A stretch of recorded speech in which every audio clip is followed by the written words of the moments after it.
Week 2 of DISCON 2021 will have the dynamic District Governor of District 3850, District Governor Louis Mariano Louis Gonzaga.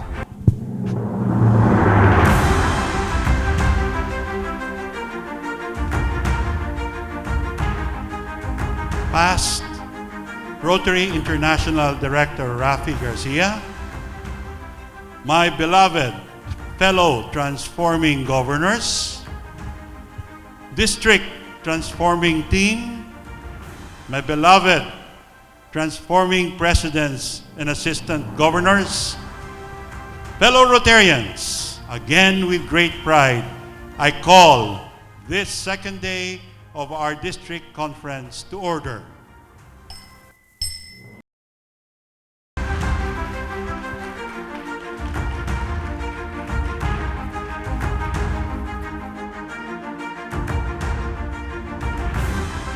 In today's invocation, we will have the past president of Rotary Club of Bacolod North, past president Raymond Joseph R.J. Oreta.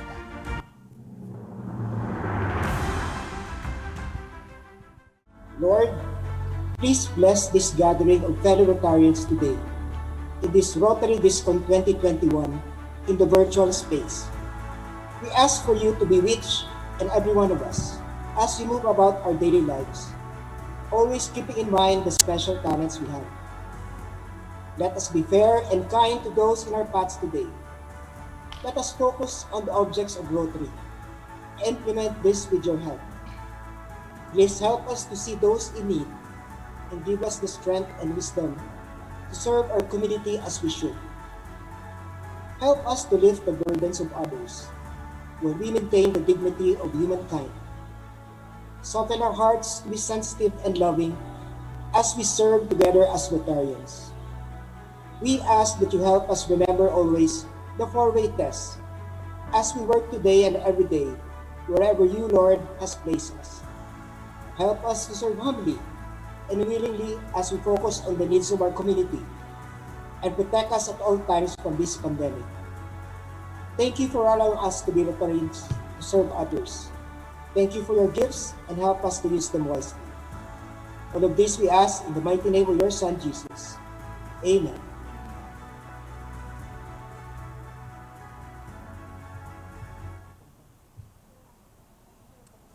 Mga kababayan, ang pambansang awit ng Pilipinas.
To be a Rotarian for the world, make the Rotary flag be the flag of peace unfurled.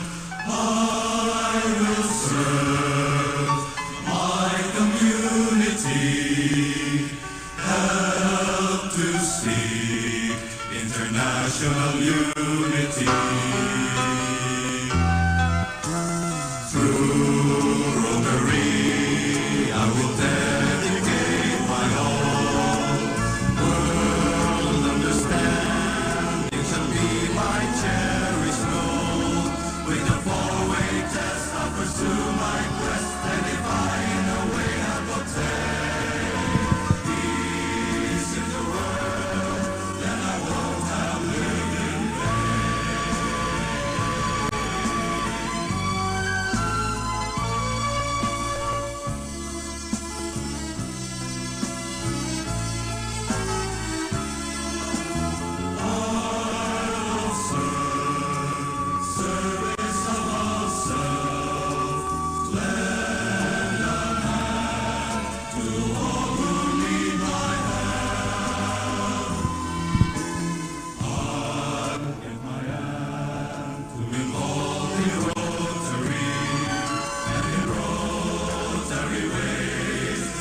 train my family. With a four-way test, we pursue our quest, and if we the way I will take. Peace in the world, then we won't have lived in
Welcome back. Yes, that's right. I just said welcome back because it's the second day of DISCON 2021. So welcome, Rotarians.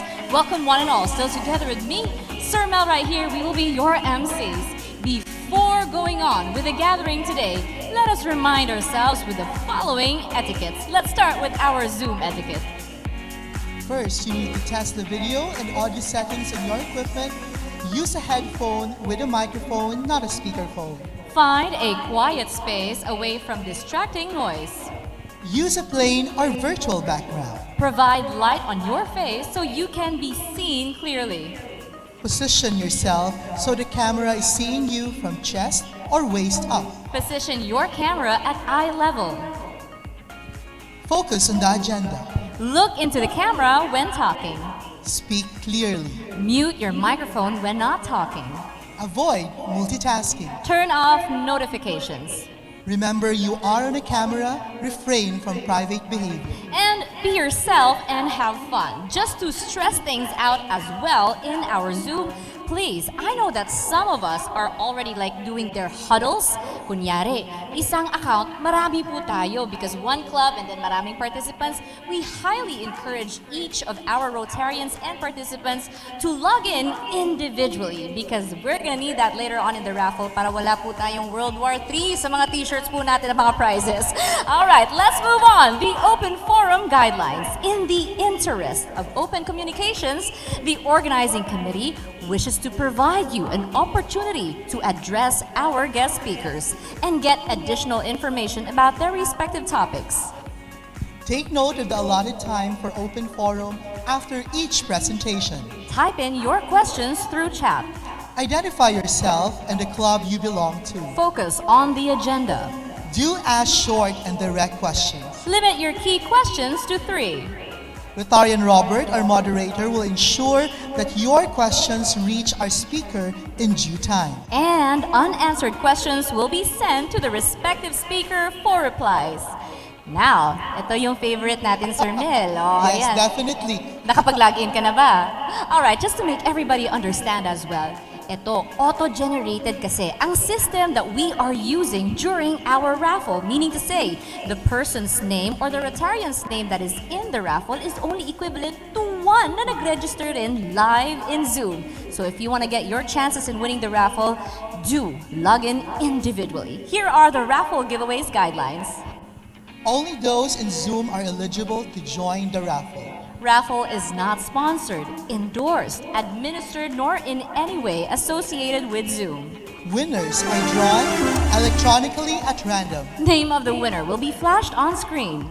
You have one chance to win daily. And the raffle items to be won will be delivered right to your doorstep. We hope we had that clear, everybody, so get ready.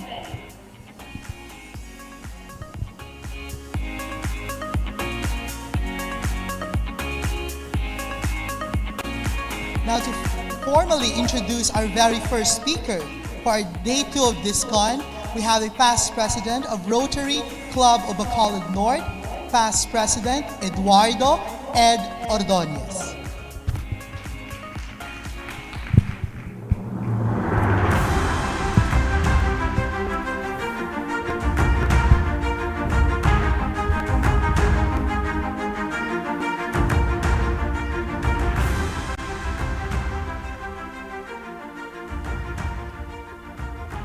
Thank you, and good afternoon. I'm pleased to have been given the opportunity to introduce our guest speaker this afternoon. Now let me start this introduction when President Rodrigo Duterte, shortly after his inauguration in 2016, invited our guest speaker to be a member of his cabinet. Eventually, he was appointed as Secretary of Socio-Economic Planning, National Economic Development Authority, or NEDA for short.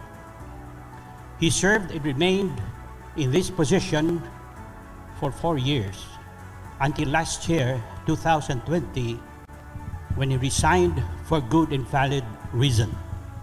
He had some differences with some members of the cabinet, but I can assure you that he's now happier and more at peace with himself. He has been a professor emeritus of economics at the University of the Philippines since 2013, having been on the faculty of the UP School of Economics for several years. Dr. Pernia was a lead economist at the Asian Development Bank, and his work experience included investment, climate and productivity, economic growth and poverty reduction, education and health, population and development, and regional economic cooperation in Asia. He was also the regional advisor on population and employment policy and research for Asia and the Pacific with the International Labor Organization.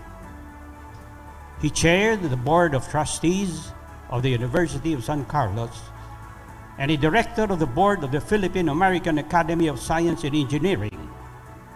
He is also a former president of the Philippine Economic Society. Dr. Pernia obtained his PhD degree from the University of California, Berkeley on an Ford Foundation scholarship and a Smithsonian Institution dissertation grant. He received his first award as an outstanding young scientist from the National Academy of Science and Technology. He was chosen by the Philippine-American Academy of Science and Engineering for the year 2015, Co-Science Leadership Award, and inducted into its Hall of Honor in April 2018.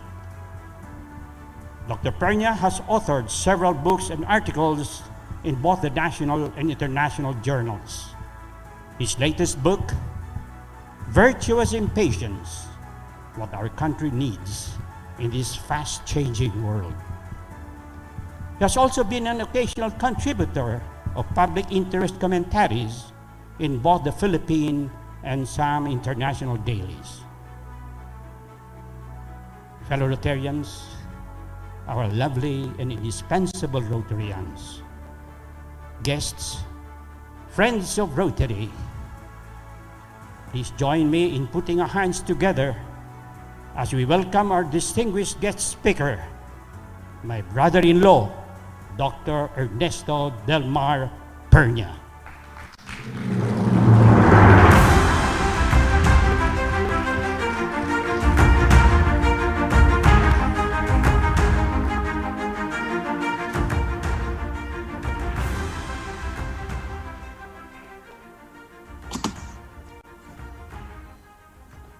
Good afternoon, Honorable Luis Mariano Louis Gonzaga, District Governor, Mr. P. Raymond Joseph R.J. Greta, Rotary Club of Bacolod North, Mr. Romy Lopez, who has been my contact with the Bacolod Rotary Club for this presentation. Dr. Eduardo Ordonez, my brother-in-law of several years now. Esteemed participants and guests, distinguished co-speakers and moderator, ladies and gentlemen, good afternoon. Slide. Yes. Okay, I'll start. This is the cover of my presentation. No, they're not saying it. No? Okay. You ask them. No, you ask them. Can you please present? Can you please present what I sent, or should I? Okay.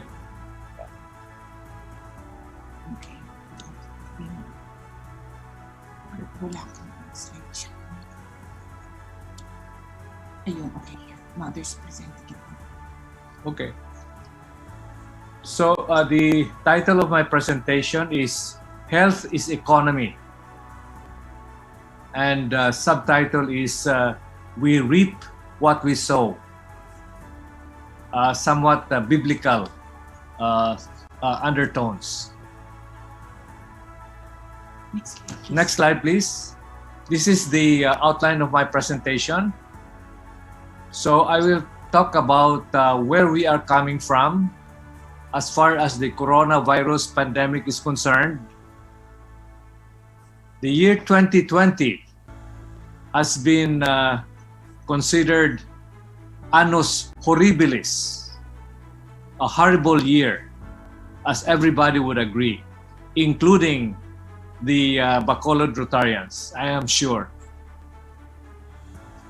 Then I'll talk about what happened, what has been done wrong or less right, and what could have been done better. Then I'll talk about how do we move to annus mirabilis, meaning a more admirable, a more promising, and potentially satisfying year 2021, and towards a post-pandemic new world. Then I'll talk about what we need. We should be sowing to reap in the short run, and also we should be sowing to reap in the medium to longer run. Next slide, please. Next slide, please. Okay. So I say in this presentation that health and economy are intimately linked and interactive. Therefore, health is economy, or economy is health. Poor health adversely affects economic productivity, and on the other hand, bad economy hurts health through livelihoods and incomes. There is no trade-off between the two. They are equally vital. One does not have priority in essence over the other, except in timing of intervention. In this coronavirus pandemic, given the Philippines' poor health system capacity, intervention should have come very early, with lockdown imposed and eased or lifted in a timely manner as health system capacity was improved. But it was not. Unfortunately, our government started late, moved slowly, and was conservative in spending compared with our ASEAN neighbors and South Korea and Taiwan. Next slide, please. So I'll just go very quickly on the Philippines' recent economic performance and outlook. So the first thing is that the good. If you look at these numbers pertain to when we took over, when the government took over, and I was Socio-Economic Planning Secretary 2016 to 2019. And you will see that the economy averaged 6.6% economic growth per annum, meaning that the economy had expanded by 29% in 4 years prior to 2020. The Philippines was poised, in fact, to become an upper middle income country in 2020, if not for the COVID-19 pandemic. Spoiler. Headline inflation was under control at 2 to 4%, within our 2 to 4% target. Unemployment was, we brought it down to the lowest level of 5.3%. Underemployment, 14.8% as of the fourth quarter of 2019. This was the lowest contemporary in Philippine contemporary history.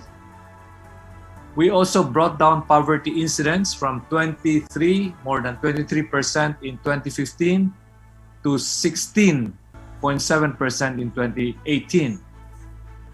Our fiscal space, meaning our revenue generation, tax collection and revenue generation, was the highest at 16.1%, and we were able to bring down the national debt to the lowest at less than 40% vis-a-vis GDP in 2019.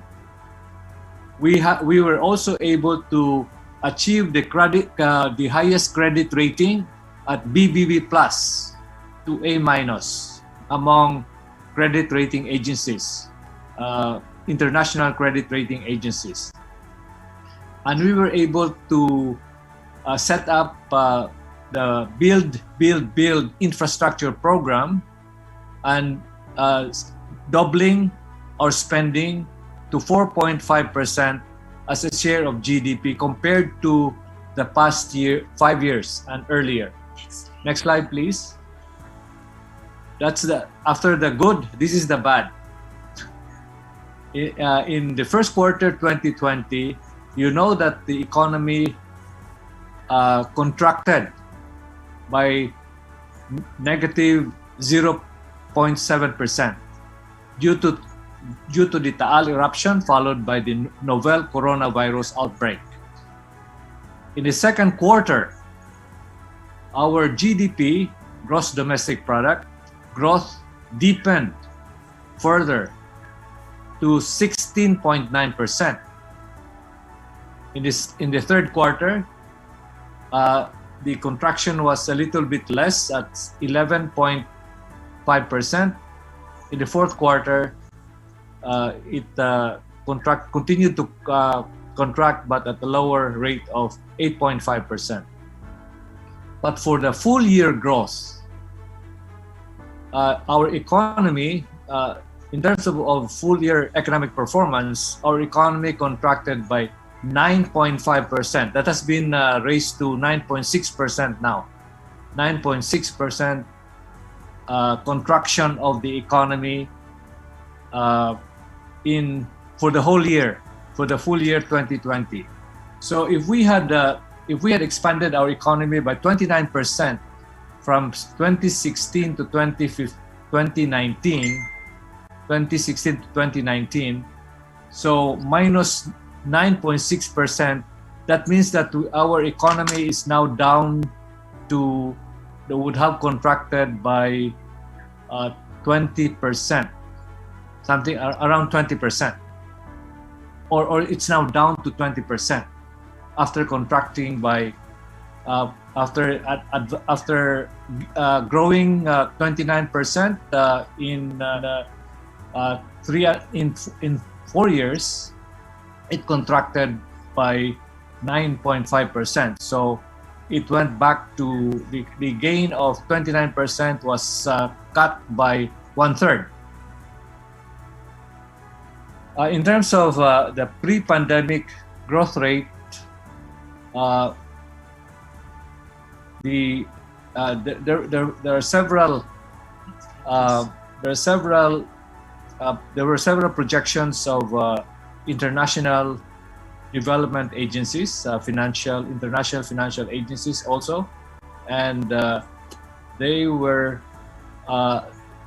the actual contraction in 2020 was 8.5% for the economy.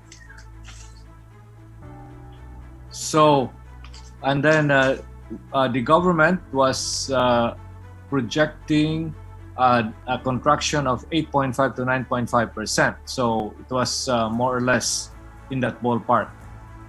And for 2021, the projection is, these are the projections, several numbers there you can see. And the government's projection for 2021 is between 6.5 and 7.5% growth rate of the economy. But it is unlikely that we will be able to achieve that, because in the first quarter this year, and probably also in the second quarter, the economy, our economy will continue to contract, perhaps by between 2 and 3% contraction. Next slide, please. Okay, this is the current situation we are in. We have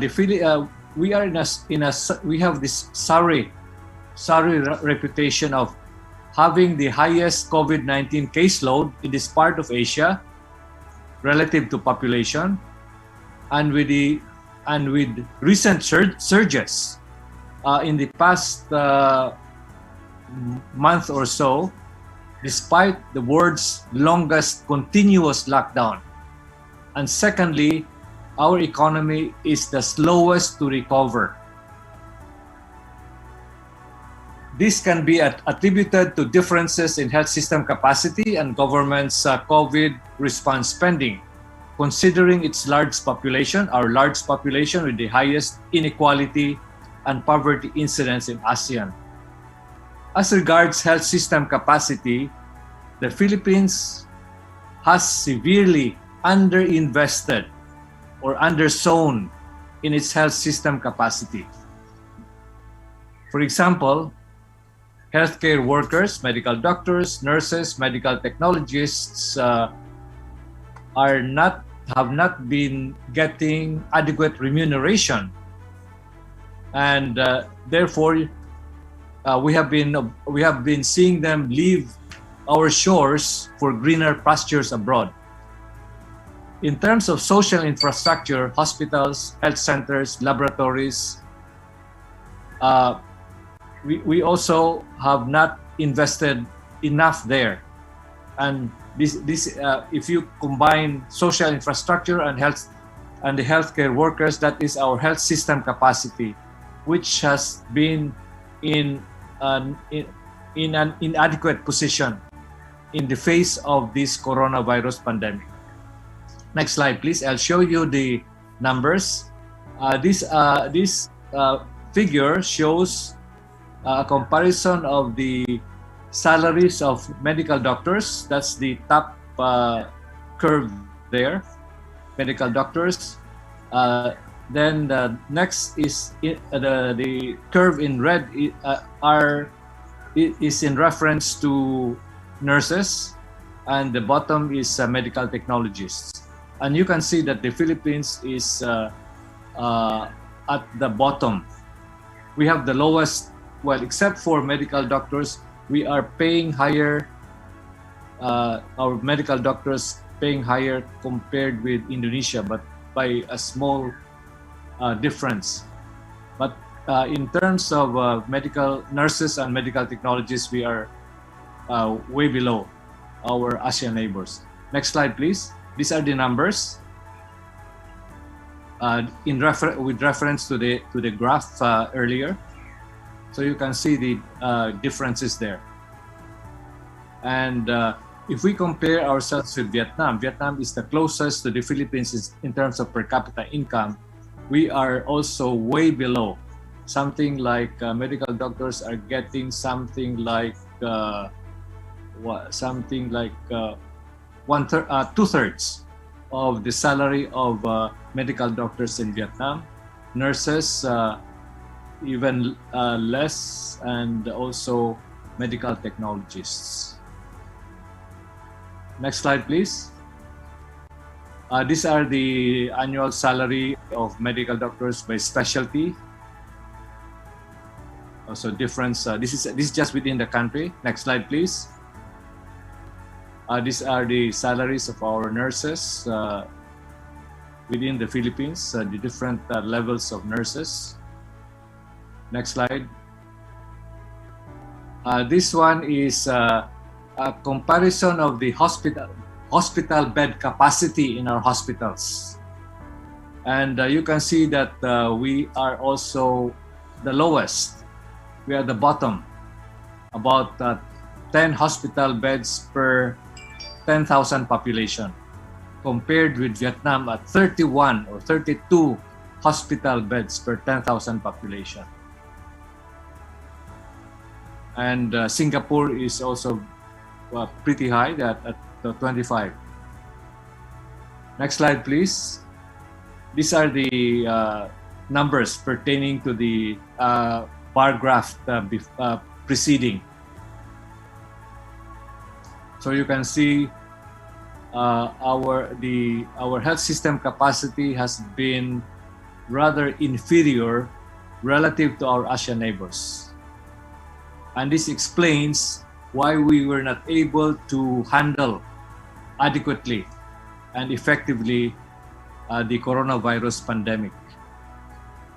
As you know, Vietnam only has 4 deaths and very small caseload of COVID-19.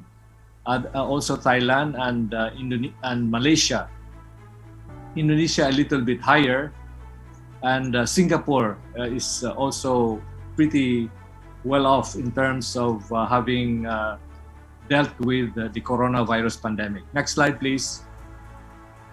I am also going to show you the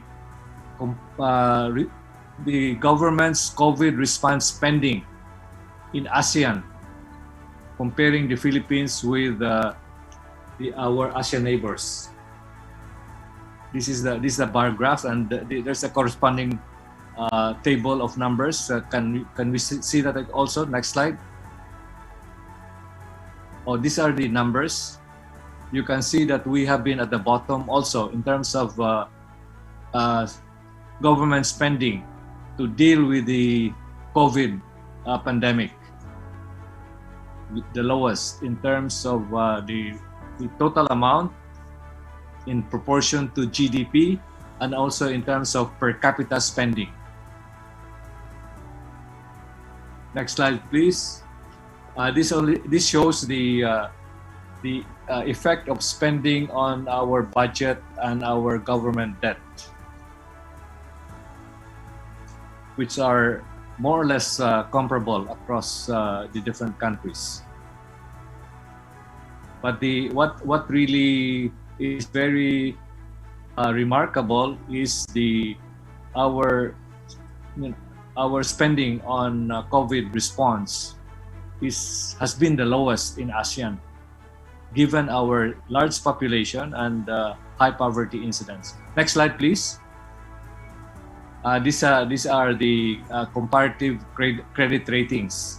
So we are actually the ASEAN countries are, the credit ratings they range from BBB, triple B, to A in the case of Singapore. So not much difference across ASEAN countries. Next slide, please. Okay, what are the implications? We are where we are because we failed to spend or sow adequately in health, human capital, and social infrastructure, which is our health system capacity. The tables I showed you earlier suggest that despite sharply ramping up COVID response spending in 2020, the 5 ASEAN countries other than the Philippines maintained their respectable credit ratings based on 2019 and September 2020 deficits and debts, implying that credit rating agencies have adjusted their rating norms owing to the pandemic. Therefore, the Philippines could have markedly ramped up its COVID response spending and still keep its likewise respectable credit ratings. One of the hesitancy of our finance department was it was trying to preserve our credit rating by not spending too much on COVID response. And what really happened was that in the case of Vietnam, Thailand, Malaysia, Singapore, and Indonesia to some extent, their spending was big bang at the beginning. And the reason for that is when you spend big bang in the beginning of the pandemic, you nip the bud from spreading. In our case, we were spending little by little over time, which has not been effective. And that's why we are in this lockdown. We're still in this lockdown since more than a year ago now. That is the big difference in terms of our COVID, in terms of how we have addressed the COVID pandemic. Next slide, please. Okay, let me talk a little bit about what we need in the short run. So, sowing to reap in the short run. So we need much increased spending. For example, taken from the physical infrastructure budget to include investments to fortify our health system capacity, raise the remuneration and working conditions of healthcare personnel, and build or improve social infrastructure, extending to the provinces, hospitals, laboratories, and maybe quarantine facilities. We also need to spend in these areas of concern, long overdue. If we spend in these areas of concern which are long overdue, it will magnify the impact of other economic stimulus measures, such as physical infrastructure, the building of airports and railways, and improvement of highways, to include digital connectivity. We should improve our digital connectivity because that is what we have been using during the pandemic. Telemeetings, teleconferences, Zoom meetings like the present one, and we need better digital connectivity. We also need social amelioration programs and assistance for distressed small and medium enterprises and unemployed workers. Our unemployment rate is at 8.8% currently. So most of these are covered in the accelerated recovery and investment stimulus for the economy, the ARISE bill. It's a demand stimulus which merited passage, but it has not passed. The government passed this CREATE bill instead, which is a supply stimulus. And there is a move now in Congress to have another Bayanihan 3 to deal with demands to have greater demand stimulus, to provide spending money for unemployed workers, for distressed small and medium enterprises. But that is still being discussed. Next slide, please. For the medium to longer run, we need to strengthen our public-private partnerships, a la Bayanihan spirit, to make them more efficient, public-private partnerships, but keeping, trying to not too close. The relationship between public and private sector should be at arm's length, arm's length so that there is no corruption.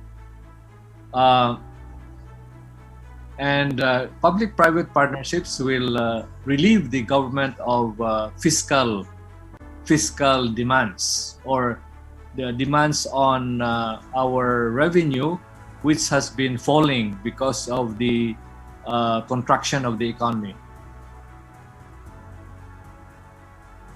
We also need to push passage of long-pending economic bills, especially Public Service Act, Foreign Investment Act, and Retail Trade Liberalization Act, as well as the National Land Use Act and Department of Water. Regarding foreign direct investment, we need to attract more foreign direct investment by liberalizing our economy, opening up our economy, bringing restrictions on foreign ownerships to zero if possible, like what they do in Vietnam.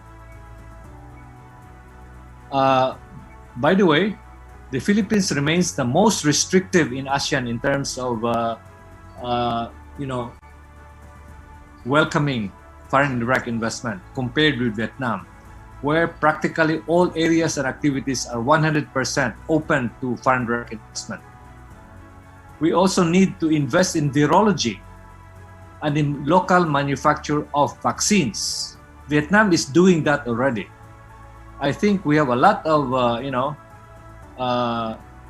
scientists, health as well, medical scientists, as well as virology, virology, biotechnology, genetics.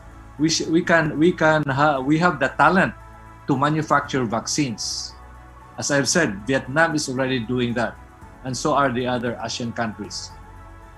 We need to vigorously spend or invest in science and technology and innovation. Our spending on science and technology and innovation has remained at 0.15% of GDP since 2020, since 2000 rather, making us the persistent cellar dweller in terms of science and technology in ASEAN. Next slide, please. Last slide. We need to recoup lost opportunities from failed population management by fully implementing our responsible parenthood and reproductive health law and adequately funding our national population and family planning program. And this is to address unwanted pregnancies, teenage pregnancies that lead to stunted children. You know that our Filipino children, 0 to 5 years old, 30% of them are stunted because they come from mothers who are not prepared to be mothers. Unwanted pregnancies, and also teenage, very young children getting pregnant, and they leave school, and so the future of their future gets compromised. And we need to boldly invest or so in the environment and nature protection and disaster risk reduction, preparedness and management. We need to heed the Pope Francis's Laudato Si encyclical on caring for nature, our common home. We need to develop a culture or habit of sense of urgency, which I call virtuous impatience. So things get done faster. Again, in ASEAN, we seem to be the most patient and tolerant of delays. Bukas na yon, mañana na, pwede na, habit, thereby making us lag behind our ASEAN neighbors. If we do the above, plus other suggestions to be given by the other speakers, we can work on the objective of the Philippine Development Plan 2017 to 2022 post-pandemic, namely to lay the foundation for inclusive growth, a high trust and resilient society, and a globally competitive knowledge economy. Thank you, and thank you for inviting me and for your attention.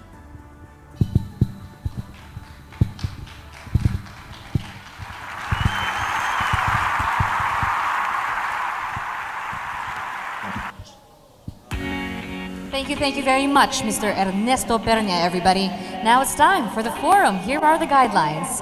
In the interest of open communications, the organizing committee wishes to provide you an opportunity to address our guest speakers and get additional information about their respective topics. Take note of the allotted time for open forum after each presentation. Now type in your questions through chat. Identify yourself and the club you belong to. Focus on the agenda. Do ask short and direct questions. Limit your key questions to 3. Rotarian Robert Serrada, our moderator, will ensure that your questions reach our speaker in due time. And note that in this segment, we have 10 minutes, so unanswered questions will be sent to the respective speaker for replies. All right, now that our speaker is on standby, let's get to see your questions this time, Rotarians.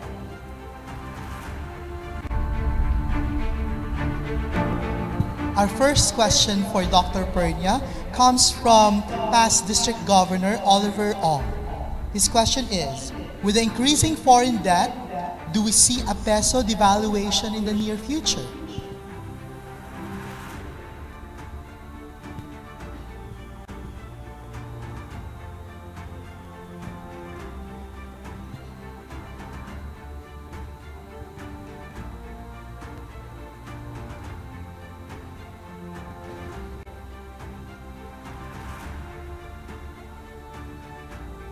Okay.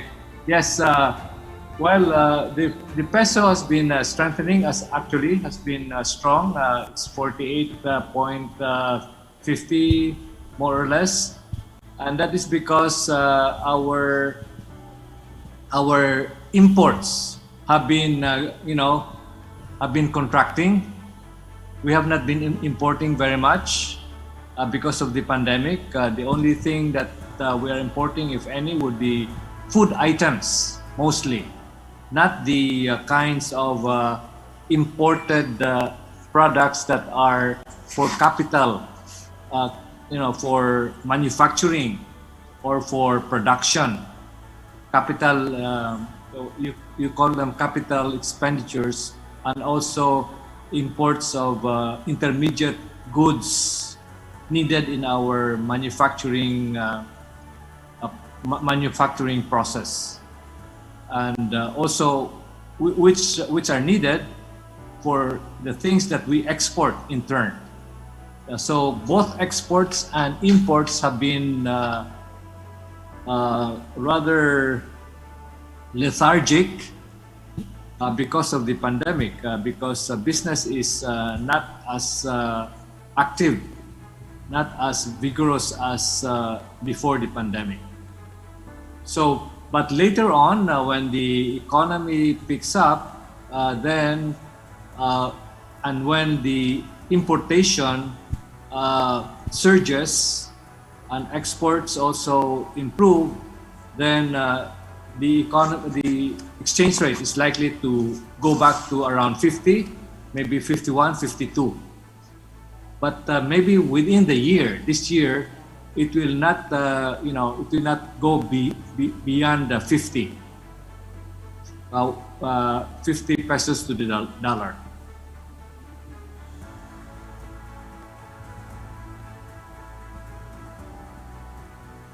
All right, moving on to the second question. We have President Romy Lopez asking this. Sir, while we are slow and conservative in COVID response, big countries like US, Japan, and other first world countries, despite their aggressive spending, still suffers the economic downturn due to this pandemic. What do you think is the silver bullet to overturn this economic downfall due to this health crisis? Mr. Speaker. Yes. In the case of the U.S., it's a different ball game altogether because it was completely neglected by Trump. Trump was just, was really not seriously focused on addressing the pandemic. And he had many of these gatherings, especially prior to for election campaign, and they were not wearing masks. Most of those in the crowds of former President Trump, they would not you would see them on TV. They were not wearing masks. Even activities in the lawn, in the White House lawn, gatherings for organized by the President Trump, they did not wear masks, and these are the super spreader gatherings, and therefore it's a good thing that President Biden is paying great attention to the pandemic, and I think by now they have already vaccinated about 1/4 of the population. 1/4 of 300 million have been fully vaccinated, and they are just finishing 100 days, and I think they're vaccinating something like 3 million Americans every day. So you can expect that I think by Independence Day, and that is what President Biden has been saying, they will be back to normal. There will be no more. I mean, it will be a different ball game. They will be over the hump in terms of the pandemic. Japan is also a little bit different because they have different cultural habits. But Japan is not as badly hit by the pandemic as we are, given the large population that Japan has. Because Japanese people are a lot more disciplined people. When they are told not to physical distance, they follow the protocols. And so we should not be comparing ourselves with these developed countries. We should be comparing ourselves with ASEAN countries. These are our direct comparators. That is the correct comparison. And as I've said, if we compare ourselves with our ASEAN neighbors, we are really kawawa in terms of how we have journeyed in this difficult time of the pandemic.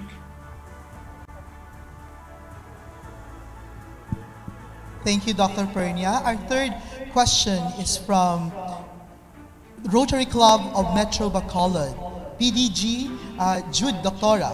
This question is, hi Dr. Pernia, what do you think should the government do immediately now while working on the medium to long-term solutions?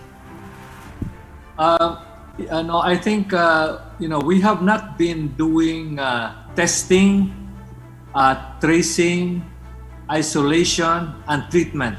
These are the four things that we need, which are imperative in terms of dealing with the pandemic. And this is what the other ASEAN countries did. They did not have to do too many and very tight lockdowns because they did very well in terms of testing, tracing, isolation, and treatment. I don't understand why after more than a year, we still haven't mastered those three steps that need to be taken. And it's part of our health system capacity. We just are, we have a health weak system capacity, and we also don't have the sense of urgency that other ASEAN countries have, which I mentioned in my earlier presentation. Which sense of urgency is what I call virtuous impatience. I actually, by the way, I have new book on virtues and patience, which and I talk about why I talk about why it matters to have a sense of urgency in terms of our development. So I think lockdown would be less of a requirement if we are able to do testing, tracing, isolation, and treatment well. Our testing is only about every day about 30,000 or something. There was a talk before that we would raise it to 100,000 a day, but that hasn't happened. So I don't know. We are not well organized in this matter. So I think it's probably it boils down to leadership.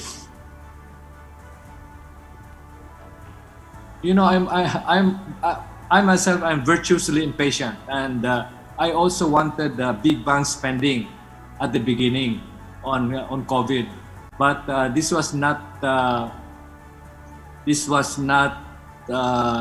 concurred in by my colleagues in the economic team. So that's why I said, okay, I better, it's better for me to just quit. I understand your point very, very well, Doc.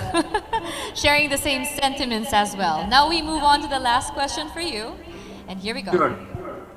All right. From Rotary Club of Cabancalan, we have our Rotarian Juan Villaluz asking, what is your number one advice to help the local economy, since the MSMEs are the backbone of the economy? Financial assistance or loan have not been easy to come by. Yeah, well, we need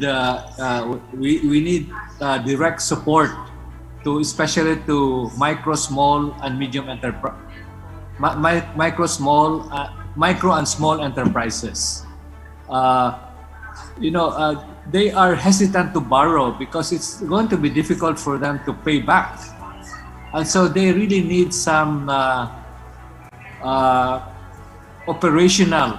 They need money for operational expenses and some capital expenses. So, and also just to keep their workers. This is something that should have been done last year, and but this is part of the Bayanihan too.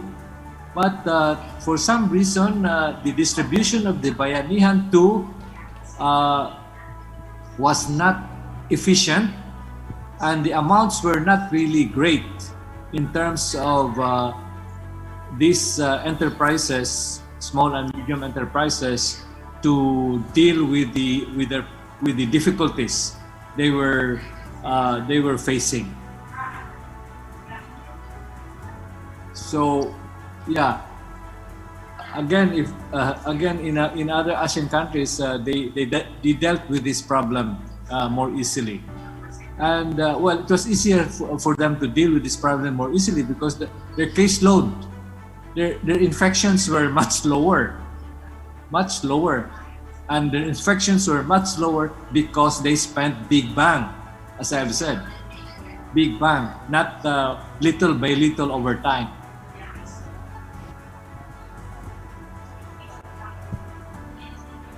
And our final question is from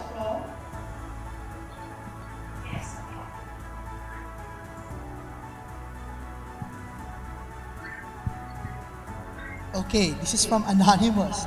In your opinion po, how can the Philippines eventually pay off its ballooning foreign borrowings? I believe it is an insurmountable level already. Thank you, Mr. Pernia, and God bless. Well, I would not, most economists say that do not worry about ballooning deficits and debts. You should worry about saving lives. That is the primary thing. Saving lives and making sure that the economy does not fall into a deep recession, because it's difficult to get out of a hole, of a recession hole when you're already there. And so you know, in 2004 we had a debt and deficit problem. Our debt was hitting 75% of GDP. Now we're only at 52 or 54% debt to GDP ratio. We are really far from, you know, the red flag. The red flag would start to show if we hit maybe 60 debt to GDP. But then, as I've said, we were able to get out of that,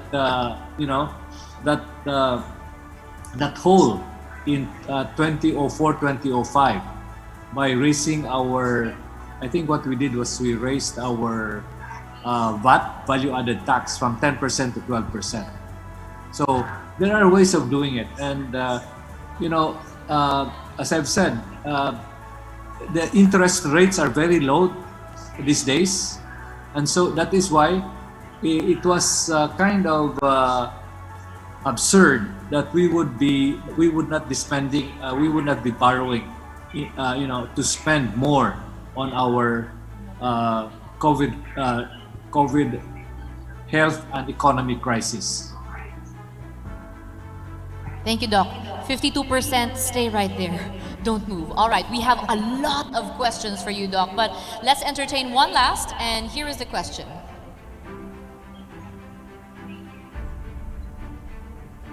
I don't mind answering questions. I am a professor, so... We might last hanggang Sunday, Doc, sa mga questions natin. Anyway, here is the last question. Why are we getting loans from China when we are paying more in terms of interest rates, Doc? Actually, we are not getting loans from China. We are getting loans from the World Bank and ADB. We are getting a small amount from the AIIB, Asian Infrastructure Investment Fund, and that is the one based in China. But that is not mainly Chinese. That's also, there are other countries involved in the AIIB. That is not purely Chinese. So. No, we are not depending too much on China. Our sources are mostly World Bank and ADB, and also we borrow a lot from the local market. It has been easy to borrow from the local market because interest rates are low. So actually, our borrowing is something like 75% local, 25% foreign. So we have lots of money. We are flush with money. Our banking system is flush with money. All right, and I believe that wraps up all the questions. More to come soon, and I think that will be forwarded to you. But anyway, bottom line, maraming salamat po, Dr. Ernesto Pernia. Thank you very much, sir.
to our Yeah.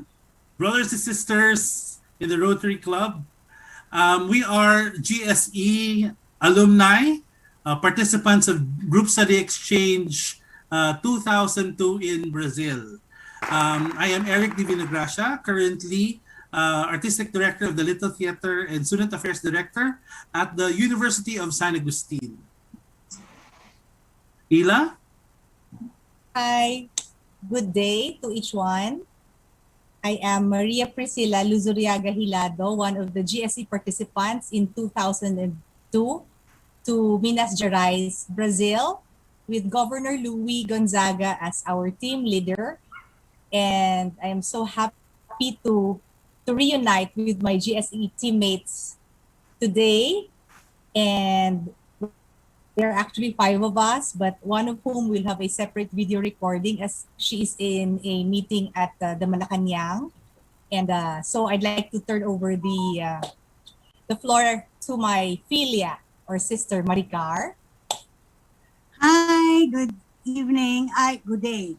I'm Maricar Villanueva Hibales. I'm a lawyer. Right now, I'm the legal officer of the West Visayas State University Medical Center, and also having a private practice. So I'm so glad to see all of you, all of my teammates here. I'm very, very happy because it's been a while. And we really also miss Louis, our governor at at this district. And turn over again to Aris. Hi, I'm Aris Tidestan. I'm presently the Regional Health Director of Sargent Region or Region 12. And I'm very happy to see my groupmates from the group study exchange in Brazil. If there's any one person who can put us together, that is Louis. And Louis, we're here for you, and we're here to recall beautiful memories of you. Yes, beautiful. To my fellow alumni, what's your fondest memory of our team leader, Louis, who's of course now the district governor, no, of the district which we represented back in 2002? I'll start off with Doc Aris. Doc. I'm so happy that our team leader is now the district governor, Louis. Indeed, one thing that I remember of him is really during the interview, wherein he was among the interviewer. It is him who asked me a very memorable, and I vividly remember the question. If, for the sake of teamwork, if I will be willing to wash his underwear. And indeed, I said, yes. But he keep on asking, what about in the subsequent days if he will still ask me to wash his underwear? My answer was really still, yes, for the sake of friendship and teamwork, I will do it. However, I might start charging for a minimal fee for such effort. Dapat for the first time pa lang nag-charge na tayo. And then I remember later on, he's our team leader. Ironical lang. And I think I also remember him in that interview. Sinabi niya, he asked me, what if your foster sister in the family, because Brazilians are beautiful, will fall in love and will have a crush on you and will take advantage of you? What will you do? So sabi ko, well, I live in their roof, so I will have to respect. Talagang nangyari din yun kasi we have a lot of beautiful and of course beautiful foster sisters, no? But it's all in good fun, all in the family. We have the most that we had are wonderful conversations. But for that question, Doc Aris, parang talaga I would ask our team leader Louis, would you also do it for me? Sige. Maricar has also a very interesting anecdote about memory. Yes, I remember this was the time when we were in a ranch, or we had to go to, first we ate churrasco, if you remember. And then we went horseback riding. they brought us to a place where we will be sitting on horses, and obviously none of us are expert horse riders. And these are really horses that are, are used to having skilled riders, I think. And when we got up the horse, they had to instruct us on how to get up the horse and how to sit on the horse. And we were all bouncing because we don't know how to ride the horse. And I remember for some reason, the horse that Louis was riding decided to run. And so Louis was shouting, my balls, my precious balls. No censorship at all. Yeah. And that's a 3-hour thing, ha? Ang journey natin with the... And actually, I nearly fell off my horse laughing. Si Doc Alice found it enjoyable. Ay nako, very controversial ang mga memories natin, ano? No. Considering That's that a for very me, that was interesting the memory first. of Louis. Ila, go! Ila, you're in Bacolod, ha? So, easy to reach ka din. I have to behave because I'm in the DISCON site. Oh, sorry. I can very well recall Louis, no? He was like, this is a bit formal now. Medyo may konting trivia dito mamaya. Si Louis was like a big brother to us, remember? So he was taking care of us during our trip, the entire trip. And he made sure that all of us, our things were in order. And I can remember na yung first night natin for the family hosting, I was with him. So I felt so secure kasi syempre, first night in a foreign land na Portuguese pa yung language. So sabi ko, ay salamat, yung team leader ko kasama ko. So that went on very well. Like in the morning when I woke up, he checked on me na, I had a good sleep and all. So I can also remember na on the second foster family, I was alone na. We were all individually housed na. That time, Filios, Ifilias, syempre, the probinsyana in me, syempre shy. So, shower time. So, parang hindi ko naman alam yung pag-adjust ng hot shower. So, my gosh, I burnt my back, my skin. So, syempre, I had no choice but to tell Louis when we saw each other na during the meeting, Lou, parang my back is painful. So sabi niya, oh, what happened? Sabi ko kasi I didn't know how to adjust the shower. So, napaso. So parang he was really concerned of me and he checked on me. So it was more of like, parang for me lang, parang I was like a baby to him na parang I can turn to him anytime. Of course, andyan kayo mga kuya at ate. But kasi you're the youngest nila, di ba? Yes, tapos remember, all the souvenirs were in my maleta. So, sure na everything was in place. But eto, of course, no, from a serious stuff to eto, very naughty to ha. I can recall, kasi syempre, di ba guys, si Louis is single. So kita, we would always make lambing to him. Parang we would hug him. Like, wala lang, parang chummy-chummy, parang wala, no malis, as in big brother, tight hug.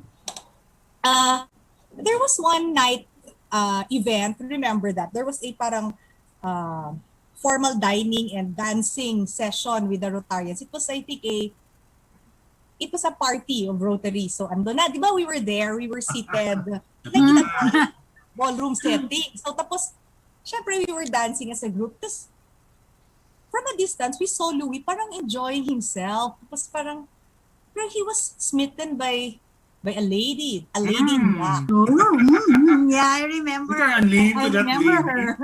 Itago na lang natin sa pangalang with the letter T.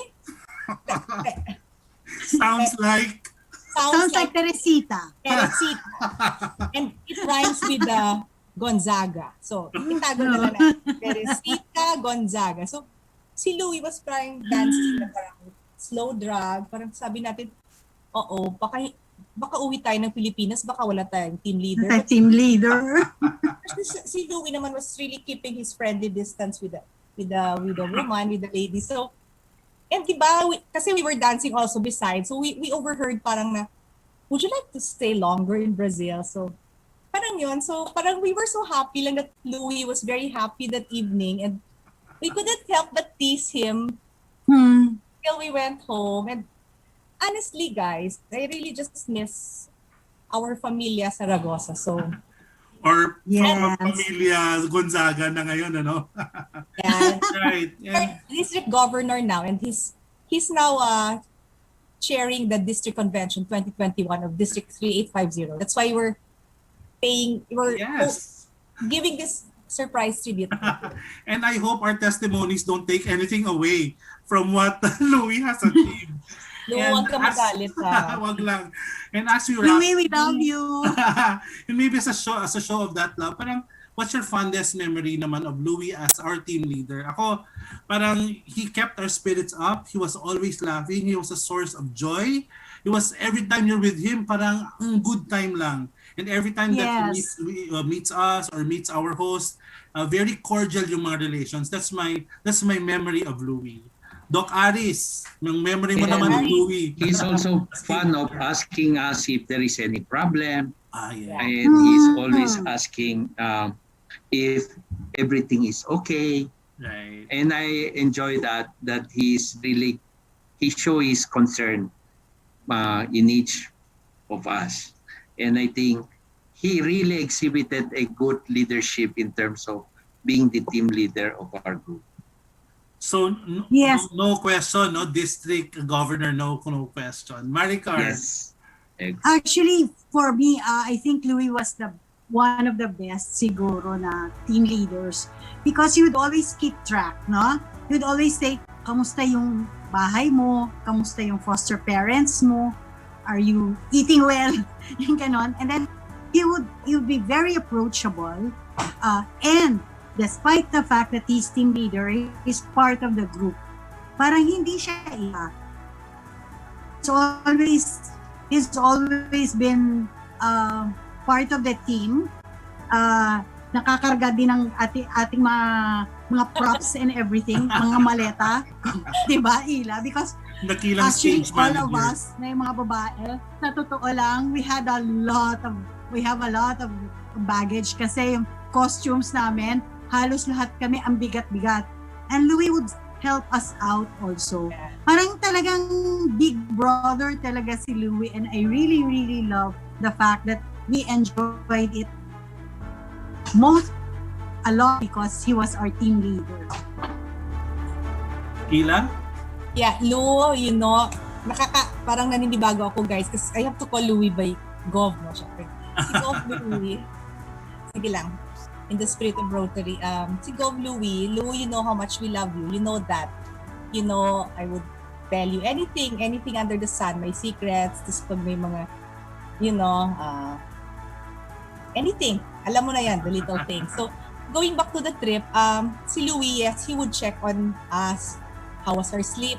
If we were fed well, if we like the food, if we like the...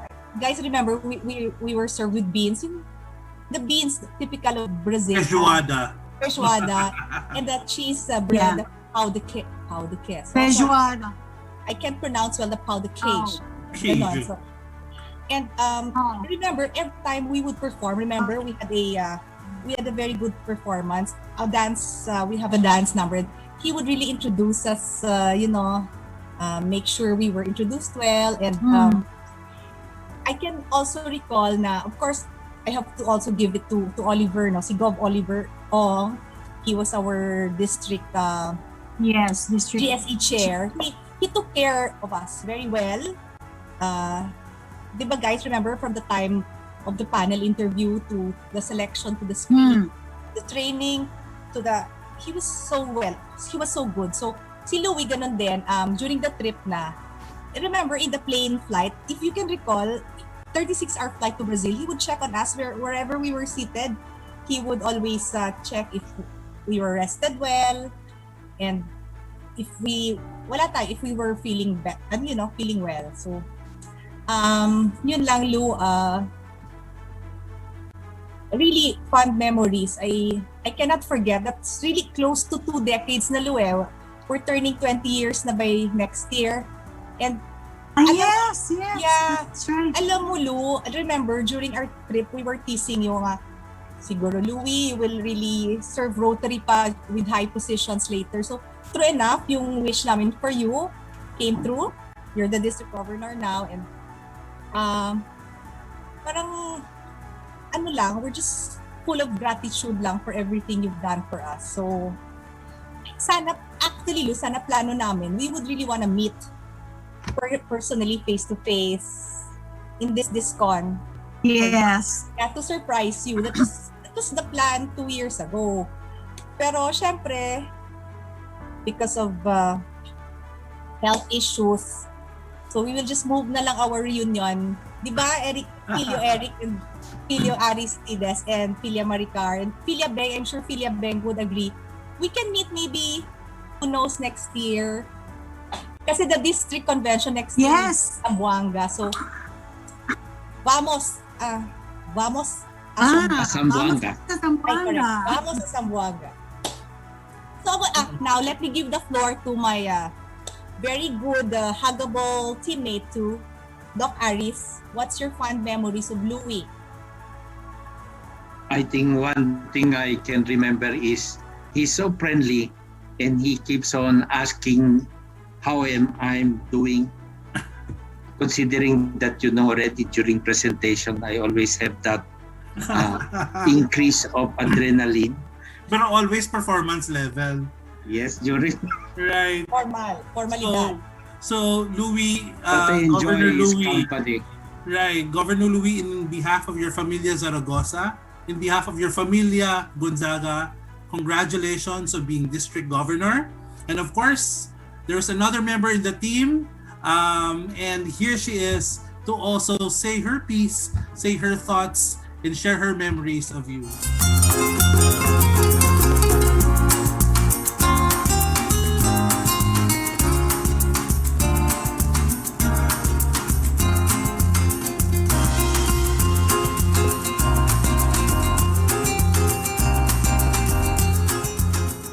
Paz de Cristo Redentor in Nuestra Señora de Aparecido.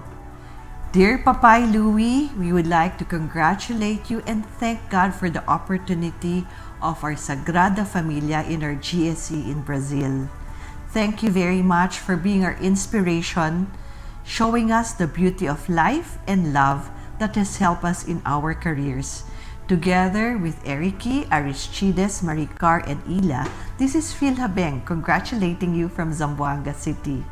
Muito obrigada y Dios abençoe.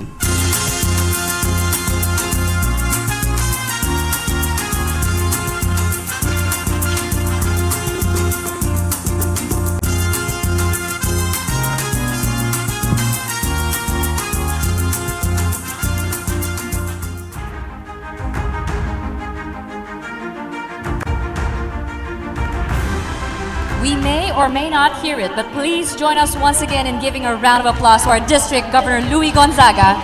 Maraming salamat po, sir. And thank you for that tribute as well. Up next, another thing that we're all looking forward to, it's time for our raffle. Yes, and for this particular raffle draw, we'll have winners of spoof t-shirts, a power bank, and one sports camera. Exactly. So let's go to our guidelines. Listen well. Only those in Zoom, again, are eligible to join the raffle. So let us stress it out. Even if you are in a group, ang nakaregister lang po dyan is yung member na nag-sign in sa Zoom. That is why we highly encourage everybody to log into Zoom individually so that your names will be a part of our system, automated system sa Raffle Tambiolo. This raffle is not sponsored, endorsed, administered, nor in any way associated with Zoom. Winners are drawn electronically at random. The name of the winner will be flashed on screen. You have one chance to win daily. And the raffle items to be won will be delivered right to your doorstep. So good luck, everybody, and sign in na. Here is the first prize of this batch. 2 winners are going home with spoof t-shirts, and let us show you what you're winning. Eto, pakita muna namin kung ano yung mapapanalunan ninyo bago tayo magtambiolo. I think this is the tambiolo working already. Yun! That's one winner. Rotary Club of Iloilo, Jigger Latoza. And that is, yes! Online. This one's for you. Winner number 2. Yes, let's have winner number 2 for another spoof t-shirt. Thank you. And our winner number 2 is from Rotary Club of Metro Rojas, EJ Panaligan. Congratulations. But he's not in Zoom, so we'll have another winner for this spoof t-shirt. Roll, please.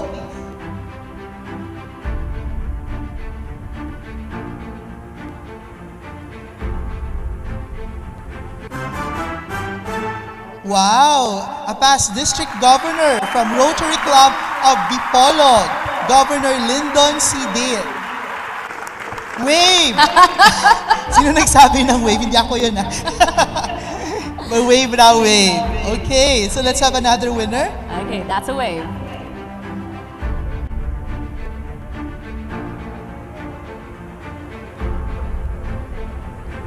Let's confirm first kung yung price na yun ba, i-wave nila or nandun na sa winner natin. Okay. Alright, so that was our winner. Up next, let's get to see the next prize, everyone. One winner is going home with a brand new P88 power bank. And the winner is...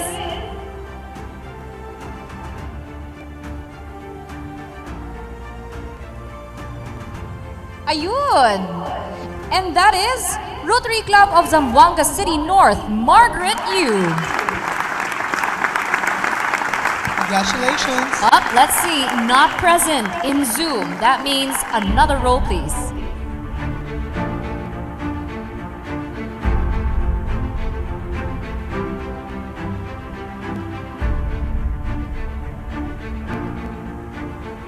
From Rotary Club of Silay, Patrick Aguilar. And that's present. Congratulations! You got a new power bank. Congratulations. Moving on, the next prize is... A sports camera. And a sports camera will be delivered to the doorstep of... Roll, please.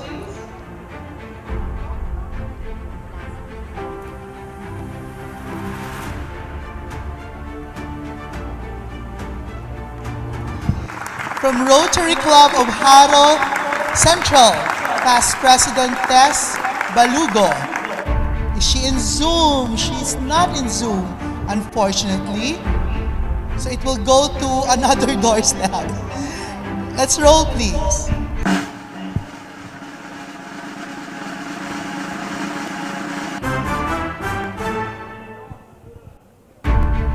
Sports camera is yours.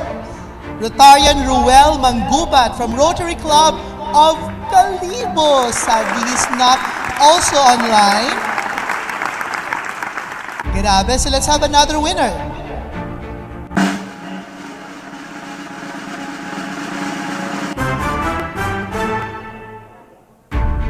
Sana ito na.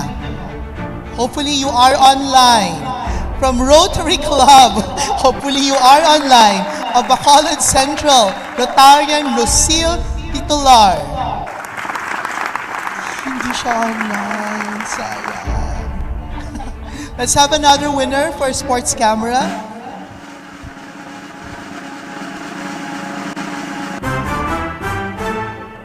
May camera na sana tayo for outing. From Rotary Club, is this others? Rotarian Rodel Rizel Reyes, District Governor. Congratulations. The sports cam is on its way.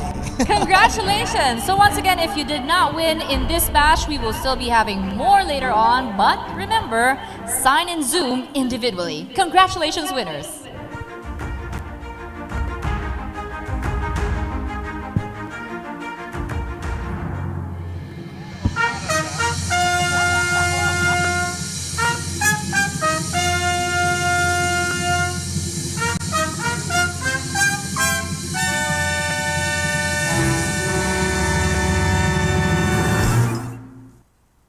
In April 1975, at Dreamland, a Saigon bar and brothel, a 17-year-old peasant girl meets a sergeant in the U.S. Marines. As they profess their newfound love for each other, the song that you are about to hear muses on how destiny brought them together despite coming from seemingly conflicting backgrounds.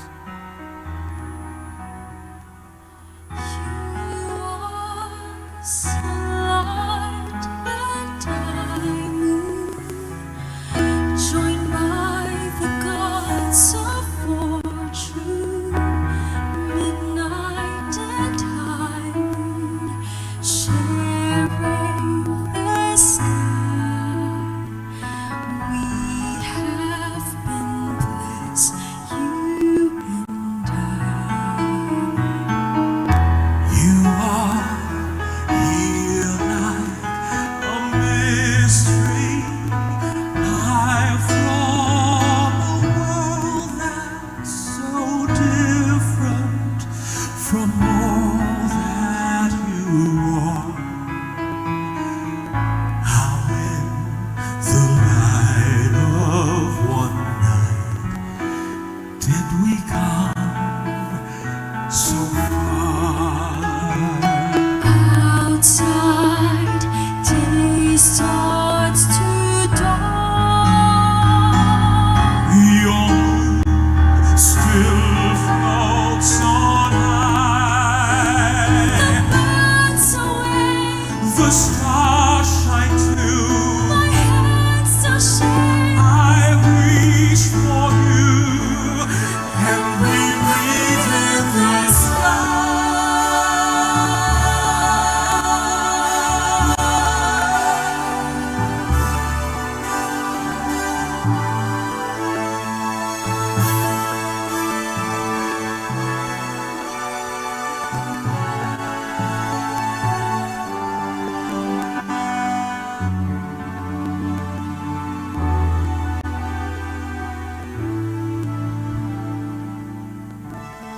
You are sunlight and I moon, joined in brightening the sky with a flame of love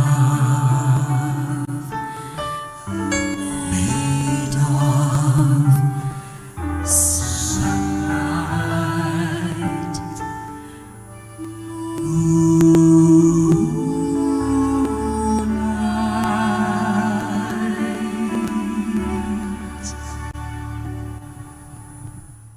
The musical Funny Girl is based on the life and career of Broadway and film star and comedian Fanny Brice and her stormy relationship with entrepreneur and gambler Nicky Arnstein. This tender love song reflects the complicated romance between Brice and her gambler con artist boyfriend Arnstein.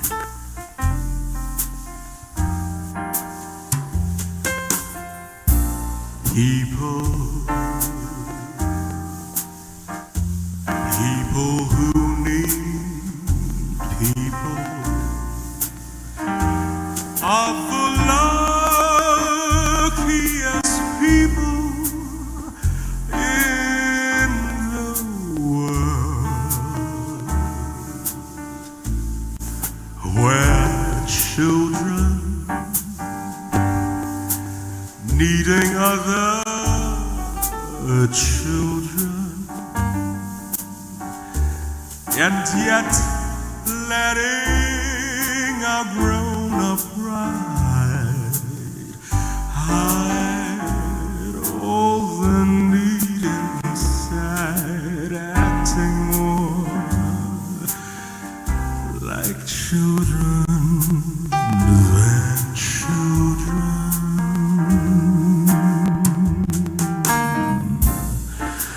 Lovers are very special people. They're the luckiest people in the world. With one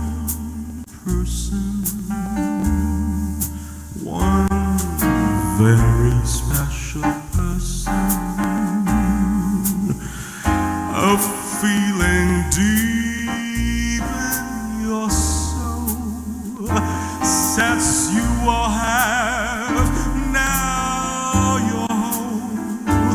No more hunger and thirst, but first be a person who needs people. People who need people are the luckiest people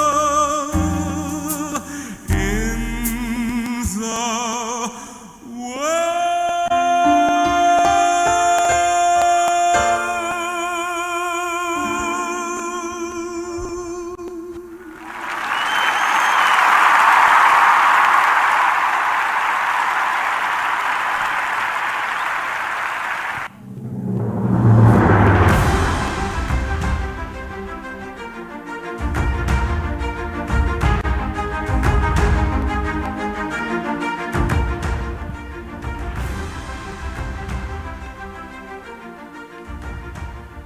To preside our business meeting today is our district's resolution chair from Rotary Club of Bacolod North, past District Governor Rafael B-Boy Hoxon.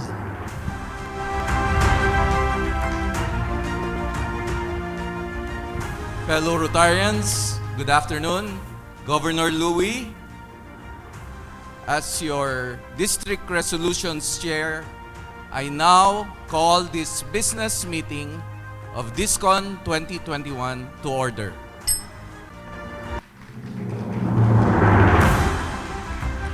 Allow me first to present a few slides. To set the tone, your Council of Governors earlier discussed a lot of perspective regarding our resolutions. And I akin this to our New Year's resolution. Every time we change administration, we look forward to these slides, but the slides are not there. So, can we show the first slide? As I said, our goal for 2021 would be the following. But actually, we have been discussing this for the past years, and we keep on repeating and at the same time changing our minds if it is the best approach to our standards in selecting our goals for the year. Next slide, please. This is not fake news. Actually, this is based on scientific basis that your resolutions change. After a week or after a month, you completely forget your resolution. And so today, this morning, we were able to come up with a quotation from which we will start our business meeting. So it goes like this: although no one can go back and make a brand new start, anyone can start from now and make a brand new ending. So today, we'll proceed with the first resolution. We resolved that our district will proceed to the formation of the Rotary Inter-Country Committee in the ASEAN countries. This is in consideration and mindful of the existence and establishment of sister and friendship club relationship among clubs in the ASEAN region. We are inspired by and united under the ASEAN Charter of one vision, one identity, and one caring and sharing community. We stress the fact that the Rotary clubs in ASEAN are committed to the Rotary International's area of focus in ensuring sustainable social development in the ASEAN region. Furthermore, we are committed to creating greater regional cooperation and integration by establishing the Rotary Inter-Country Committee amongst all countries of ASEAN where Rotary clubs is in existence. Now we go to the next resolution. Resolution number 2. And this concerns with the amendments in the terms of reference on the District Nominating Committee. We hereby resolve and hereby approve and ratify the following amendments of the terms of reference for the District Nominating Committee in terms of composition and election as provided in our district policy. In Section 2, composition of areas. In Area 3, for item number 1, we added the new club Sagay Sinigayan. For item number 2, for Area 4, we added the new Rotary Club of Metro San Carlos, Calatrava. In Section 3, qualification of the area representatives. Item 5A, the nominee must have attended 2 district conferences for the last 4 years, or 1 district conference and 1 district training assembly for the last 3 years. Attending online conferences and district training assemblies will fulfill this requirement if in-person attendance was not possible. Section 3, qualification of the area representative. Item 6A, the nominee must be officially nominated by the clubs in the area represented and must be transmitted in writing by the outgoing area representative to the outgoing DNC chair through a board resolution signed by the majority of all the club presidents or club secretary of the area represented. Section 6, failure of submission of nomination for area representative.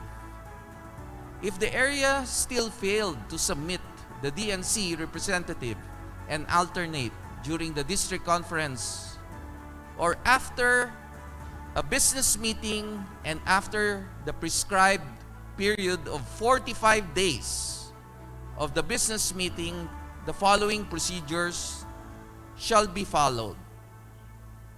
Number 1, the DNC chair will request from the clubs in the area to submit a nominee from the list of past presidents in respective clubs in the area through a board resolution per club within 15 days from notice from the district nominating committee chair. 1 nominee from each club in good standing. Clubs will submit the said nominee as stated in the board resolution of the club to the DNC chair. Furthermore, the DNC chair shall choose from the list of names a primary and alternate representative from the area and concurred by at least 3 of the DNC committee members with the approval of the district governor and will be announced no later than 3 working days after approval of the district governor of the decision of the DNC chair. The district nominating committee members and the district governor shall be properly disseminated to all clubs, the selected DNC representative and alternate. Section 6, failure of submission of nomination for area representative. In item number 2, if the DNC area representative or his alternate shall signify his or her non-attendance 30 days prior to the convening of the DNC to select the district governor nominee designate or the council of legislation representative for selection every 3 years. The DNC chair will request a list of qualified past presidents from the area where such representative or alternate cannot attend or concur within 5 days from confirmation of non-attendance of the DNC representative and alternate from the area. The clubs shall provide the names within 5 working days through a formal letter signed by the club president and the club secretary. This election will be appointed by the DNC chair and approved by the district governor and concurred by 3 other members of the DNC. Provided further that the DNC chair cannot select a past president from the Rotary clubs from which has submitted or endorsed candidates for district governor nominee or a district governor nominee designate or the council of legislation representative for selection every 3 years. Section 7. Non-attendance of area representative. If the DNC representative or his alternate will signify non-attendance of the convening date, physical,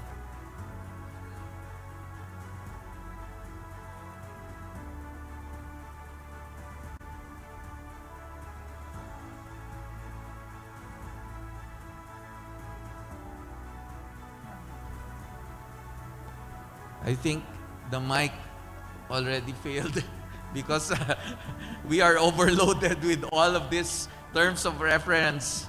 But actually, this is just to simplify how we look at our nominees for our DNC and how it has become our responsibility to choose wisely. So, to move on further, Section 7, non-attendance of area representative. If the DNC representative or his alternate will signify non-attendance of the convening date, physical or online, for the selection of the district governor nominee designate, and will result in the lack of quorum within 30 days or less before the convening date of the DNC,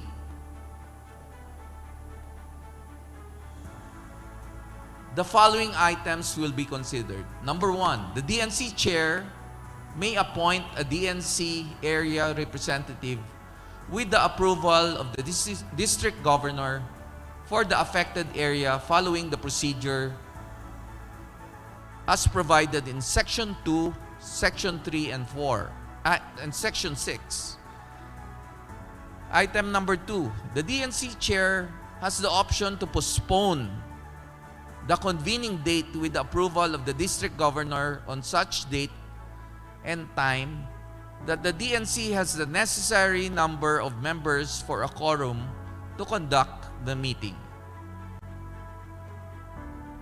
Section 8, appointed DNC area representative. The names of the appointed DNC area representative and alternate shall be circulated to the clubs within 3 working days after the appointment as per Section 2 and 3. The clubs in areas concerned are allowed within 5 days to protest or challenge the selected DNC representative in writing, addressed to the DNC chair through a board resolution signed by the president and the club secretary. Section 8. With regards to the appointed DNC area representative, the following considerations. Item number 1. In the event when there is a valid protest as verified and decided by the district governor will automatically exercise his power to appoint any qualified former DNC representative from the area concerned to be the DNC representative representing the area concerned. If any of the two past district governors, except the chairperson, in the DNC composition will not be available, the most recent DNC chair, in this case a past district governor, shall sit in the committee to complete the three past district governors in the DNC committee. Item number 3, in the event that a nominee comes from the same club from one of the area representatives, the district governor will select the alternate of the area representative provided that the alternate will not have a nominee from the same club. So in this case, both the primary and alternate have nominees coming from the same club. The district governor will appoint a DNC area representative following rules of Section 7. Item number 2, the candidates must submit their biodata and shall include certification signed by the club secretary with the following. Item A, a board resolution for the club nomination as district governor nominee. Item B, a certificate stating that the candidate is in good standing with the club, actively participating in club activities, and has paid membership dues. Item C, a certificate stating that the club is in good standing with no unpaid dues or obligations to Rotary International based on the last SAR with proof of payment. Item number 5, in the event a nominee's score falls below 75%, the nominee will be disqualified only if the majority of the DNC committee composition will have the same score, meaning below 75% for the particular candidate. Item 6, the district governor nominee's score sheet will only be used to qualify the nominee and shall not be used in the final selection of the district governor nominee.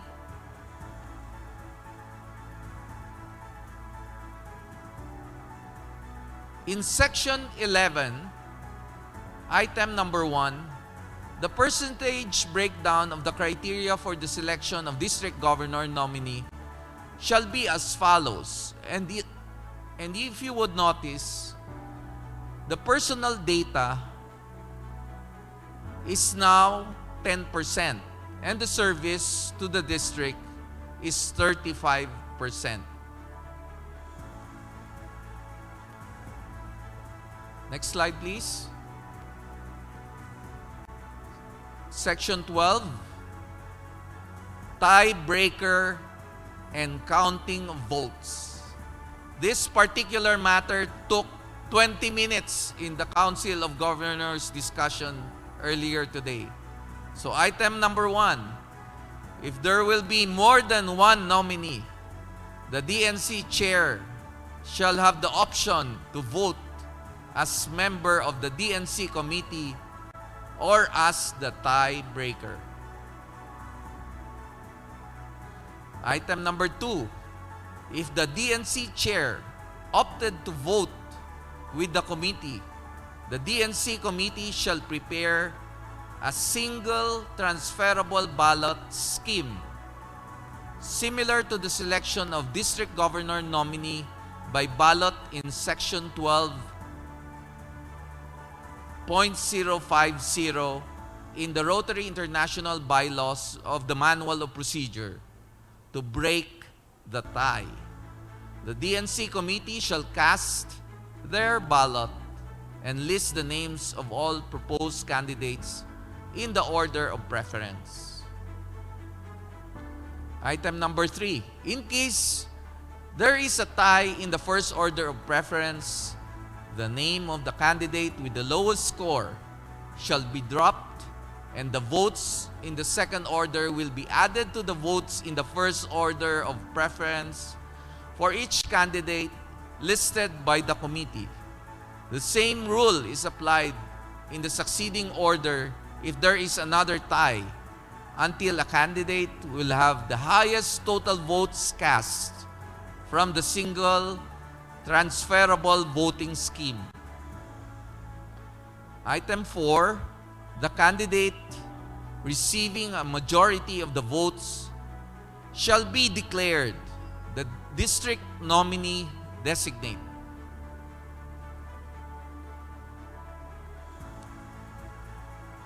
Section 13. This is now the resolution focused on voting online. The DNC shall be allowed to convene online if in-person meeting or hybrid is not allowed by law due to COVID-19 or other circumstances or situation that would make it impossible to have in-person meeting. The District Nominating Committee shall inform Rotary International the conduct of convening online in the selection of the District Governor nominee designate for reasons above stated and shall be duly approved by the District Governor.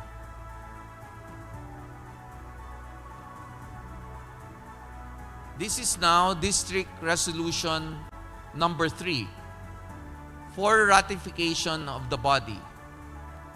The composition of the DNC for the nomination of District Governor nominee designate to serve as governor in Rotary year 2024-2025. Item A. The 3 immediate past district governors with the most senior past district governor serving as chairman of the DNC. And in our district, the most senior is past district governor Lyndon, and the succeeding past district governors are past district governor Rafi Taiko and our very own past district governor Louie.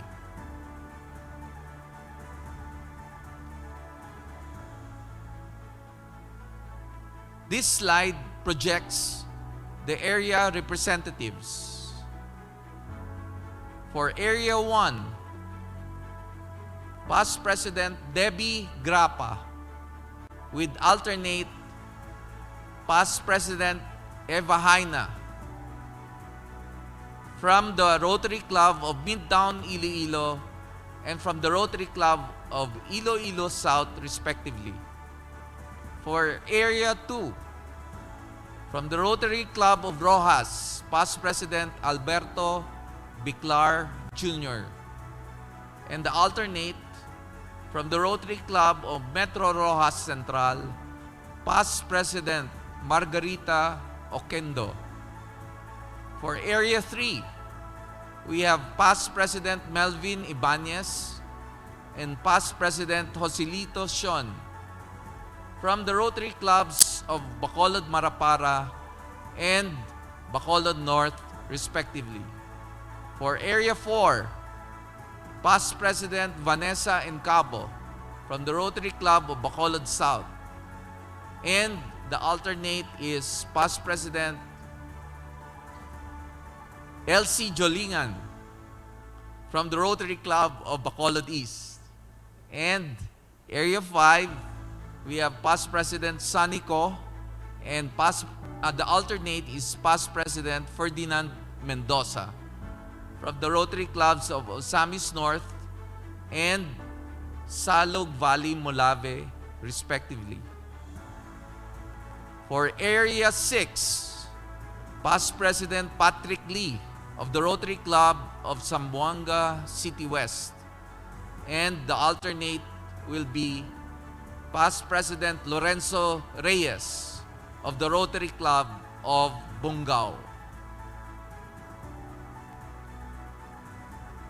Now the final resolution. Resolution number 4. Resolving and hereby approving, ratifying the financial statement submitted by immediate past District Governor Rafi as provided for in our district policy for Rotary year 2019-2020.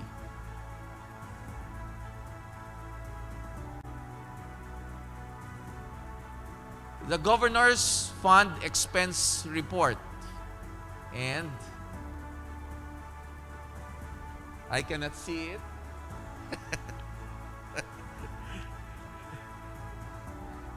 So, for the Governor's Fund Expense Report, we have total receipts of 937,530 pesos.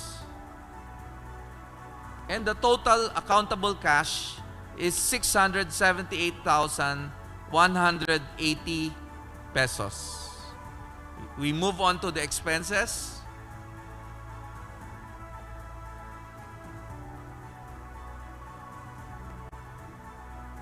It's different.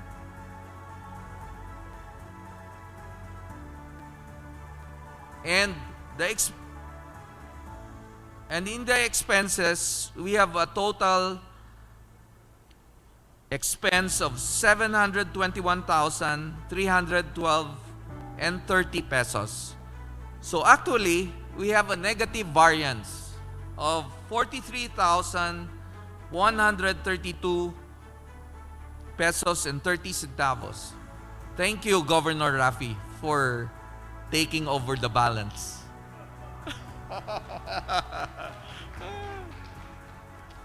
And for the Rotary International Fund Expense Report,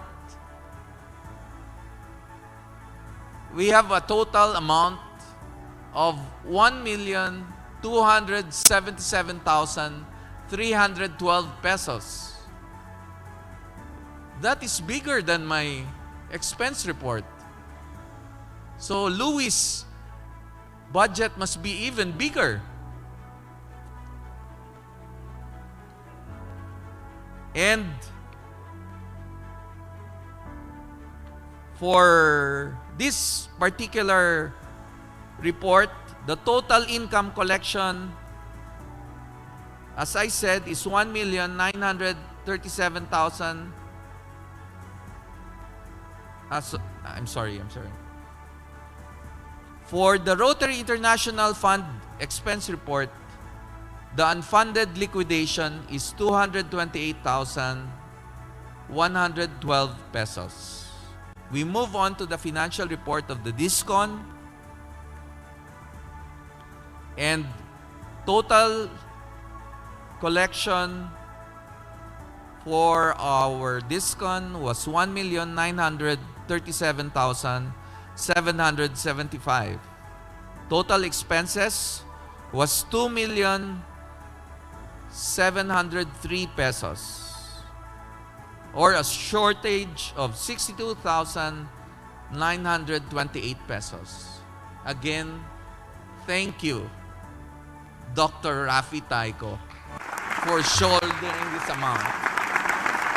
So it is a challenge to future governors that you must always take care of the negative variance. Gov. Louis, we expect no less, no mas. Okay? Next. Finally, we summarize the resolutions. District Resolution number 1, resolved that District 3850 will proceed to the formation of Rotary Inter-Country Committee in the ASEAN countries. District Resolution number 2, amendments in the TOR, or Terms of Reference on the District Nominating Committee, resolve and hereby approve, ratify the amendments of the TOR for the District Nominating Committee composition and election as provided in our district policy. Next, please.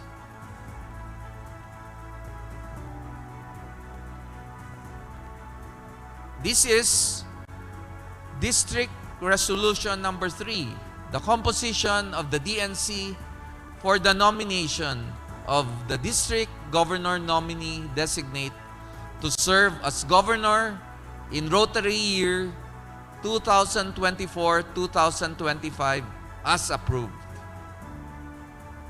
And last,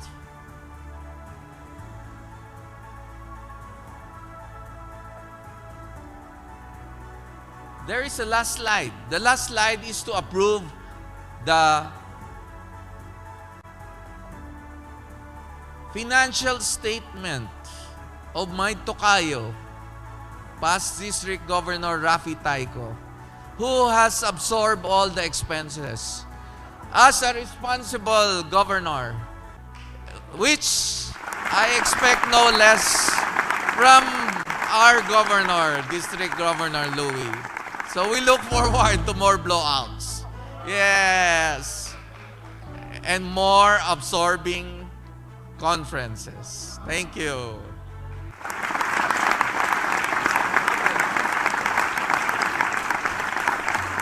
So, it is my honor to accept any question, which I'm sure no one will ask questions. Are there any questions from our participants? Because I'm ready to ring the bell to adjourn. Any questions from the floor? Thank you. Yes.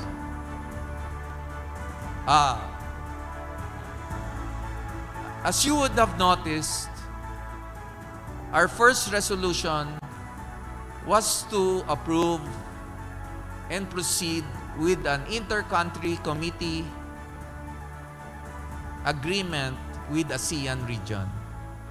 But for the record, we have already started with an ICC agreement with Taiwan.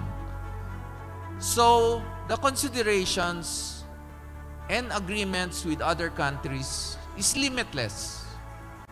We could have further agreements with Germany and a proposal from Wales, United Kingdom, or any part of the world, as Rotary's mission is global and we are willing to participate in that aspect.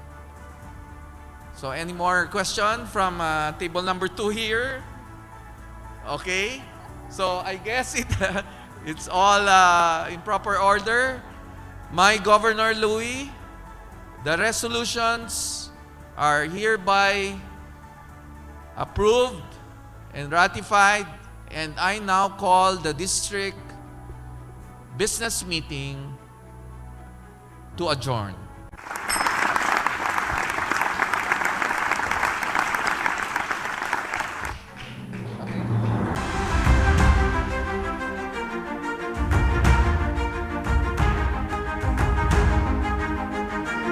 A very big thank you to our past district governor, Piboy Hocson. So palakpakan po natin. Maraming salamat. No further questions, no violent reactions from Sir Louie, so I think it's time to move on.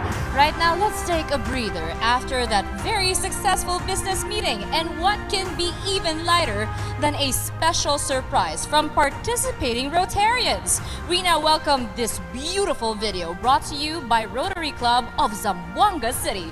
Let's watch this.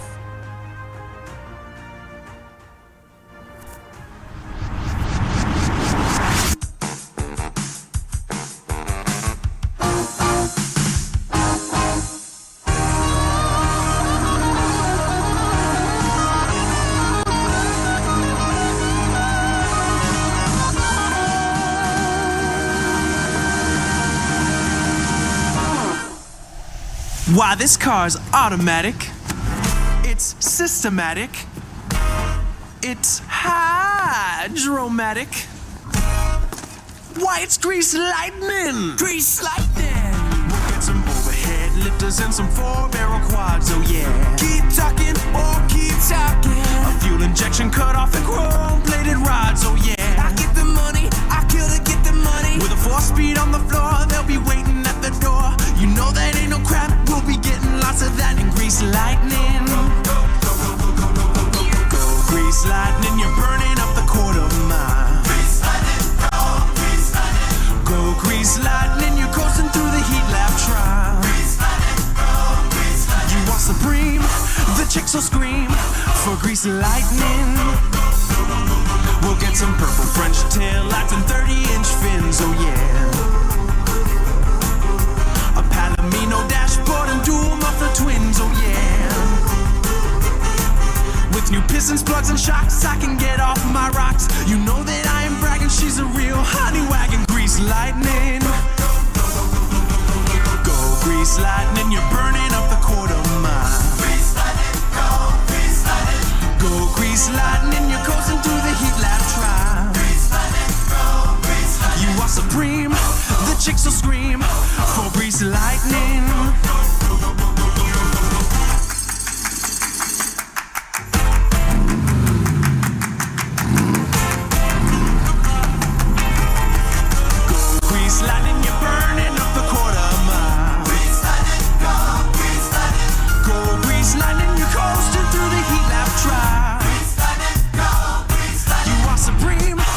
Chicks will scream for grease lightning.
Marius Pontmercy is one of the protagonists of Victor Hugo's 1862 novel Les Miserables.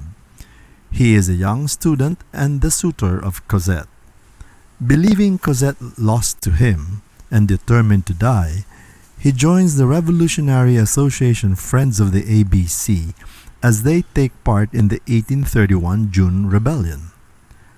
Facing death in the fight, his life is saved by Jean Valjean, the main protagonist. And in this scene, Valjean prays for the sleeping Marius. God on high, hear my prayer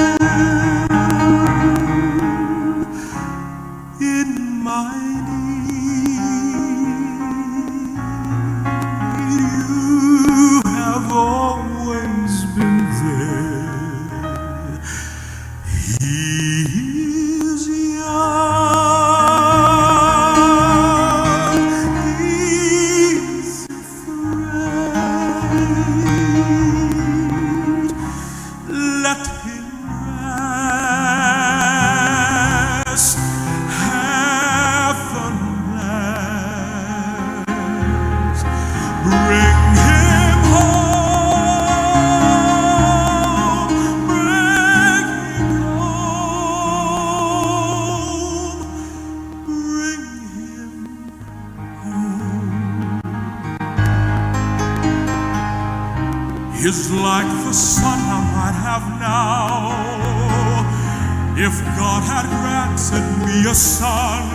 The summers fly one by one, how soon they fly on and on, and I am old and will be gone.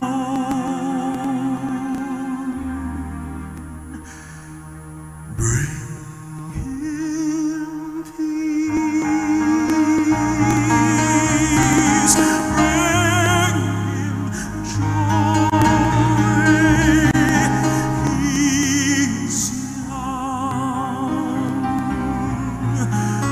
he's only a boy. You can take, you can give. Let him be, let him live. Bring him home, bring him home. Let him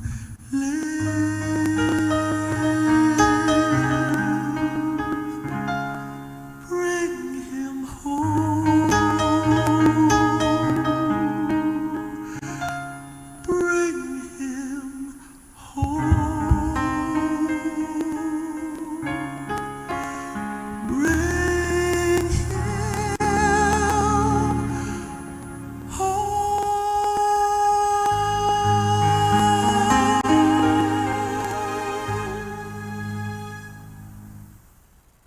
Les Miserables is a French historical novel by Victor Hugo, and it's considered one of the greatest novels of the 19th century. It follows the lives and interactions of several characters, one of which is Eponine, the eldest daughter of the Thénardiers. As a child, she is pampered and spoiled by her parents, but ends up a street urchin when she reaches adolescence. Eponine walks the streets of Paris and reflects on her reclusive life and her unrequited love for the character Marius, and how she dreams of being at his side but knows his love is for Cosette and not for her. And now I'm all alone again, nowhere to turn, no one to go to. Without a home, without a friend, without a face to say hello to. And now the night is near, and I can make believe he's here. Sometimes I walk alone at night when everybody else is sleeping.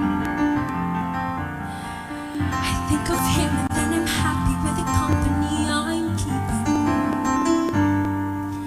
The city goes to bed, and I can live inside my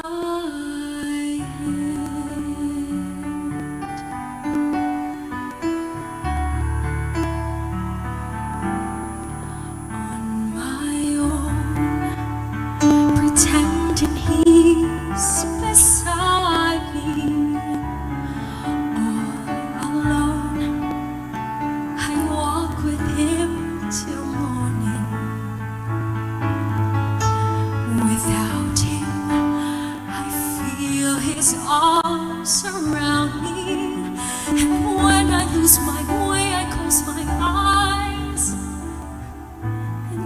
peace found me in the rain. The pavement shines like silver. All the lights are misty in the river. In the darkness, the trees are full of starlight, and all I see is him and me forever and forever. And I know it's only in my mind that I'm talking to myself and not to him. And although I know that he is mine, still I say there's a way for us. I love him, but when the night is over, he is gone. The river's just a river. Without him, the world around me changes. The trees are buried everywhere, the streets are full of strangers. I love him, but every day I'm learning. All my life I've only been pretending. Without him, his world will go on turning. A world that's full of happiness that I have never known.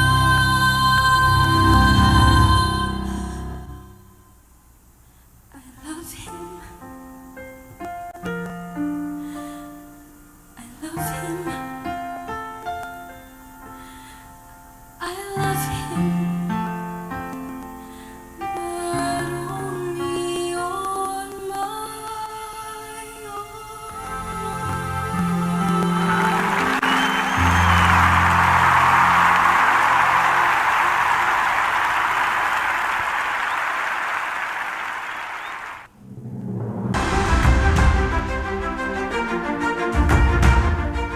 And once again, we would like to give a very big shout out and thank you to the Rotary Club of Zamboanga City West for such a spectacular performance. Kahit COVID po tayo, nothing's gonna stop in giving out all the best that we have as Rotarians. Now moving on, another special talk. But to introduce our speaker is Rotary Club of Bacolod North past President Ramon R.U. Uy. Governor Mariano, aka Governor Louis Gonzaga, fellow Rotarians, ladies and gentlemen, coronavirus-free Philippines, hopefully. Good afternoon. One of the most difficult tasks to be given is to introduce a person whom we did not meet personally and given only 3 minutes. More so if that person had a very long list of extraordinary accomplishments. But after going over his accomplishment and looking at his picture, I'm beginning to feel some familiarity and affinity.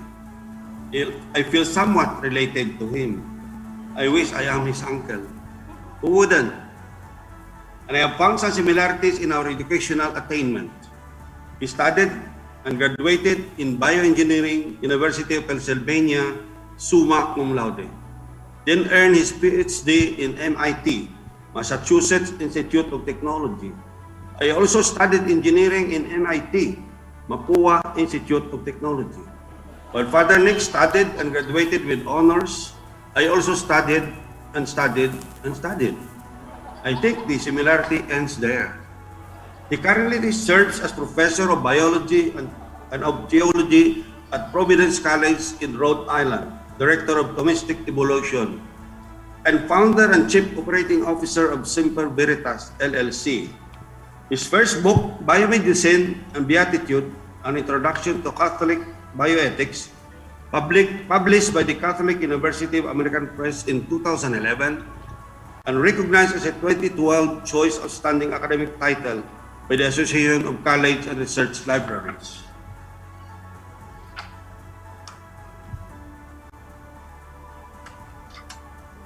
During the pandemic, He pivoted his ongoing research effort to develop a delivery platform for COVID-19 vaccine for the Philippines. Now, Philippines, we are in good hands. He is a fellow of Octa Research. Most recently, he is the lead investigator of the UST COVAX Vaccine Awareness Team at UST. He is known for biomedical ethics and biology of aging. If the study is already successful, Father, in the biology of aging, I would like to be one of the subjects. I believe most Rotarians would also like to be. After going his personal resume, I could not find where he took his elementary and secondary studies. I was wondering, maybe my suspicion is true, that he is one of God's favorite son. When God was giving knowledge, intelligence, and good looks, he was in the front row. Unlike some Rotarians, well, you know where they're situated. Looking over his accomplishment and trying to find something which I could be ahead of him, I finally found several. I was born September 14, 1946. Father Nick was born only on November 1, 1968, where I am supposed to graduate in mechanical engineering. Supposed to. I became a father in 1975. He became a father only in 2004. I'm a father to 5 children, but Father Nick to more than 1,000 children. Even the father of his children calls him father. Yesterday, I had a chance to talk to Father Nick on Zoom. I forgot to tell him, but Father, I'm reminding you, Father, please hurry up with your anti-aging study. Otherwise, you will look like this when you are 75. Levity aside, I asked Father Nick, among your many accomplishments, which one of them stands out most? Without hesitation, he said, being a priest is the highlight of my career. Serving Jesus Christ and the church and of course the people. I believe that his father Nicanor Sr., who is in heaven, and his mother in Naga City are very proud of their son, Father Nicanor Jr. Fellow Rotarians, ladies and gentlemen, it is an honor and distinct privilege to introduce my nephew, Father Nicanor Ario Bles Robles Ostreaco. So thank you so much. I think that is probably the best and most memorable introduction I've ever had. And I've had many introductions over my life. So I thank Sir Uy for that wonderful introduction. So good morning from the United States. I was hoping to be back in the Philippines today in order to present this. But because of the surge in the NCR, I was unable to return to the Philippines. So I'll be returning to the Philippines in 2 weeks. So well, that depends on the pandemic, but hopefully I have a ticket now to return home to the Philippines. And so thank you again to the Rotarians for this kind invitation to speak today during your DISCON 2021. What I would like to discuss this afternoon is to talk about the vaccination strategy against COVID-19 that we as a country are currently going through. My lecture this afternoon is going to be divided into 3 parts. I would like to talk about vaccine hesitancy in the Philippines and studies that my students have done as part of our work at UST COVAX. I will then talk about increasing vaccine confidence in the Philippines and end with the science of the vaccines. Now, I just want to make sure, is the sound clear at this point? There were some issues with sound earlier. And before I begin the bulk of my lecture, I'm just hoping that everything is working for the sound. Is the sound working?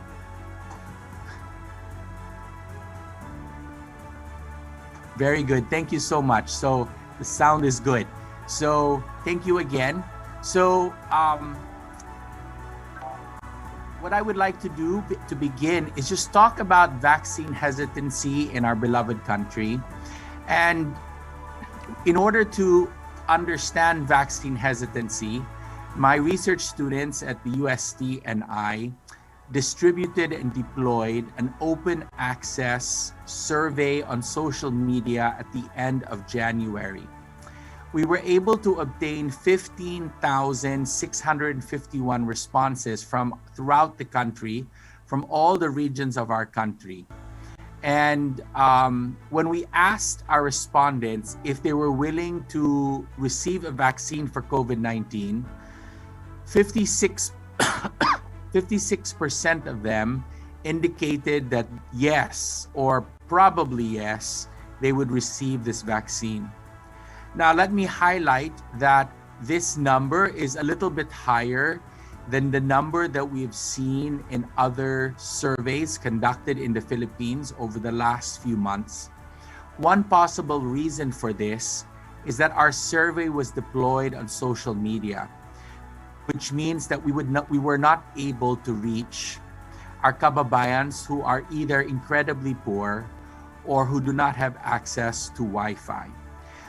Nonetheless, we believe that our survey, because it has so many Filipinos from all over the country, gives us an accurate snapshot of the perceptions of our kababayans at the end of January.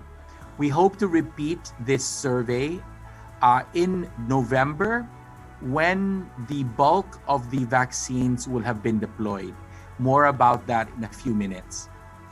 So here in the United States, Americans struggle to be vaccinated because many of them do not think that vaccines actually work.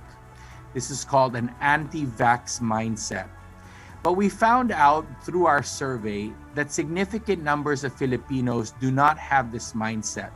They actually believe that vaccinations will work. So 80% of our respondents, 80% plus of our respondents indicated that they thought that vaccination would decrease their chances of getting COVID-19.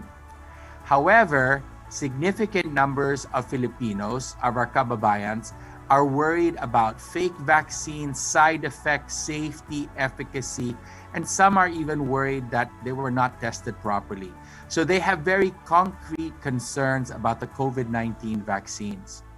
When we asked them about their brand preference, what we discovered is 1/2 of the 15,000 respondents had no brand preference as long as the vaccine was safe and efficacious. However, we did also notice that very few wanted to receive the Chinese or Russian vaccines.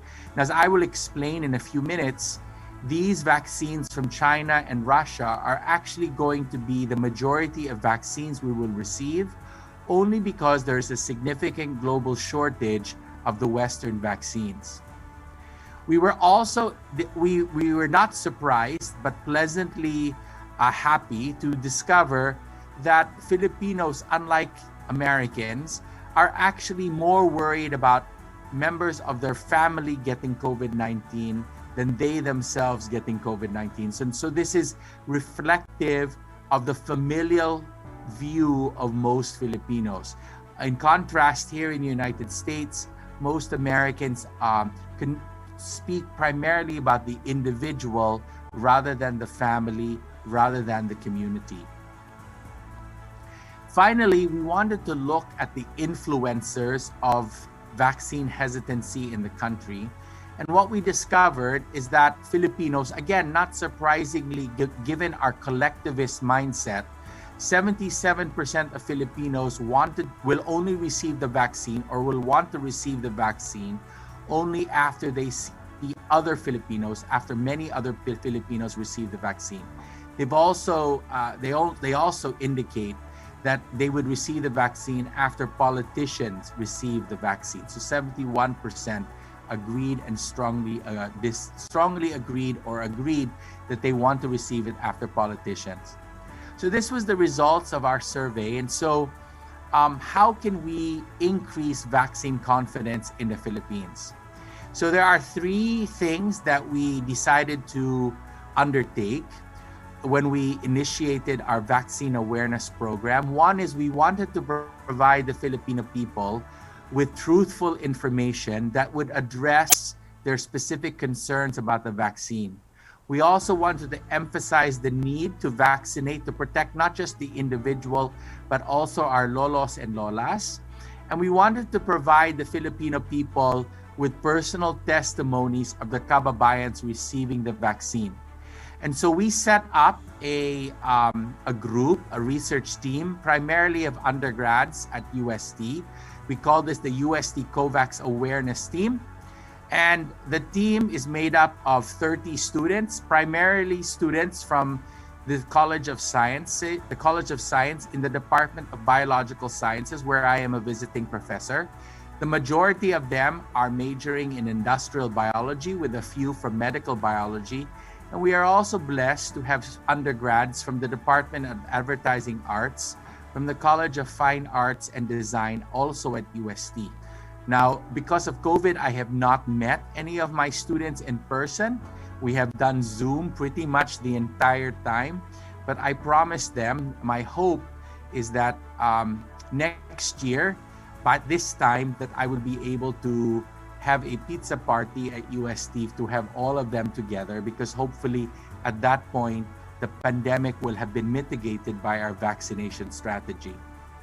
So what do we do as a team? What my students do is, because they are scientists in training, is that they do research to look up the scientific information on the vaccines, and they provide infographics to address the concerns of the Filipino people. This is an infographic about the sources of vaccines from around the world. We do this in English, and we also do it in Filipino.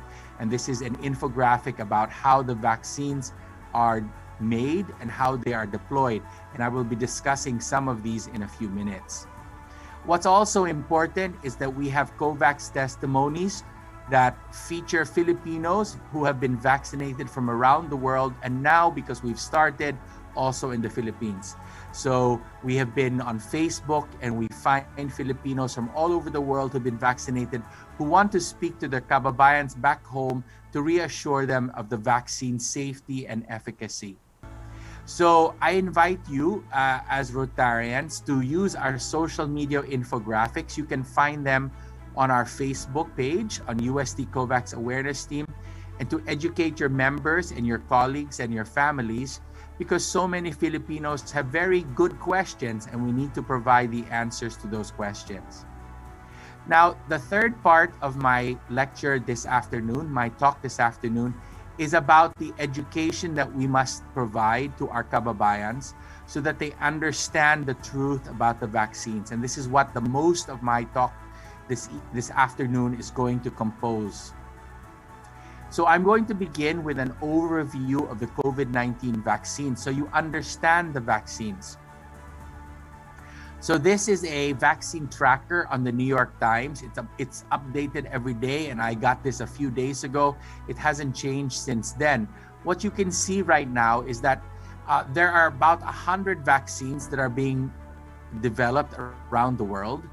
We have 8 approved vaccines around the world. 5 of them have emergency use authorization as well. So we have 13 vaccines that are currently being used to vaccinate people around the world. Now, you will notice that not every vaccine actually is successful, because 4 of the vaccines so far have failed their clinical trials. So there are very, very stringent criteria for success for a vaccine. As you can see, 4 have failed and 13 have passed. And we will pray that the Lord will continue to bless the efforts of those who are making vaccines, because we will need as many vaccines with as many different vaccine delivery platforms as possible. Now, these are the names of some of the famous vaccines. You probably have heard of them. So the primary ones in the West, in the United States and in Europe, are Pfizer and Moderna and AstraZeneca. These are the 3 most common vaccines. Here in the US, it is Pfizer and Moderna with Johnson & Johnson, most recently J&J. We also, in the Philippines, talk about the Gamaleya vaccine from Russia. This one will be arriving in Manila, probably even this coming week or next week. And then Sinovac, I'm sure you've all heard of Sinovac. Sinovac is an inactivated vaccine from China, and we'll be talking about this in more detail in a few minutes. Now, how do the COVID-19 vaccines work? the first thing you need to know is that from a scientific perspective, you have to understand that antibodies destroy SARS-CoV-2. So this red sphere at the center of this picture is a depiction of the SARS-CoV-2 virus that causes COVID-19. And the blue molecules are called antibodies, and they attach to the SARS-CoV-2 virus and they destroy it. It is like a cruise missile. It's a very specific antibody just for that virus. And the goal for a vaccine is to help your body to make those antibodies. So this is a very famous picture. This is Maggie Noonan. She is now 91 years old. She was the first person in the world to receive a COVID-19 vaccine outside of a clinical trial. And she was vaccinated in December in the United Kingdom. And what is not known, what is not appreciated is the nurse who vaccinated her is actually a Filipina who's been living in England for many, many years, working for the National Health Service. So the goal for a vaccine is to make antibodies that destroy SARS-CoV-2. Now, how is this done? What happens is that the vaccine delivers a part of the virus. So this is a picture of the virus. You can see that the skin of the virus is covered with these red spike proteins. So there's about 75 of these spike proteins that are on the skin of the virus. And the spike protein is very important because it is the key that the virus needs to enter your cells. And so what most of the vaccines do is they take this spike protein and they introduce the information to make this spike protein into your body so that your body will learn to recognize the spike protein. So if you get infected with SARS-CoV-2, then the antibodies will destroy the spike protein and the virus so you will not get sick. Now, there are different vaccine delivery systems. You can imagine if you buy something from, say, Lazada, you have the package that you want to be delivered to your house, but there are many different ways to deliver this. You can have a motorcycle, you can have a truck, you can have a car. So in the same way, the spike protein is the package, and there are many different delivery systems. So two of the most famous ones, so the RNA vaccines, Pfizer and Moderna, they're the ones that are used primarily here in the United States. They deliver the information for the spike protein in a molecule called RNA. Now, the viral vector here, this is AstraZeneca and Gamaleya from Russia. They deliver the information for the spike protein, but what they use instead of just RNA is they use a virus from monkeys that has been destroyed. So all it can do is deliver the spike protein information to your body. Now, Sinovac, the Chinese vaccine, is called a whole virus inactivated vaccine. What they do here is they kill the SARS-CoV-2 virus, and then they inject the dead virus into your body, and so your body is able to recognize the SARS-CoV-2 and make antibodies. Now, the final delivery system here is called a protein subunit. We don't have any of those yet. That is the Novavax vaccine that hopefully will be approved in the next 2 months. Now, this is just a comparison between the 3 different vaccines that are currently being deployed in our beloved country. So you have Sinovac from China, Gamaleya from Russia, and AstraZeneca from the UK. Now I want to focus, so you have to get 2 doses of these vaccines, and we will talk about the efficacy. So people always compare how efficacious this is. A lot of people often talk about, okay, let's just talk about the efficacy against getting COVID. But the most important actually are these numbers, the protection against severe disease and hospitalization. So most of these, all of the vaccines that we currently have are very good at protecting you against severe disease and hospitalizations. What this means is that even if you get COVID after you get vaccinated, the COVID is very, very, very mild. So you will not go to the hospital, you will not die. And that's really, really important. Now, what about the variants? So you've heard about the variants, and there are many different variants now. For the most part, these vaccines are still effective against the variants. Now, there is one area, the AstraZeneca is of concern for the South African variant. But what is important, again, is that they will all protect you against severe disease and hospitalization. Now, I put two little icons here of a fetal human being because these two, Gamaleya and AstraZeneca, were actually developed using cells, a cell line that was originally obtained from the dead body of an aborted fetus. And so this is a very concern for a lot of people.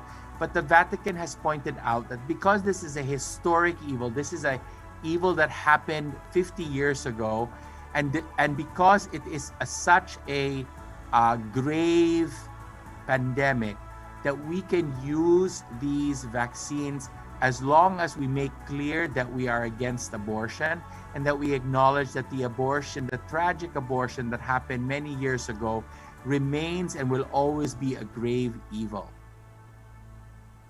Now, the safety of the vaccines, as of a few days ago, it was 944 million. 3 days from now or 4 days from now, so probably by the middle of next week, there will be 1 billion vaccine doses deployed. So by the middle of next week, 1 billion people throughout the world will have been vaccinated. Now, what are the side effects? So this is a picture of me receiving the second dose of the Moderna vaccine. I had no choice. This was the vaccine that was brought and offered to me and to the 40 other Dominican priests with whom I live here in the United States. And these are some of the side effects. So there's for a lot of people, there's the pain on the injection site. There is tiredness, headache, muscle pain, fever, joint pain, chills, nausea, and swelling. I had all of these except nausea. So especially after the second dose, you notice the red bars are the second dose because the side effects are harder the second dose instead of the first dose, because the second dose, your body has already learned about COVID-19. So when it gets the second vaccine, the response of the body is stronger. So I'll be honest with you, the day after my second dose, I was very sick. I had fever, I was chilling for many hours, I had a headache, there was muscle pain, I was very tired. But after one day, wala na, it was completely gone. It was 1 day of feeling really bad. And now, after it has been 1.5 months since my second dose, I am now fully protected against COVID-19. And so one of the reasons why I encourage you to get that vaccine is because I remember when I was being vaccinated, the first thought that came into my mind is that my mother is safe, because my mother is a senior citizen. And so I was always worried about giving her the vaccine. But now that I've been vaccinated, I know that I protected my mom, which is why it's most important. Now, one thing that you should know is that the side effects are actually a sign that the vaccine is working, because the side effects are from your body's response to the vaccine, and they will pass after 24 to 48 hours. Now, a lot of people are talking about the risk of the AstraZeneca vaccine with blood clots. Let me just I have to give you the numbers so you understand. So the risk of getting blood clots with AstraZeneca is 1 in 250,000. So the chance is 1 in 250,000. Now to compare to the other risks. So the risk of being hit by a lightning is 1 in 15,000. And the risk of being killed in a car crash is 1 in 103. So we have to do risk and benefit. So when people get into a car, they actually risk being killed in the car crash. And in fact, the risk you take when you enter a car is 1 in 100. So you see that the risk of getting into a car is much, much smaller than the risk of being sick with a blood clot with AstraZeneca. So when you think about the risk, if you have no problems getting into a car, when the risk is 1 in 103, you should not have a problem with the risk in 1 in 250,000, 250,000, because the risk of dying in a car crash is much higher than the risk of getting a blood clot with AstraZeneca. So now, just to point out, there are very few people, very few people who get blood clots. This is the symptoms. It usually happens about 4 to 6 days after the vaccination. You have shortness of breath, chest pain, swelling in your leg, pain in the stomach. You have neurological symptoms. You have headache, blurred vision. If this happens, then you have to go to the emergency room. But notice, these are incredibly small risk. It is much less than the risk of getting into a car crash. People are also concerned about severe allergic reactions. So again, look at the risk. It's 10 in 4 million people. So 4 million people, only 10 of them got the severe allergic reaction. It happened within 15 minutes, which is why when you get vaccinated in the Philippines, as is everywhere in the world, they will ask you to wait for 15 minutes to 30 minutes in the vaccination center just to make sure that you are not, that you do not have a side effect. And if you have a side effect, a severe allergic reaction, they will have the drug called epinephrine. It's in an EpiPen to give to you to prevent that severe allergic reaction from getting worse. So I'm telling you this to reassure you that the vaccines are incredibly safe. The risk is very low. Now, can vaccines end the pandemic? There's a lot of questions about this. And I point out that the vaccines are ending the pandemic in Israel. So Israel has achieved herd immunity. Now, keep in mind that the country of Israel has 9 million people. So there are more people in the NCR. Just in the NCR, there are more people, 12 million people, than in the entire country of Israel. So it took them 4 months to vaccinate all of the people in their country. And they noticed that once the senior citizens were vaccinated, what they noticed is that the number of COVID cases were going down, the number of people in the hospitals were going down, the number of people who were getting severe COVID were going down. So the vaccine is successful in ending the pandemic. And right now, they have noticed that 21 days after the second dose of your vaccine, there are no more infections on day 22 onwards.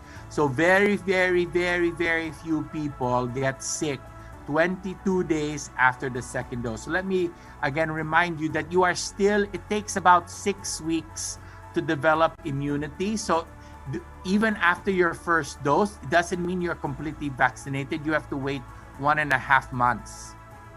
Now, how about the COVID-19 vaccines in the Philippines? I just have to point out that there are not enough vaccines in the world. So there are 7.8 billion people in the world, and we do not have enough vaccines made in the West to vaccinate all of them. And not only that, most of the vaccines have been bought by 5 groups: the United States, the European Union, the United Kingdom, Canada, and Japan have bought most of the vaccines. So the rest of the world, including the Philippines, don't have vaccines to buy.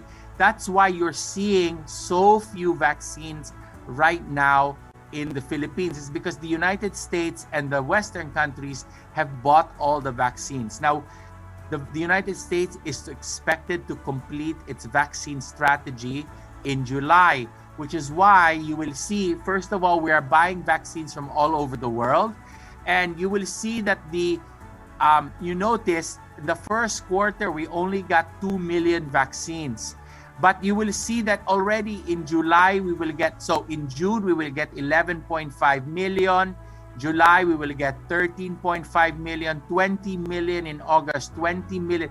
The reason why we will get so many vaccines in the third quarter is because many of the countries in the West, including the United States and the United Kingdom, will have finished their vaccine deployment, so they will release all of the vaccines that they have reserved. This is why we don't have enough vaccines right now. Now, you've heard about the vaccine priority categories. So currently in the Philippines, we are vaccinating A1, A2, and A3. A1 is the frontline health workers. Senior citizens 60 years and above are A2. And then persons with comorbidities, 14 million of them are A3. We are vaccinating them right now. A4 and A5. A4 is the frontline personnel, and the A5 are the poor of the Philippines, because all of these people are at risk because they have higher risk for severe disease, not only because they are exposed to more virus like the frontline workers, but persons with comorbidities and senior citizens are also at risk. And the poor are at risk because their health is not always the best and they live in very crowded communities. So this is the vaccine administration. So we have started already in the first quarter. We are going to vaccinate A1, A2, and A3. But the most of the vaccines will begin in the third quarter in June and July, when the vaccine supply will increase in our country. And our hope is that we will be able to vaccinate as many people as possible, 70 to 75 million Filipinos, so that we have a wonderful Christmas. So Pasko will be normal. Now, why should you get vaccinated? You should get vaccinated not only to protect yourself, but to protect our lolos and our lolas and those who are vulnerable. We will need to do this because we need to get herd immunity, 70%. Now, to understand herd immunity, I thought I would show you this picture. So in this upper left-hand side, the red dots are people with COVID, and the blue are the people who are not vaccinated. Now, you notice that when there's no vaccines, the red dots find the blue dots very easily. And this is why you have a surge, because the red dots are giving the virus to the blue dots. But look what happens when you have 75% or 90% vaccinated. So the vaccines are yellow dots. The red dots cannot find the blue dots because they are surrounded by yellow dots. So the yellow dots protect the blue dots from the red virus. This is why we need to be vaccinated, not only to protect ourselves, but to protect the people, because not everyone will be able to be vaccinated. Those who are being treated for cancer, those who have a very weak immune system, they will not be able to be vaccinated. So everyone else has to be vaccinated in order to protect them from the virus. So in conclusion, first of all, it will be the largest and most complicated public health effort in the history of our country, and it will especially benefit the poor and most vulnerable among us. Notice the challenge, which is why it's so difficult. We have to vaccinate at least 75 million people, pretty much every single Filipino adult. Why is this? Because in our country of 112 million people, 30 million of them are children. And so the vaccines cannot be vaccinated against the children at this time. So we have to vaccinate every single adult. And we have to vaccinate most of them twice in a month. So you have to tell Lolo, it's time for you to be vaccinated. But he said, I was already vaccinated 3 weeks ago. You have to tell him, Lolo, it is time to be vaccinated again. So it's very difficult, especially, can you imagine our kababayans in our remote islands, in the mountains of the Philippines? We have to vaccinate them as well. So there's an enormous challenge. And as you can see, not every Filipino is convinced that they have to be vaccinated, which is why I'm speaking to the Rotarians today to ask you to help our country, to help inform our fellow kababayans, our fellow Filipinos about the importance of being vaccinated, not only to vaccinate themselves, but to be vaccinated themselves, for themselves, but also for our families. So for my concluding, first of all, it is a blessing from the Lord that we have so many vaccines. We have to thank the Lord for these vaccines that He has given to us. But it is also important. Vaccines are not effective unless people are vaccinated. So we have to vaccinate our people, and it will be a one country, effort in order for us to heal as one. So thank you so much for your invitation, and I will be available for questions from the Rotarians. God bless you all.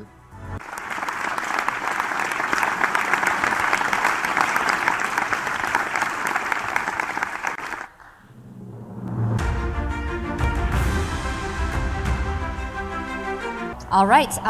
Excuse me, Father Nick. Yes. We're gonna have to take it from here para matulungan ka namin while we go with the rest of the questions lined up for you. All right?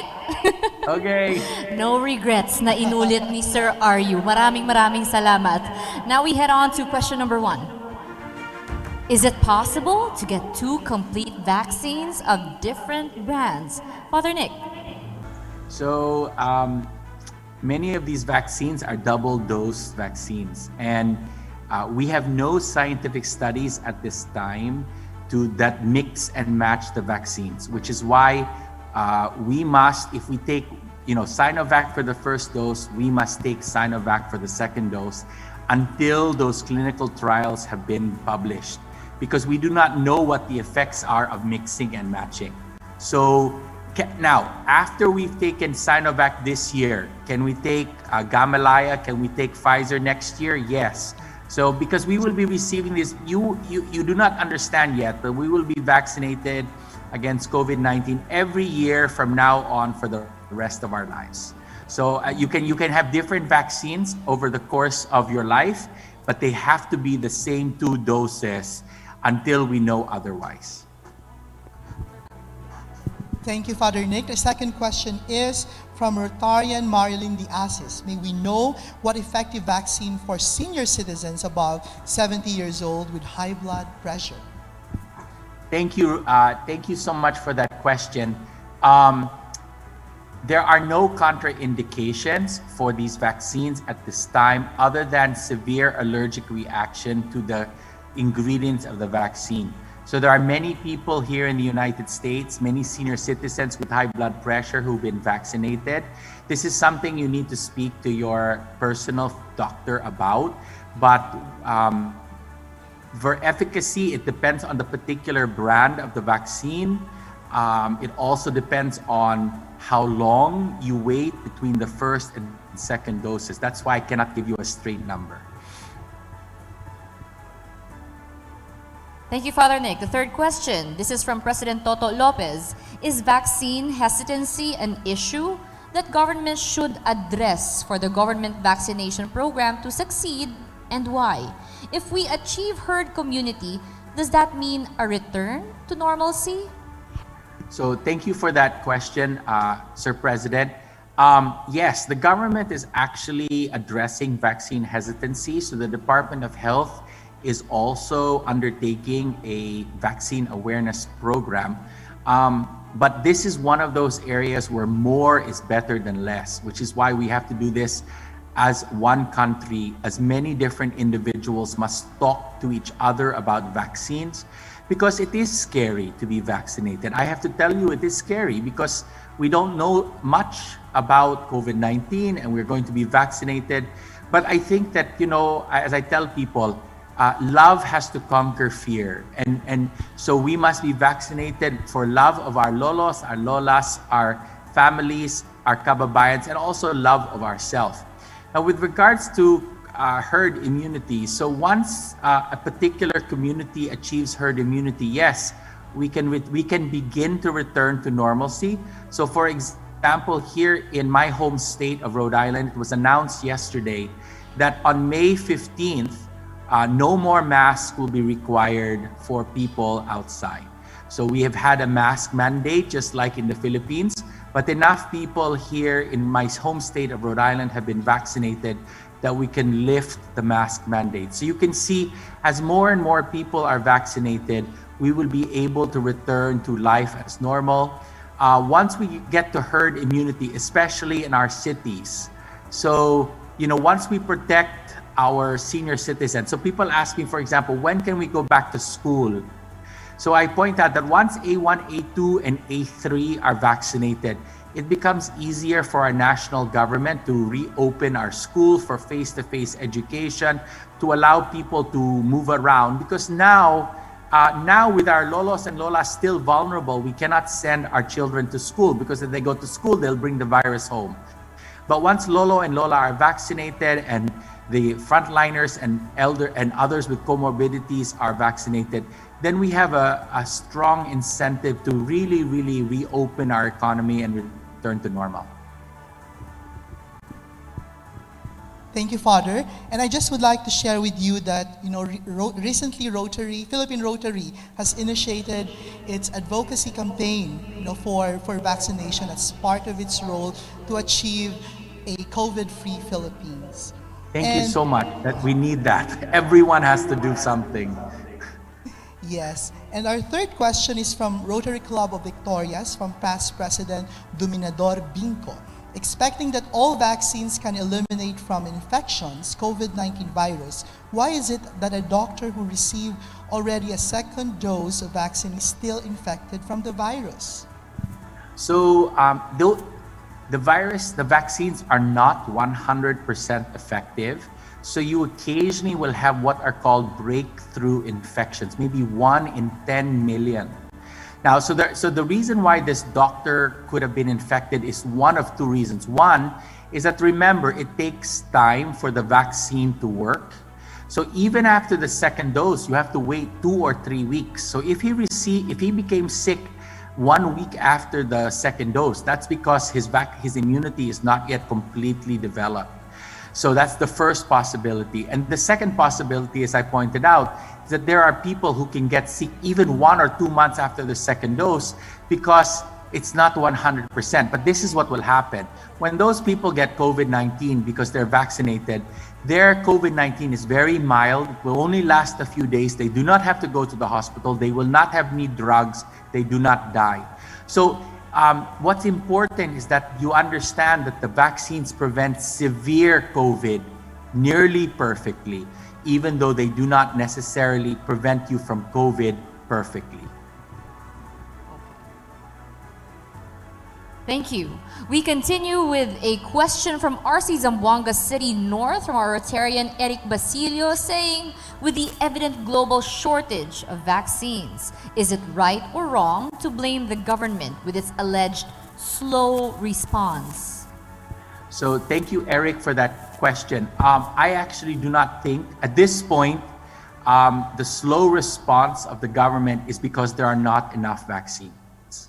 So we will have to wait to see into June and July when we get the bulk of our vaccines. Once we have millions of vaccines arriving in the Philippines, then we have to see how efficient the government is at rolling it out. Right now, the target is 500,000 per week, but I know that the government wishes to achieve a rate of vaccination of 2 to 3 million per week towards the end of the year. So no, I do not blame the government of the Philippines at this time, because there simply is no vaccine available. In fact, I am quite angry at the American government, the Biden administration, for hoarding the vaccines. So the United States is currently hoarding vaccines. There are tens of millions of doses of AstraZeneca vaccine that are kept in the refrigerations in our state of Ohio. But I think you do not realize that AstraZeneca is not approved for vaccination here in the United States.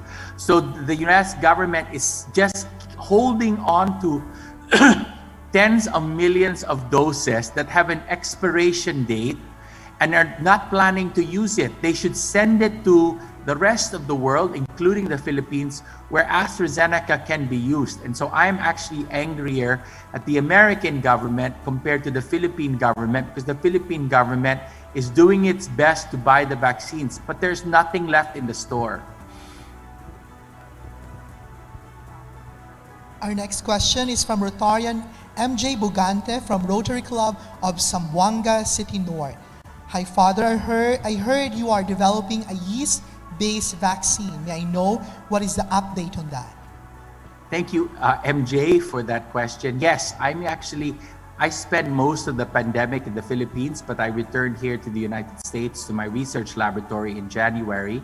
My research students and I are taking a probiotic yeast and genetically engineering it so that it will deliver a fragment of the spike protein from SARS-CoV-2. We have made that vaccine. We are testing the vaccine at this time. We are doing preclinical trials. We hope to be able to. We're developing two versions of this vaccine, one against the original ancestral strain, the second against the variants that have taken over the NCR plus bubble. And I hope to return to the Philippines next month. If I have a ticket for May 7th to return to Manila to bring this vaccine so we can test it at UST in animals. And if it works in animals, then we will have to begin clinical trials with Filipinos in the Philippines. As you can see, there are many, many steps. And I have told the Lord, I will do the very best science I can do, but He has to decide whether or not He wants it. And I've told Mama Mary she has to pray a lot as well. And we will continue to pray with you as well, Father Nick. All right, moving on with Jose Fagtanak, also asking us how long or how many months is the vaccine effective? Thank you, Jose. That's a wonderful question. We still do not know because we have just begun vaccination, but we expect that the vaccine immunity will last at least 1 year. So we think it'll be 1 to 2 years. We think that will be the case. Because immunity against the other coronaviruses. So many people don't realize that there are 4 common coronaviruses that many of us have already gotten in our lives because these coronaviruses cause a cold, an ordinary cold.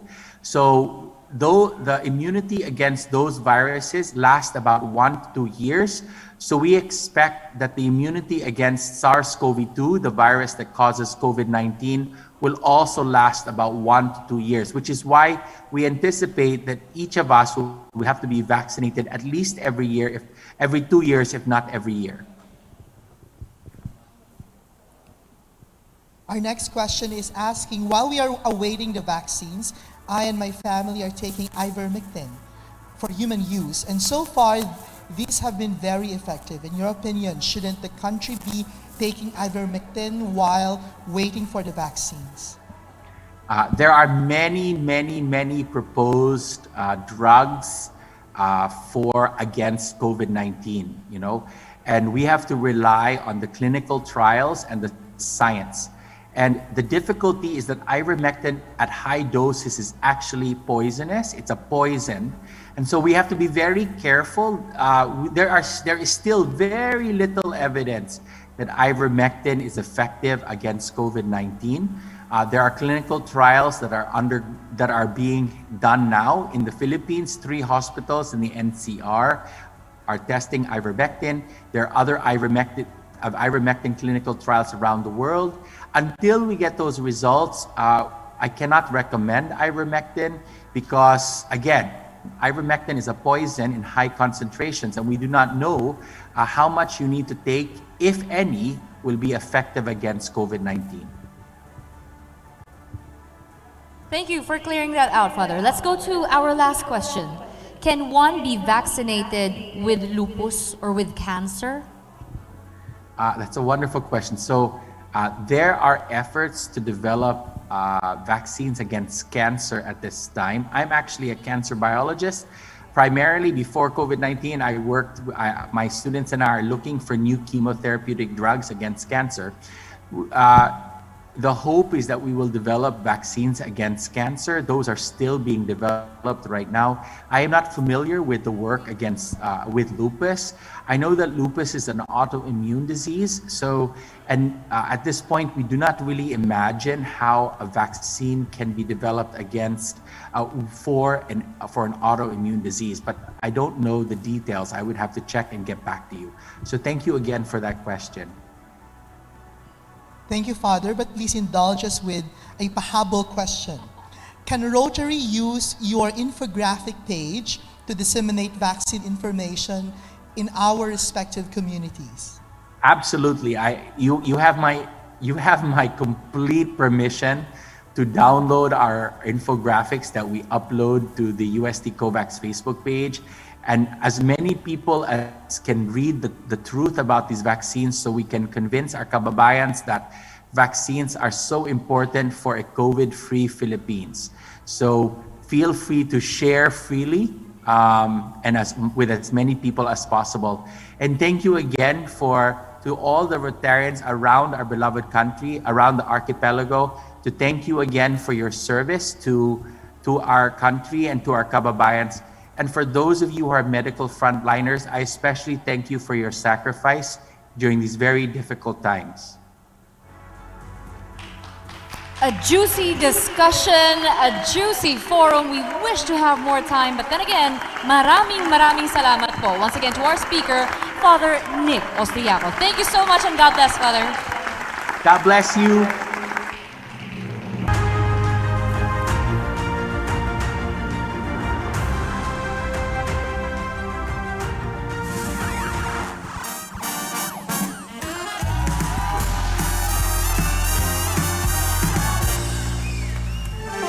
Once more, we take a break after all these amazing messages. Here now are the raffle giveaways guidelines. Hurry up, you have to make sure you're logged in Zoom to be eligible to join the raffle. Individually, please. Raffle is not sponsored, endorsed, administered, nor in any way associated with Zoom. Winners are drawn electronically at random. The name of the winner will be flashed on screen. You have one chance to win daily. And the raffle items to be won will be delivered to your doorstep. And here are the items to be won. First prize. Ooh, one winner is going home with a brand new Yubao M1 speaker. And this Rotarian is...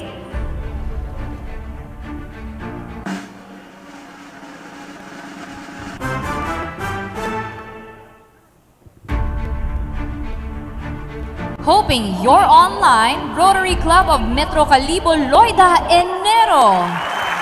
Let's check.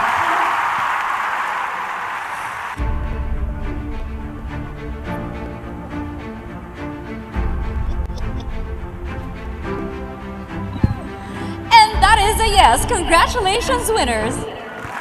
Congratulations. Now our next winner will win sports cam, will be delivered to your doorsteps. Let's roll, please. And the sports cam will go to...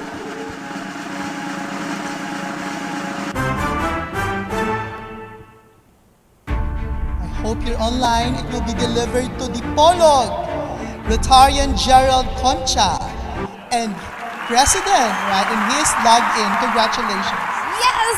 Okay, that's present. Congratulations. Now, we have one more sports cam, and this is for...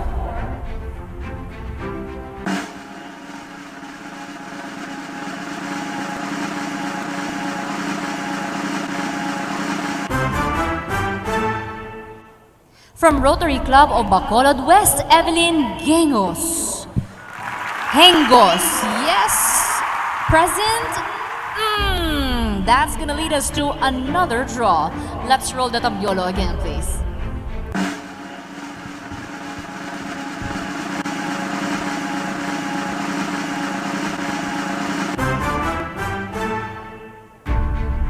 From Rotary Club of Metro Iloilo, Mark Joseph Cordero. Also an absentee. Oh no. Hoping you're online, this is our next winner.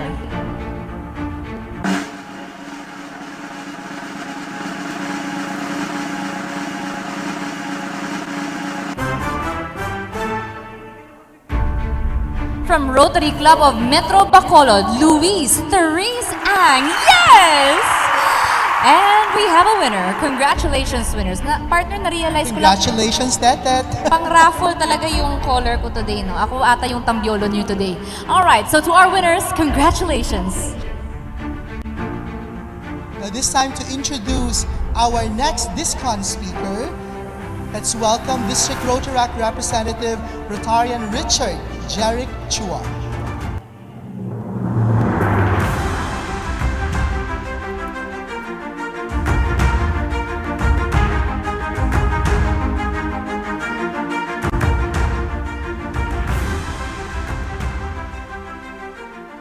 Our last speaker is definitely not the least, as she is one of us, a fellow Rotarian, and currently the active president of the Rotary Club of Antique, Council of Presidents, Zones 1 to 3, outstanding club secretary.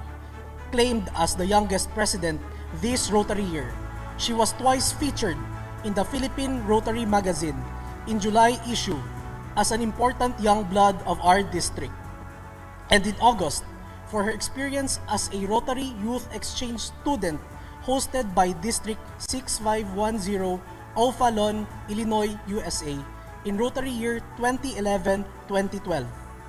She graduated high school from Assumption, Iloilo, and University of San Agustin, Iloilo City for BS Pharmacy with certificates of recognition.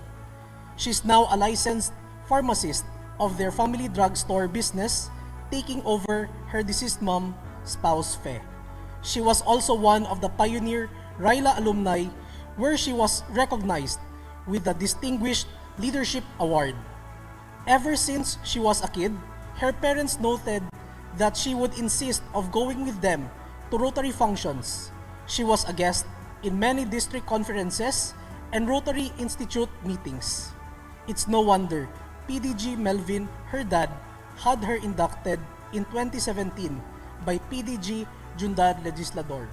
She is the eldest of 4 siblings and would swim as her hobby and loves to care for her pets. She had a modeling career during her college days for Biju Models, Iloilo City, together with Miss Universe Philippines, Rabia Mateo, whom she introduced to the agency before. Fellow Rotarians, allow me to introduce with pride President Ariana Yana O. de la Serna.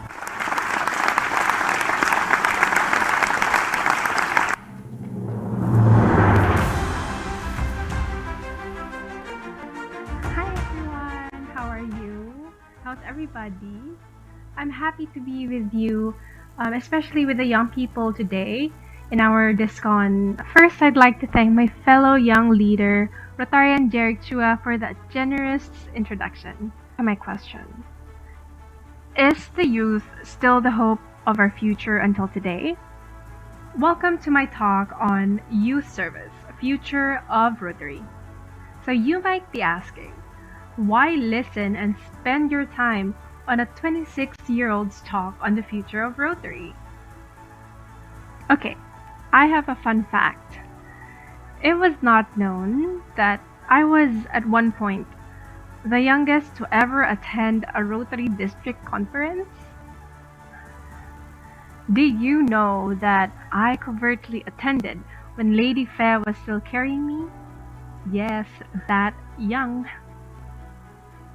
Back to my definition of youth service. Youth or young professionals exercising leadership that changes what is to what should be. One can never be too young to start engaging in various youth programs by an established organization. That is now the world's most prominent global network, where people unite, where people take action to create a lasting change with the work we collectively do. And that is Rotary International. And yes, we collectively can make a difference. So I've been fortunate enough to meet fellow youth all over the world, from various opportunities offered by Rotary. So to change the norms, to break the cycle, and to build the culture, all for the object of Rotary, thus to make the world and the future of Rotary better.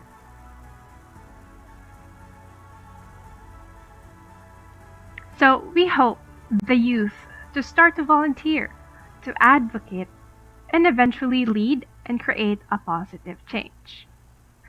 Let's go back to my question. Is the youth still the hope of our future until today? Well, not anymore. Because we are not just the future. We are the present, and our time is now. Let's see potential in every challenge that we face. Age is really not relevant when we think of making a difference, especially in the world of Rotary. And once again, welcome to Youth Service, Future of Rotary. So first things first, what is youth service? So youth service refers to the fifth avenue of service of Rotary International. So it was officially added by Rotary International in 2010 under the name New Generation. So in order to recognize the positive change implemented by the youth. Okay, so when I say youth, I am referring to students, to young professionals, to service-minded young people, including those from diverse backgrounds. It's through leadership development activities, involvement in the community and international service projects, exchange programs that enrich and foster world peace and cultural understanding. So, what is considered young? Typically, we are categorized into age groups, into youth or teens ages 13 to 17. We have young adults at 18 to 35. We have the middle age and the matured adults ages 36 to 55. And after that, we have the older adults and then the seniors. So for the sake of this presentation, I'll be referring to young, the youth, and young adults ages 12 to 30 because it's at those ages where one can qualify to take part on Rotary's youth service joins club, community, vocational, and international service, as the areas of service us Rotarians should be involved in. So clubs should be committed to involving the youth, involving the young adults, in providing programs and resources that support them. On to the second part, Future of Rotary. Our time is now. With that, let me ask, is age relevant? So for me, I don't really think that age is relevant. Age is not that relevant for us when we think of doing something different, especially in the world of Rotary. So, what separates the older generation from the younger generation? What things does each generation do differently? What separates the baby boomers from the Generation Z? What's the cutoff? How old is each generation? Are they really that different? They are just useful terms that we tend to trickle down into common usage. So the younger we are, the more dramatic each stage of life is. So consider the difference between somebody in elementary school or high school from someone enjoying their pension. So like 10 years from now, the priorities of each generation will change. So in terms of leadership and strategies, one must adjust and evolve. So knowing generational trends is important when identifying what we can do, what we can enhance when talking about the future. So let's talk about that for a bit. Generations, are they really that different? Okay, so let's start with the baby boomer.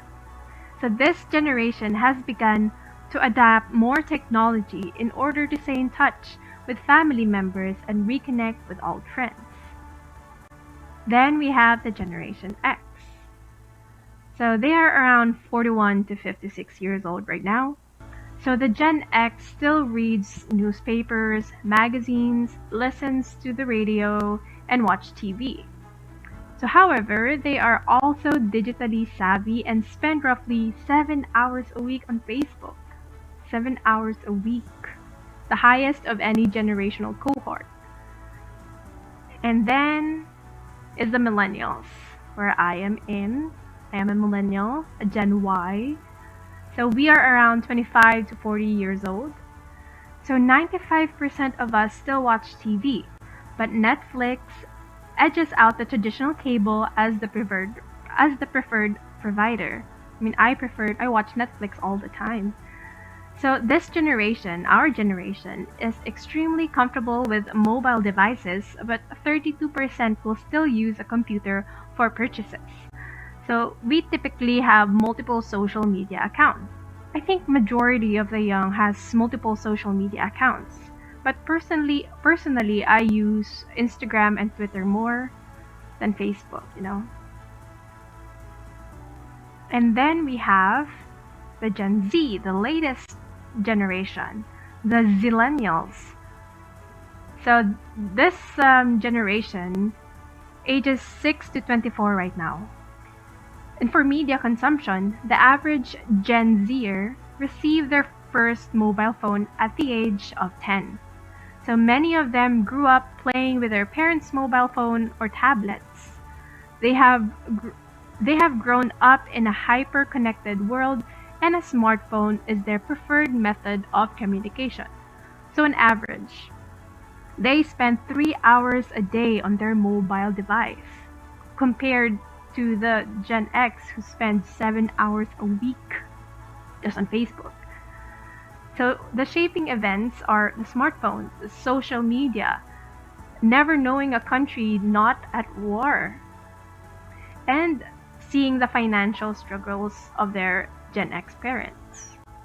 Whatever terminology or grouping you use, the goal is to reach people, reach the youth in whatever timeline we are in.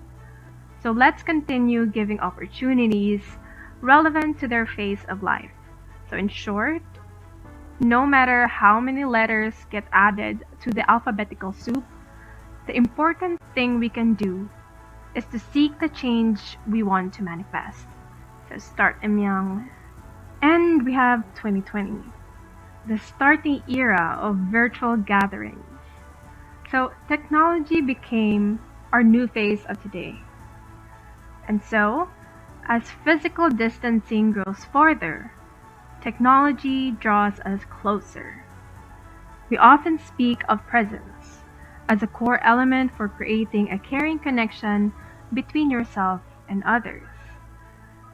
So many aspects of modern technology have created challenges to our virtual presence. In our Zoom interactions, for example, there's poor internet connection. That's totally me.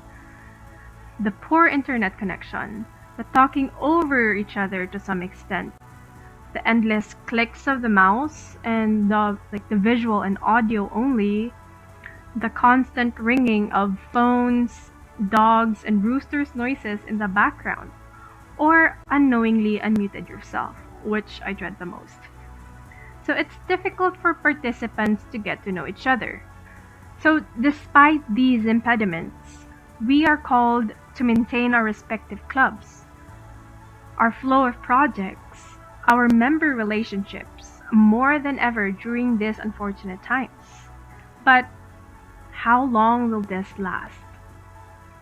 The challenge immediately is upon us to create good presence in this virtual medium that many of the older generation lose their interest in. So let's make technology our friend. In fact, generations use technology differently. It's where Rotary's public image, communication, presence, function will be affected for the foreseeable future. So let's admit it. Most of our Rotary matters were cancelled or put on hold, since gatherings, meetings, or projects were abruptly stopped, and we cannot keep our club momentum consistent, thus greatly affecting not only the members, but also our partners in service, and our partners in the community as well. Since most, especially the vulnerable ones, are affected, one cannot just bounce back to being an active Rotarian easily. New technology is typically first adopted by the youngest generation and then gradually adopted by the older generations. Okay, now, I'm not saying the older generations are technologically inept. It's just that the younger generations have often led older ones in the adoption and use of technology, and this largely holds true today. Although baby boomers may trail Gen X and millennials on native technology, the rate at which boomers expand their use of technology is accelerated. How do we overcome the restrictions of our senior members going out of the house or facility? Who will do the manpower in conducting projects? I mean, we can't always forward our projects to be done by non-Rotarians. So how can we get past these restrictions? So technically, we cannot. We can't just work our way with the restriction imposed in our respective communities. But the question is, what does the future or this future hold for us? I know that some of us right now don't really have the opportunity to be seeing their face expressions, their gratitude. It's those non-verbal communications that drive us to do more and go beyond. Rotary is an adventure. That's why we need more young members to reach places that not a lot of people nor organizations can easily access. So we have mountains to climb, we have rivers to cross, just to be of service. So like us in the Rotary Club of Antique, after completing a strenuous activity, we want to do it again. It's what drives us to go further and beyond. What we can do for the time being is to prepare and hone the youth. So Rotary believes in developing the next generation of leaders. So there are programs that help the younger leaders to build leadership skills, to enhance education, and to learn the value of service. So these are the youth service programs. We have the Interact. We have the Rotary Youth Leadership Awards. We have the Rotaract. We have the Rotary Youth Exchange. And then we have the New Generation Service Exchange. First up, we have our front runner, the Rotaract clubs. So they bring together people and communities worldwide. Rotary and Rotaract members work side by side from big cities to rural villages. So the top two reasons people join Rotaract are to meet people, meet new people, and to get involved in their communities. So many of you or our peers are likely seeking the same things. So I would like to help them with a service project, attend a networking night, or participate in a club gathering, so they can experience Rotaract for themselves. So well, we currently do not have the freedom to do that. So instead, let's consider these potential individuals for membership, since Rotary is aiming for an increase in membership anyway. So you have your friends, your relatives, your classmates or colleagues, even youth program alumni. Let us decode the not-so-secrets of Rotaractors and their success. So they think beyond their clubs. They are redefining what it means to be a Rotarian, and they embrace the opportunity to learn. Clubs were encouraged to give talks at schools and universities and institutions. In addition, we demonstrated our commitment to promoting peace on local and global level. They are redefining what it means to be a Rotarian. Though some might think of the progression from Rotaract to Rotary as linear, Rotaractors are in fact embracing dual membership, like myself. So when the 2016 Council on Legislation voted to open up membership rules, many Rotaractors saw an opportunity to participate in Rotaract and Rotary clubs at the same time.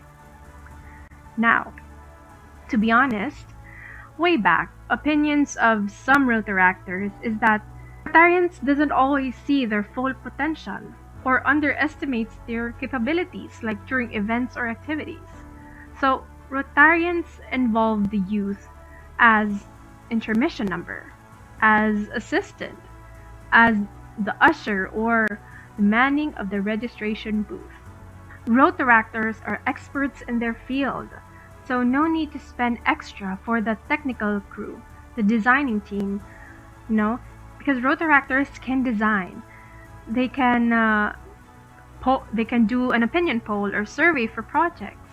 They can be in charge of different media presentations. So they can always do so much more. And we have the Interact. Interact clubs bring together young people to develop leadership skills while discovering the power of service above self. It's serious leadership, but it is seriously fun. So let's celebrate the global impact of Interact by getting involved in World Rotaract Week, in Interact Video Awards, in Rotary Youth Day at the United Nations, or the Global Youth Service Day. Next up, we have the RAILA, or the Rotary Youth Leadership Awards. So RAILA events are organized locally by Rotary clubs to match community needs. RAILA shaped me in ways that are hard to describe. Across all aspects of my personal and professional life, and most of all, I left with a raging desire to become a leader and more active and involved in my community. So that's me, and that right there is District Governor Louie. I think he was the RAILA chair at that time. So keep the RAILA alumni involved. Connect past RAILA participants with Rotary service, leadership, and travel opportunities. Help RAILA alumni stay involved through different youth service programs. Then we have the Rotary Youth Exchange Program. This promotes international understanding and lifelong friendships by letting young people see another part of the world. Some of you first knew me as a Rotary Youth Exchange alumnus, or what we call a Rotex. I hold the Rotary Youth Exchange close to my heart. During my year in the United States, I was the representative of the Philippines, of my family, and of Rotary. Doing something bigger than yourself, it's really humbling. So the primary goal of the Rotary Youth Exchange is providing young people with opportunities to experience a cultural exchange and to develop as leaders who promote peace and justice around the world.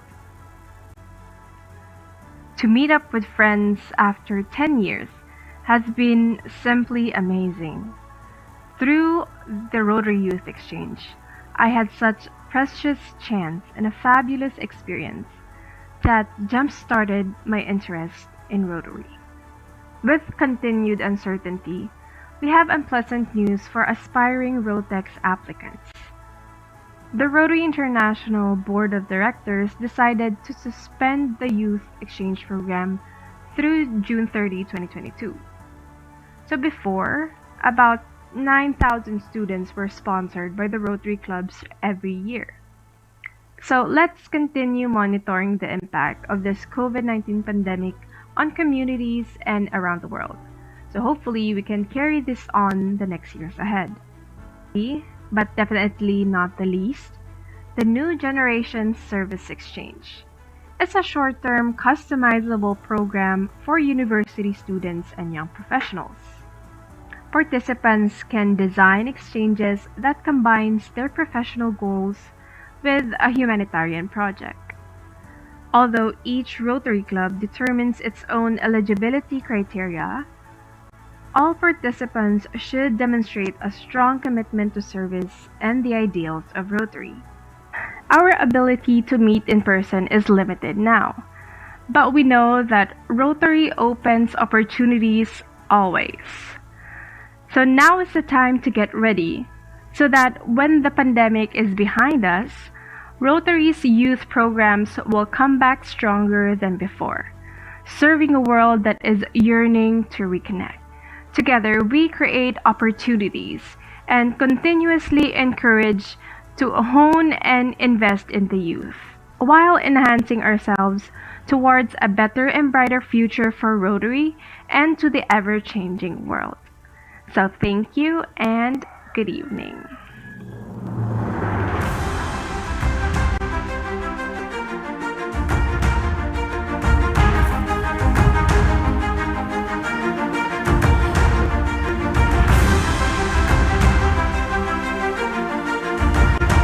Thank you very much, much, Miss Yana de la Serna. Now I think we are ready to hear the forum and what our Rotarians can say or ask. Here is question number 1.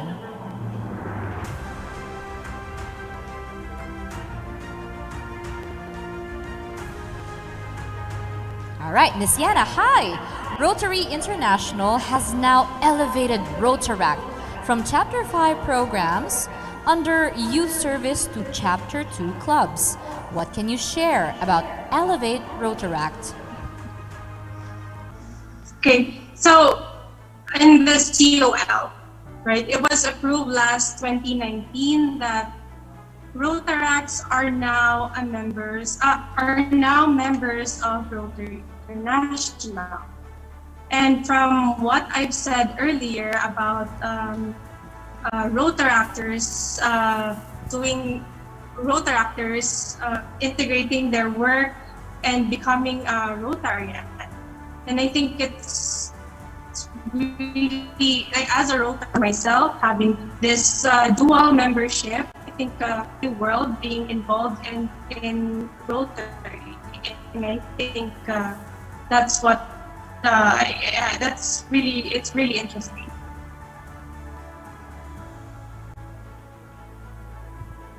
All right, and I hope that was clear. Thank you very much, Ms. Yana. Let's go to the next question. The second question is, what can you share about the best practices for your Rotary clubs, sponsored Interact and Rotaract Club? The best experiences that I can share is to be able to let the younger people exercise leadership, because leadership is a really important skill in the world of Rotary. And when it comes to being a great leader, there is a great difference between exercising leadership and this term being a leader. Because as youth, we have this tendency to get intimidated to be called like a Rotary president or something. So being a leader, this term leader has this traditional, or people think about being a leader. What being a leader is, it's somebody who is in a high position, being a club president, being a district governor, somebody who is on top of their careers. But when we say exercising leadership, everybody has the opportunity to exercise leadership. Everybody has the opportunity to exercise leadership. And everyone, even if you're not in any position or whatsoever, you can exercise leadership. But not everyone who is in position can be a great leader, because a lot of people will choose not to exercise leadership. And for me, I'm focusing more for the term leadership. It's a great skill. It's a great skill. So being a young professional, involved in Rotary. Leadership for me is action. Leadership for me is what activities do you do?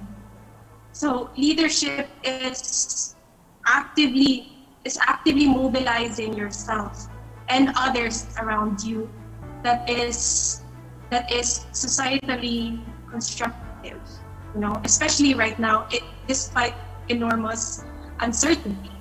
So I think what I am doing with the youth, or hoping I'm inspiring the youth today, is don't be afraid, have courage. It's quite cliche, but it's a journey.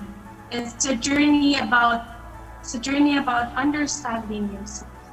It's a journey about understanding others. It's a journey about understanding the actions that binds yourself and the others.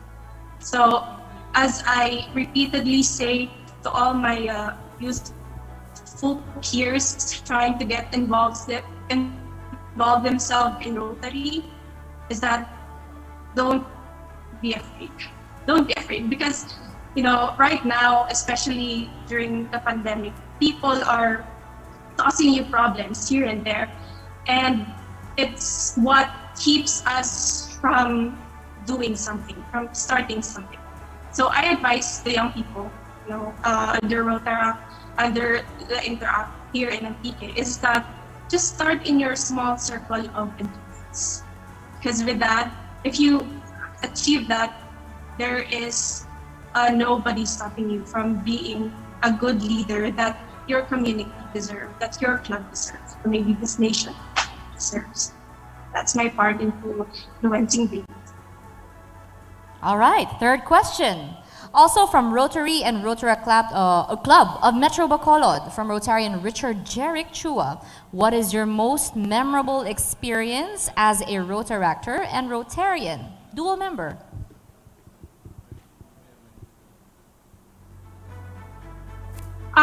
Okay, so my most memorable experience that I cherish the most is being a Rotary exchange student, because that alone, the Rotary gave me an opportunity to explore the world. Because at the age of 16, I left my home country and then exposed myself to a whole new environment. And to spend that whole year in a different country, to meet friends and to live to different sets of families, in this other part of the world, expanded my horizon and really opened me up. And that experience for me was so meaningful that I wanted to continue experiencing that. And I want to continue meeting people and finding people that I have in common and really love to help others. And with that, I felt myself at home when I'm with Rotarians, when I'm with the Rotex alumni, when I'm with Rotaractors, Interactors, because we share the same values of helping each other through service. And I wanted to continue being around these people. And that's why I joined Rotary. Because within it, you connect with people. Not only like to see your value in service, but people who are willing to mentor you. People who are willing to help you in your life or professional career, and they are just genuinely great people. And that's why I am part of Rotary. It's the exchange program that jump-started it. And it's because I want to be surrounded with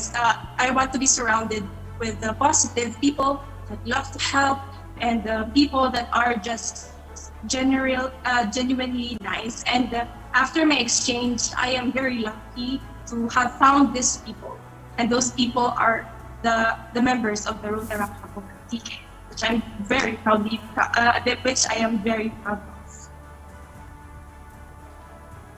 Our next question for our speaker is from IPP Julius Lorca Jr. from Rotary Club of Metro Bacolod. How can you motivate young people to join Interact or Rotaract and be a Rotarian? Can you repeat? How can you motivate young people to join Interact or Rotaract and be a Rotarian?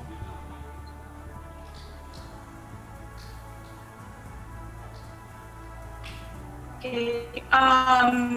Well, how can I motivate Interact or Rotaract to being a Rotarian? First of all, the impression we give to young people, I think it's very important. Because when I was young, I didn't I didn't really understand what Rotary is.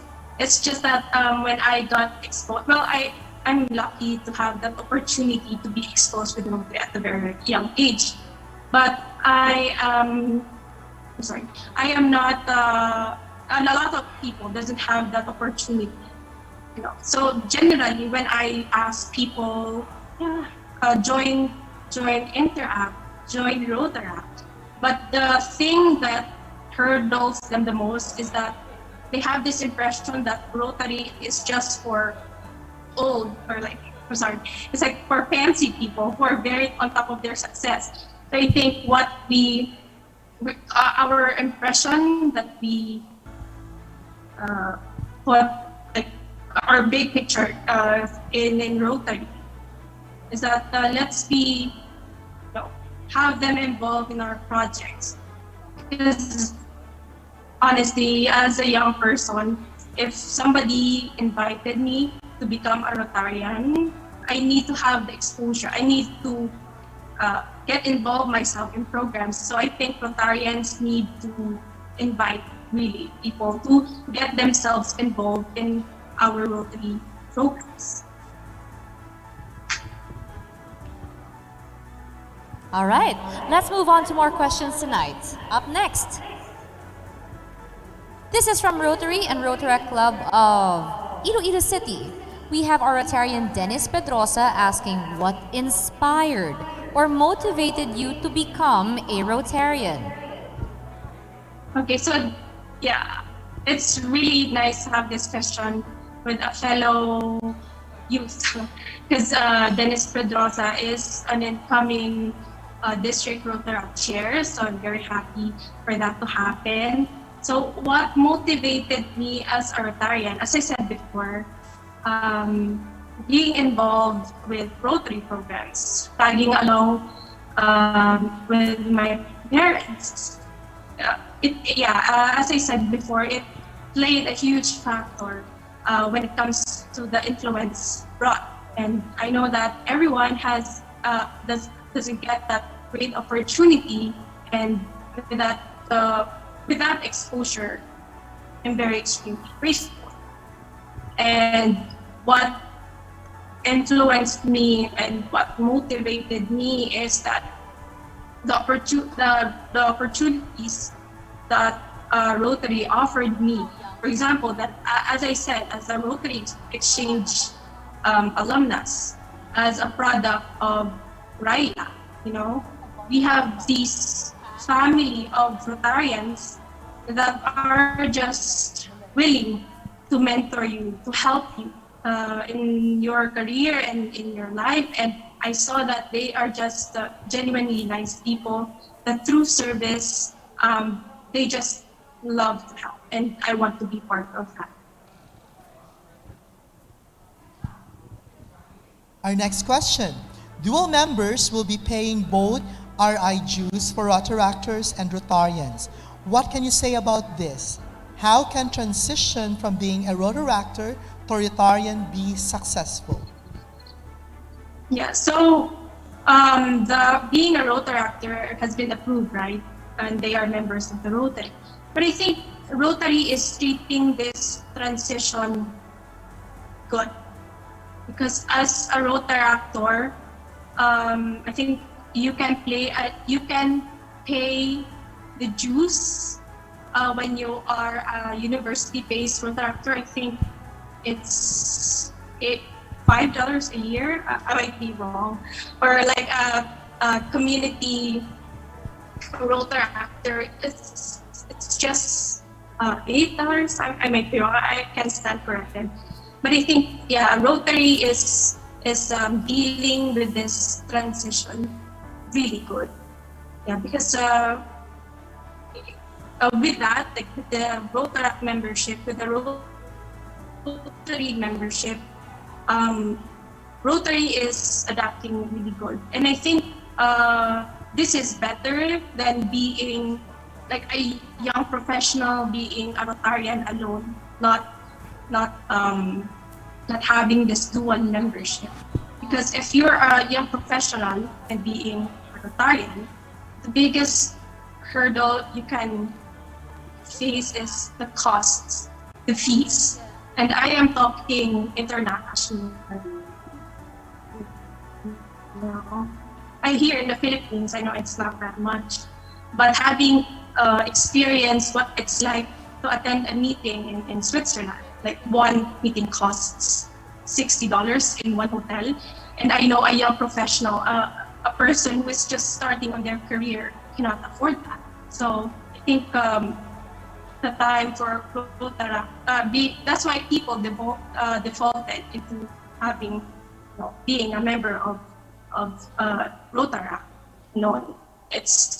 We're still in this transition, and I think Rotary is dealing with it well, and I think it's up to us. But being a dual member like myself, I am prioritizing more on being a Rotarian. I think I just have that. I'm just lucky to have everything in place to deal with those hurdles. But I think, it's those hurdles. And now we go to the last question. This is from Rotarian Freud Dancel. Our Rotaractors are very unique and vibrant. We can't discount the fact that conflict exists between them. What could be the role of Rotarians in resolving conflicts? Okay, so I admit it, I wasn't an active part of the Rotaract world. Because Antique doesn't really have an active Rotaract club. But I think what Rotarians can do to interfere with that conflict happening around the Rotaract is have the what you call this, the membership, like team building programs, and they can do it through RILA, and RILA is open from until 30 years old, so you can invite not only the Rotaractors, you can have the interactors there, you can have the youth alumni there. I think what you do we can have the RILA as an instrument in interfering when it comes to conflicts internally in clubs. I think that is one approach of being a Rotarian in being this.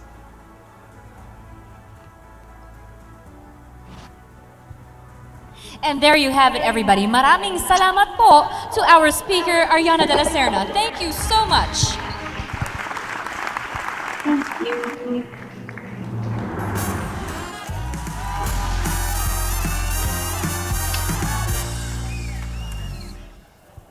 And I hope they're ready. Wala pa ko kabati isang pangimongan eh. Hindi ko pa narinig yung pangalan niya. Alright, it's the moment that you've all been waiting for. This is the last batch of our raffle. Alright, here we go. The first prize. 3 winners are going home with a brand new sports gown. Here is winner number 1.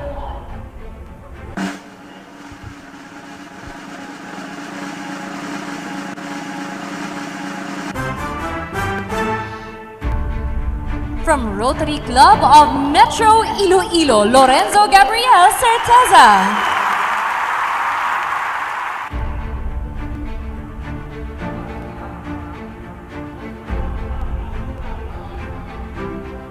Congratulations to our winner.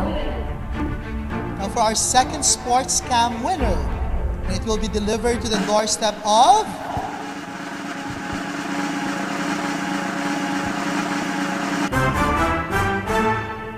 hope you are logged in. Rotarian Novi Lagradilla from Rotary Club of La Paz. And sadly, she's not logged in Zoom. So we will have another winner. Let's roll.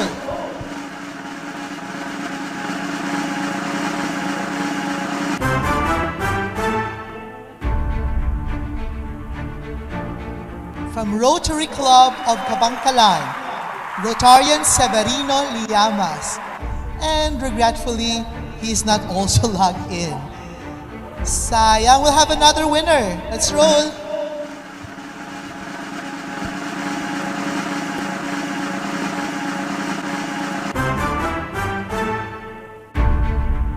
Sports cam will go to Froy Dancel from Rotary President Froy Dancel from Rotary Club of Zamboanga City North. Congratulations. Congratulations. And the last winner of a brand new sports cam is...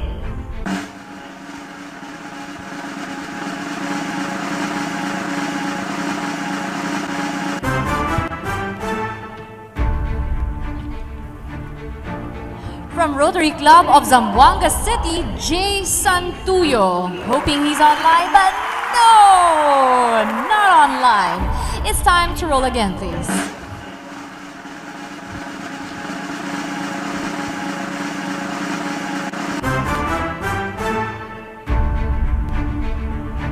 Rotary Club of Zamboanga City, Anton Marie Lim.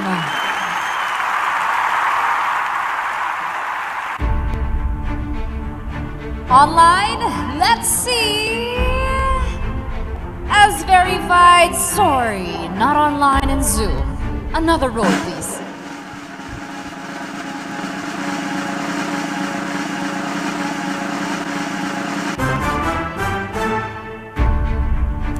From Rotary Club of Bacolod East, Philip Abelio. He is here in the venue. I would like to personally say that yes, he's a winner. Present and complete. Congratulations. Congratulations. All right, let me see if we have more prizes this evening. Kailangan na kailangan. We'll have one winner of an air purifier. Wow. And it will be delivered to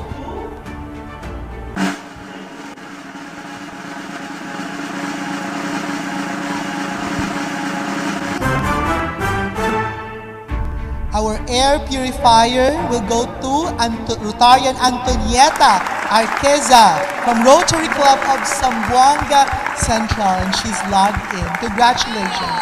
Congratulations. Let me see if we have more. Oh, and another Rotarian is going home with a brand new iPad. And this road, may nagsasabi na that's mine, claim it. Claiming is half the battle, but the winner is...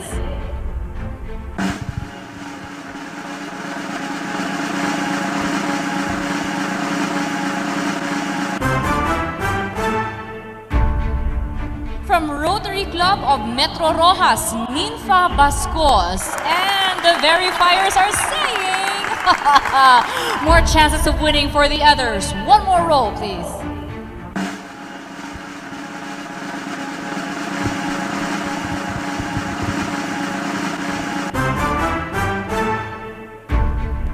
Rotary Club of Bacolod West, Maria Christine Toledo. Still not with us in Zoom. Another roll. Please sign in individually. The winner is from Rotary Club of Others. This is Leonard Tyco. And that's a winner. Congratulations. You have just won a brand new iPad. And it's his birthday. A happy, happy birthday. To all of our winners, lahat ng mga Rotarians na nanalo sa raffle, congratulations!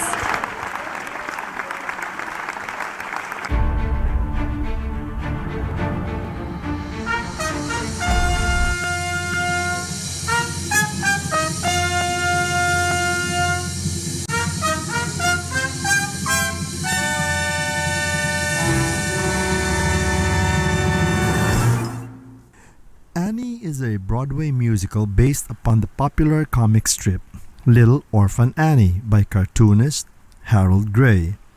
The plot follows a plucky red-haired girl named Annie who dreams of life out of the orphanage and the clutches of evil Miss Hannigan.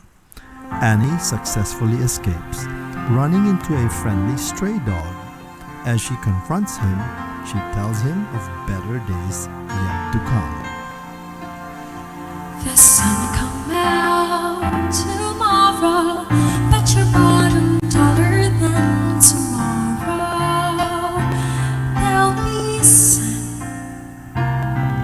Just thinking about tomorrow clears away the cobwebs and sorrow.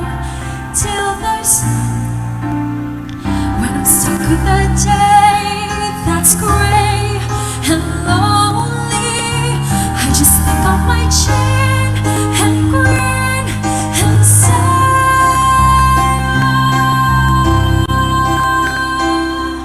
the sun come out tomorrow, so you gotta hang on till tomorrow. Come what may, tomorrow, tomorrow, I love you. Tomorrow, you're always a day away.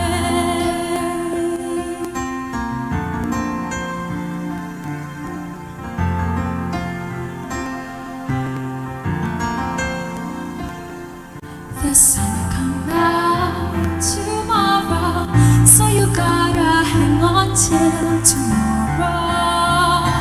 Come what may, tomorrow, tomorrow, I love you. Tomorrow, you're always a day away. Tomorrow, tomorrow, I love you. Tomorrow, you're always a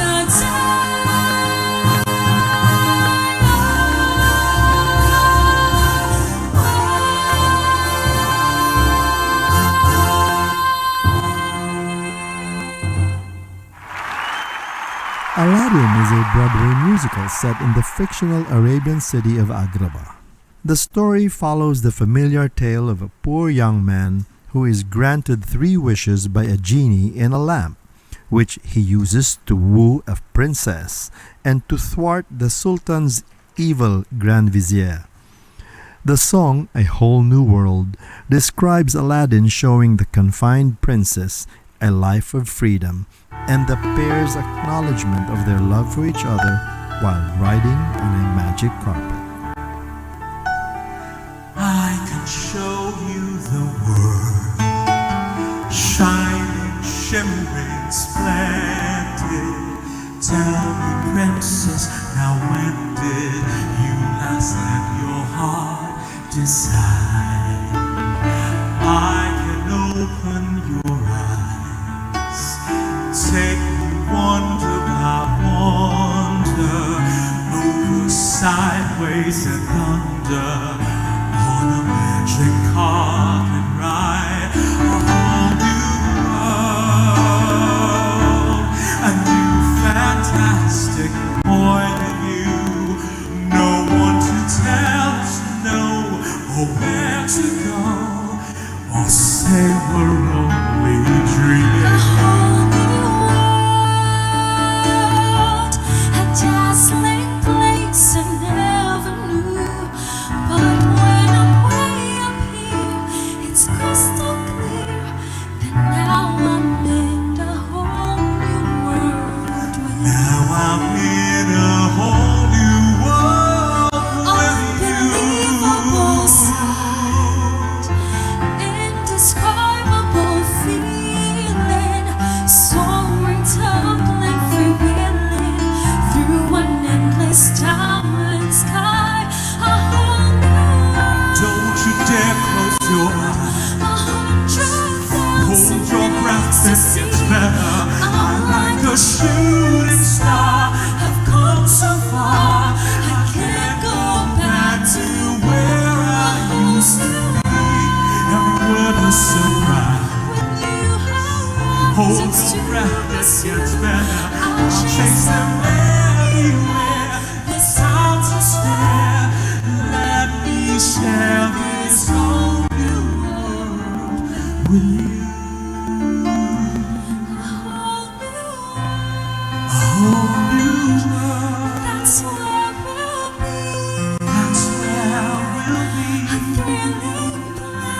A thrilling place. A thrilling place for you and me.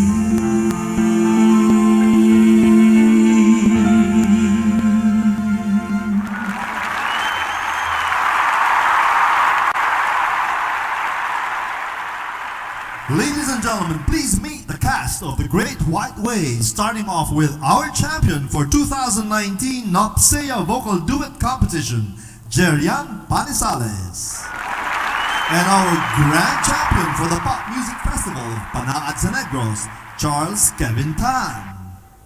And our silver medalist and most outstanding awardee for 1995 Yamaha Electone Festival, Michael Tambasen.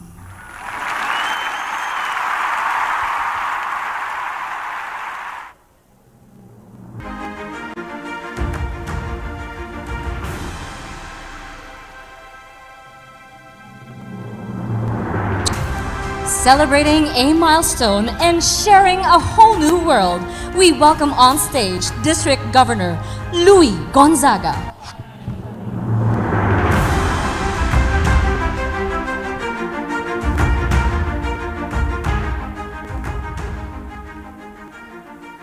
Good evening. Protocol is observed. As we close another chapter of our transforming saga, let me take this opportunity to thank you all. From the bottom of my heart, my grateful appreciation for your support, your cooperation, your hospitality was just overflowing. Today, I am the richer person for having met you, known you, and bonded with you. What a fantastic experience I will cherish forever. In particular, allow me to mention special Rotarians who gave energy, inspiration, direction, and support in our transformational leadership. District Secretary Carlo de la Cruz. I could not have a better partner in crime, assisting me at every turn. This in spite of his Bantay Bata duties. My amigo, past District Governor Oliver Ong, the architect of our district's training formation. My advisors as we traverse the new normal of district management. Past district governors, Biboy Ocson, Jude Doctora, Lyndon Sidiek, Mark Ortiz, James Macasyar, Ronnie Gabaldan, Toto Coalocsin, Jutay C. They have bestowed real meaning to mentoring and advising. Let me say a special thank you to the district transforming team. My dear assistant governors, meet them. Kath Arce, Tonton Ang, Beck Maravilla, Dudes Berondo, Gary Acuña, Tox Lopez, Ja Villaluz, Diane Concha, Kent Santino, Tony C., Waki Bukoy, and Patrick Lee. Yes, you deserve to be called out. Madamo nga salamat, daghang salamat, muchas gracias.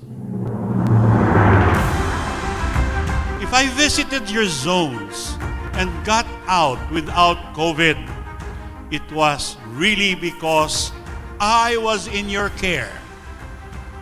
And I received more care, greater camaraderie from my fellowships with our transforming presidents. Another round of grateful appreciation to you. I love you all.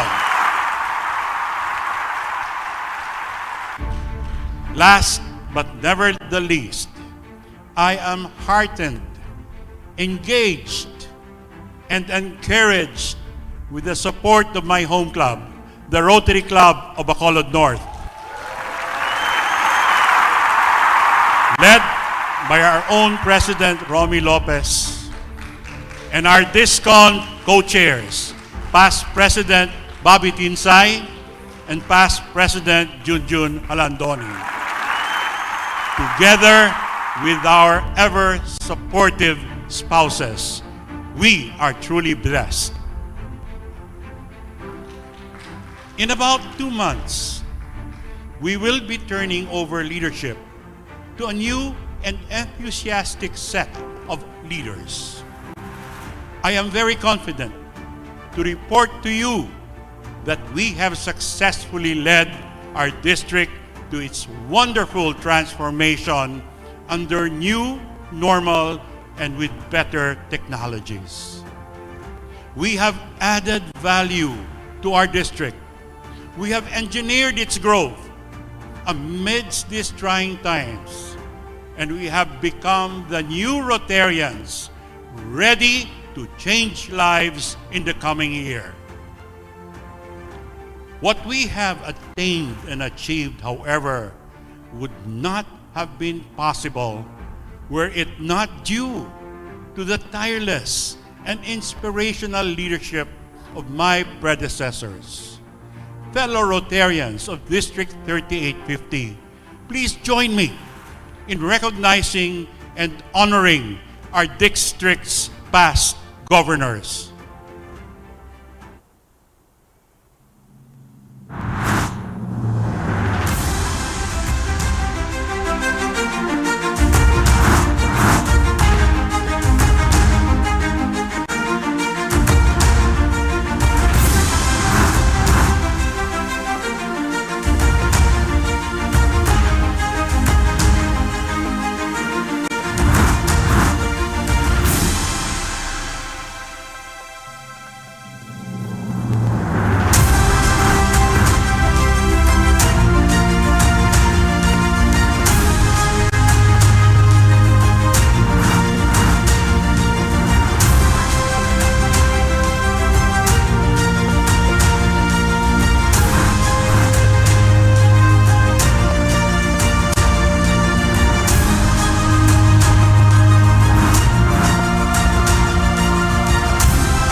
Indeed, what we have become as a district is the product of their efforts and in many cases, the guidance that they shared with us. At this point, I would like to highlight again that one of our district's strengths is our strong sense of cooperation and harmony. This evidenced when we choose our leaders, our governors. Again, this year, our district nominating committee delivered. Let me congratulate and thank our district nominating committee led by past district governor Jundad Leislador. The members of our district nominating committee are past district governor Lyndon C. Diet, immediate past district governor Rafi Taiko, from Area 1, past President Jong Ureta, Area 2, Assistant Governor Tonton Ang, Area 3, Assistant Governor Tox Lopez, Area 4, past President Nato Monfort, Area 5, past President Zelji Vidal, and Area 6, past President Nanding Yu. Fellow Rotarians, the future of our district is ensured, and I am proud to present to you our district nominating committee chair, past district governor Jundad, who will introduce our future.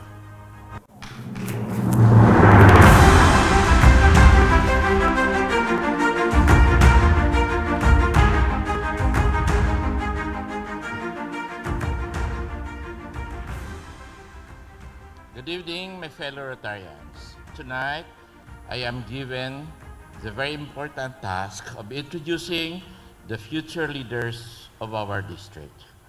And let me start with our district governor for Rotary year 2023-2024. She is a very remarkable lady. She is a PR practitioner and a journalist. She wrote for the Manila Times for over a decade and was a contributor to international news like Associated Press, UCAN, and Agence France Press. At present, our district governor nominee designate is a columnist of Digicast Negros with a regular column entitled Perspective, and also she is writing at Panay News, a regional paper in Western Visayas.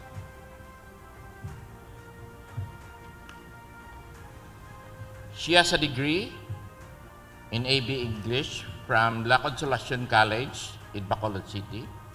She was a recipient of a fellowship by the International Leadership Program at the University of California in Berkeley, USA.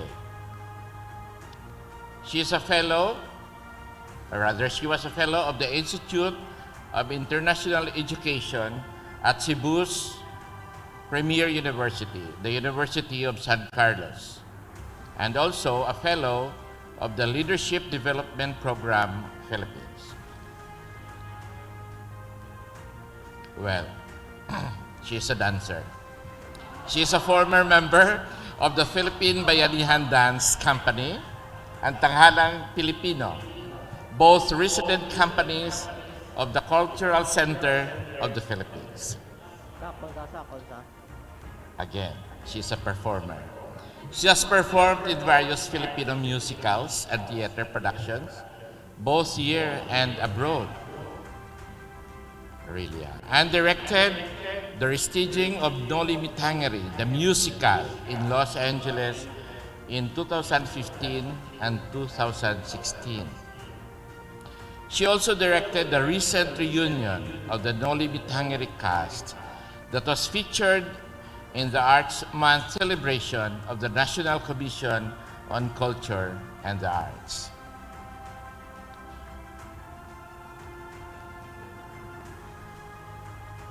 Ladies and gentlemen, Our district governor nominee designate is a member of the Rotary Club of Bacolod Central since 2003. She became club president in Rotary year 2006-2007 and was elected that same year as the president of the Council of Presidents in Negros Occidental. She has served the district in various capacities, among which she was the GML editor for Rotary year 2014-2015, and she was also the Rotary Friendship Exchange team leader who ventured and adventured in District 2410 in Latvia and Sweden in Rotary year 2017-2018. The following year, in Rotary year 2018-2019, she was also a member of the Rotary Friendship Exchange, which went to District 5110 in Oregon. She was Assistant Governor just last Rotary year, 2019-2020.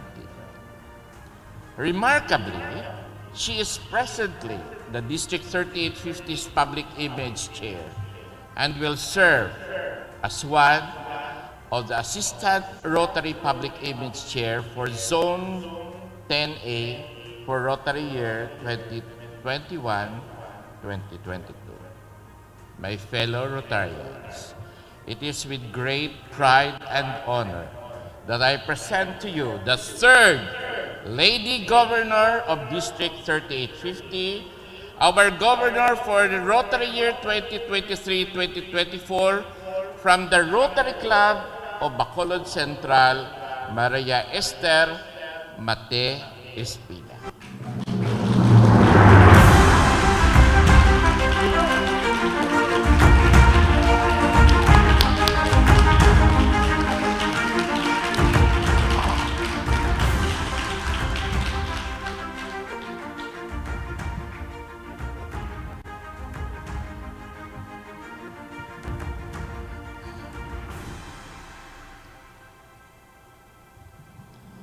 Our district leader for Rotary year 2022-2023 joined the club of the Rotary Club of Metro Iloilo in 2003.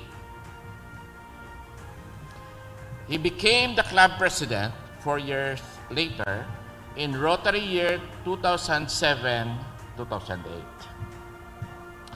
During his stint as club president, he accomplished so many things which gave great impact in the community. He served the district in many capacities, but notably among which are Assistant Governor in Rotary year 2009-2010 and as District Secretary in 2016 and 2017. Because of his active involvement and remarkable service, both in his own club and throughout the district, our district governor nominee received many recognitions, not only from the district, but also from Rotary International. Aside from Rotary, he is very active in many foundations and associations, among which are being a member of the Board of Directors of the Nagyang Foundation from 2009 up to the present. He is also a member of the board and at the same time the Assistant Treasurer of Red Cross Iloilo Chapter from 2008 to the present. He got his bachelor's degree in business management from Central Philippine University. Our district governor nominee is an astute businessman. Currently, he is the operations manager of Iloilo Lucky Auto Supply Incorporated.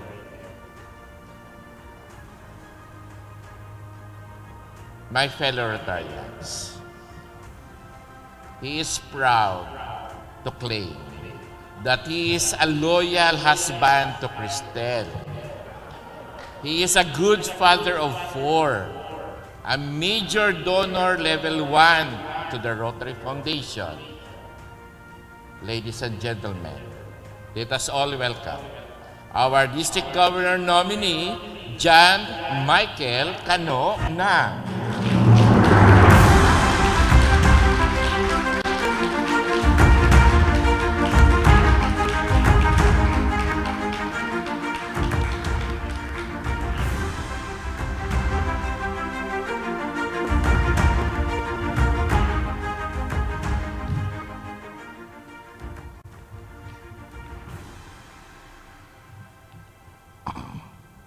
This morning,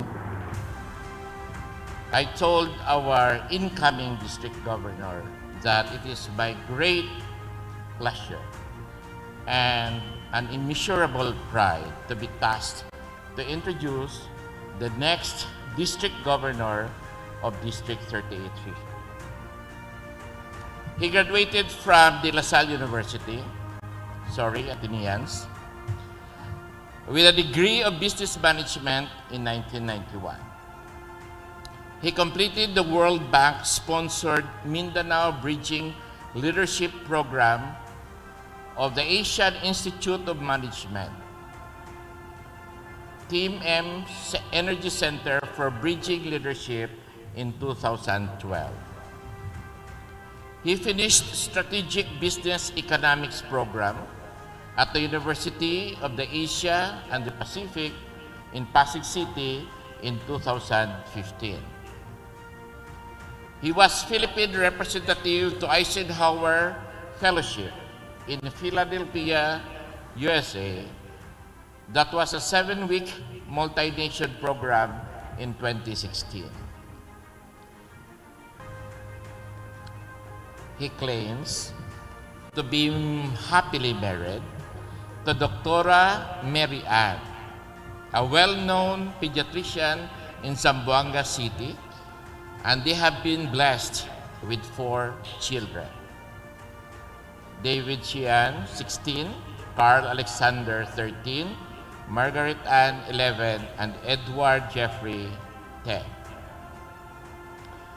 He is the founder and the Chief Executive Officer of Price-Wise Marketing Corporation, the operator of Budget-Wise Supermarket, one of the biggest appliances and furniture centers in Zamboanga City, where they have 5 branches, with 1 in Ipil, Sibugay. He is the chairman of the board of Ciudad Medical Zamboanga from 2010 to 2015. He is a Board of Regents, private sector representative of Western Mindanao State University from 2013 to 2017. He was president of Zamboanga Chamber of Commerce and Industry Foundation Incorporated from 2014 to 2017. Our incoming district governor was inducted into Rotary Club of Zamboanga City in January of 2006. He became club president 3 years later in 2009-2010 during the governorship of past District Governor Edgar C. with the theme, "The future of Rotary is in your hands." He was awarded the Presidential Citation by Rotary International President John Kenny. He holds so many district positions. I am just going to enumerate some. He was Public Image Chair in 2010-2012. He was Assistant Governor in Rotary year 2012-2013 when the theme was Peace Through Service. I think that was during the time of past District Governor Bibo Yocson. He was the Mindanao Coordinator for Rotary year 2013 and 2014, and he was the DISCON Chair, a very tough job, in 2016, where the theme was Enjoy Zamboanga. He was RILA chair from 2017 and 2018. That was during my time. He was co-chair in the membership committee currently, 2020 to 2021. He is a Paul Harris Society member, benefactor, and major donor level 1. My fellow Rotarians, it is giving me immense pleasure and pride to introduce to you the next District Governor of District 3850 from the Rotary Club of Zamboanga City. Please give him a very warm welcome, District Governor, our incoming District Governor, Edwin To.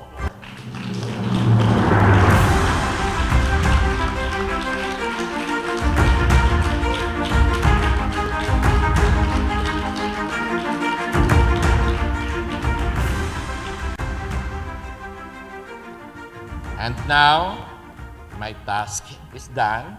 I now request our District Governor, Louis Gonzaga, to formally endorse our 3 future District Governors.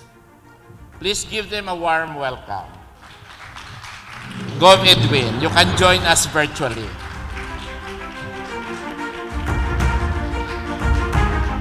Dahil sa palakpak, nyo ba lang?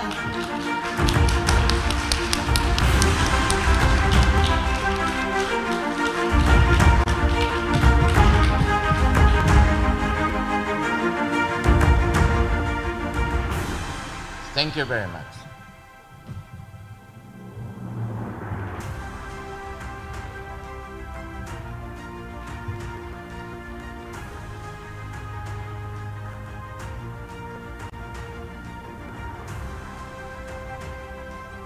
Thank you very much, PDG Jundad, for that calm and very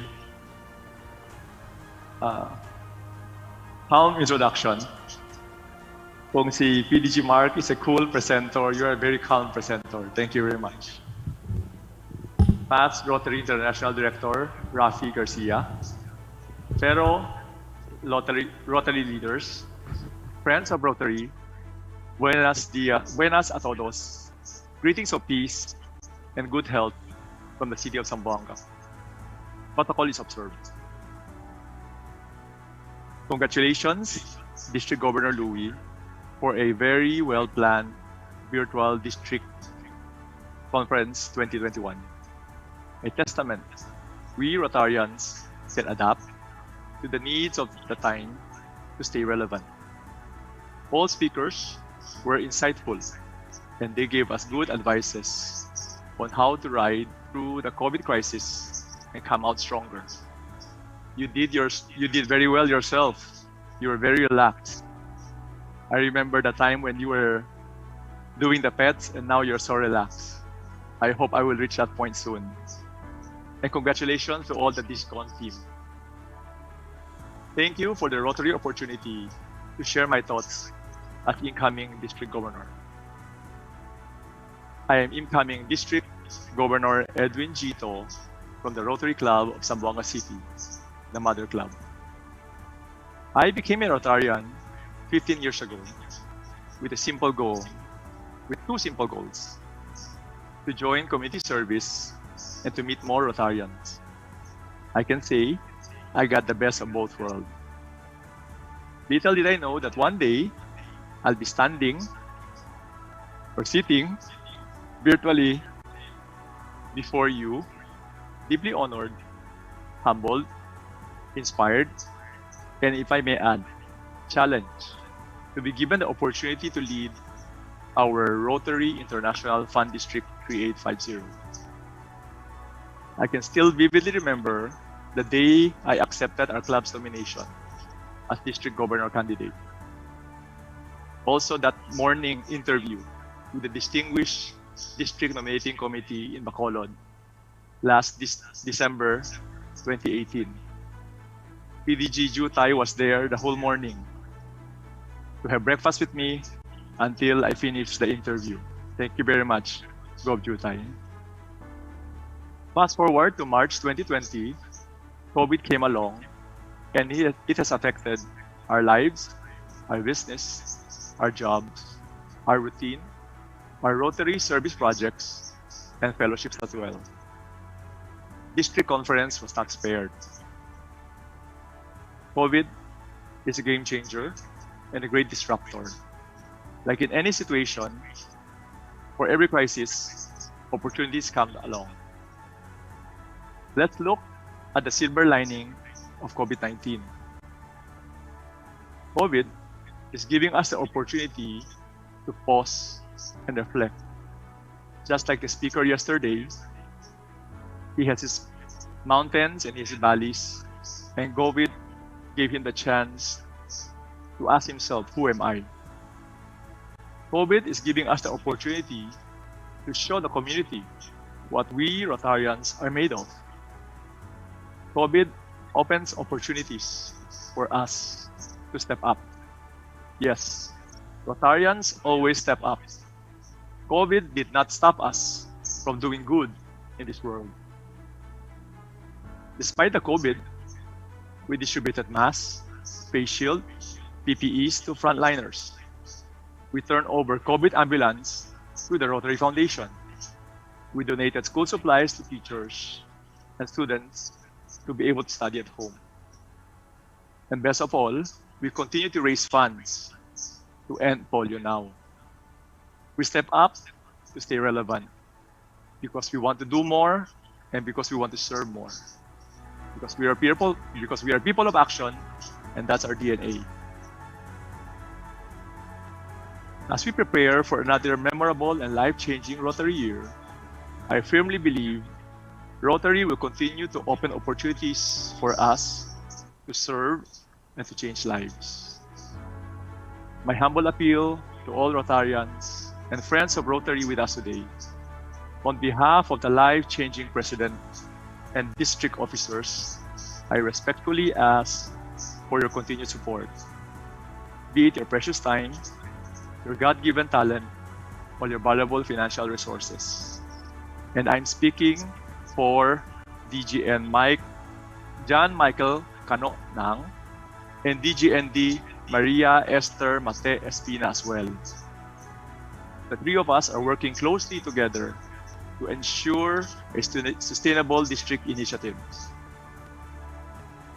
Fellow Rotary leaders and influencers, let us build on the successes of the past presidents and the past district governors of District 3850. We, you and I, have been very blessed. We, you and I, have been a blessing to our district through the years, and let us continue to imbibe the time-tested Rotary's motto of service above self. I invite you to ponder on our Rotary's new theme, Serve to Change Lives. We have 67 days to go. Let me end with this call to action. As we step up and continue to wrestle with COVID-19, let's face the COVID challenge with courage. I pray for three things. With safety protocol in my mind, I pray that we will have the courage to share and continue to care for others. I pray we will have the courage to innovate and adapt as a club. I pray we will have the courage to take action to change lives. And most of all, I pray for everyone's safety. We will see through this together as one Rotary family, united in service. We will not let COVID challenge go to waste. Together, let's come out of this COVID experience bigger, better, and bolder. Bigger in dreams, better in action, and bolder in faith. Because together we can, and together we will. Muchas gracias, and enjoy the rest of the district conference. Thank you.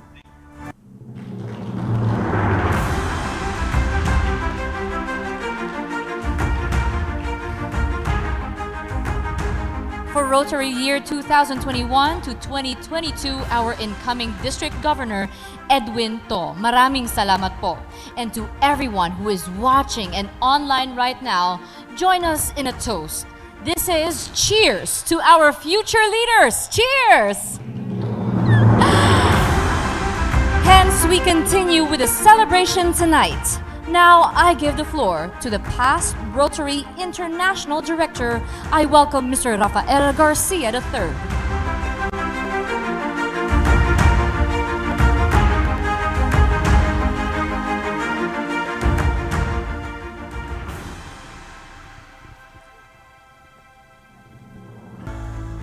Transforming Governor, Louis Gonzaga. Pasaray Director, Guillermo Tumangan. ECRG Chair, Past District Governor, Jude Doctora. Past and future District Governors of District 3850. Transforming District Officers and Club Presidents. Other distinguished Rotary leaders, guests and friends. Good morning and good evening, wherever you may be. Greetings from San Francisco, California, where I went to get my COVID-19 vaccines because I couldn't wait for our government to decide when and what vaccine it would give us over there. Now I am fully vaccinated with Moderna and ready to face the world. But my problem now is I can't go back because the US has issued a level 4 travel advisory on traveling to the Philippines. And that means do not travel. Let us wait until things settle down. For tonight, allow me to talk about one of the most important activities of any human being. And what could that be? I would venture to say that the most important activity of any human being is the pursuit of happiness. Being happy. After grade school and high school, where we learned skills that made us civilized members of society, most of us went on to college in pursuit of a college degree in some undertaking that we assumed will make us happy. But did it? What makes us happy? A friend of mine once complained when his son came to him one day and told him that he wanted to learn to play the violin and eventually become a concert violinist. My friend was so disappointed because he wanted his son to learn robotics and become an artificial intelligence engineer. He did admit that when he saw the smile on his son's face the first time his son picked up a violin and made little noises on it, he knew he would never do anything that would erase that beautiful smile. Definitely his son was happy playing the violin. Unfortunately, this was not what would make the father happy. Each of us have different perspectives on happiness, or what makes each of us happy. I have very talented grandchildren, and they learned how to play the piano and the guitar from the internet without any formal lessons. My two elder grandsons were such good singers they alternated in being champions of the annual Ateneo singing contest from the time they were in grade school until high school. I must confess, I was very proud of them, until my eldest grandson told me he was considering a career in music. Then I panicked, and I realized that I had to do everything to discourage him from pursuing his interests in a musical career. The reason why I was so dead set against my grandsons pursuing a career in music was because I had an uncle who was a piano prodigy and was even a scholar at the Juilliard School of Music, at that time the top school of music in the world. Unfortunately, when he ran out of concertos to play in, he ended up as a pianist in some honky-tonk piano bar in the old Philippine Village Airport Hotel. and he had a terrible time surviving on the meager earnings of a pianist. I didn't want any of my grandchildren ending up like that.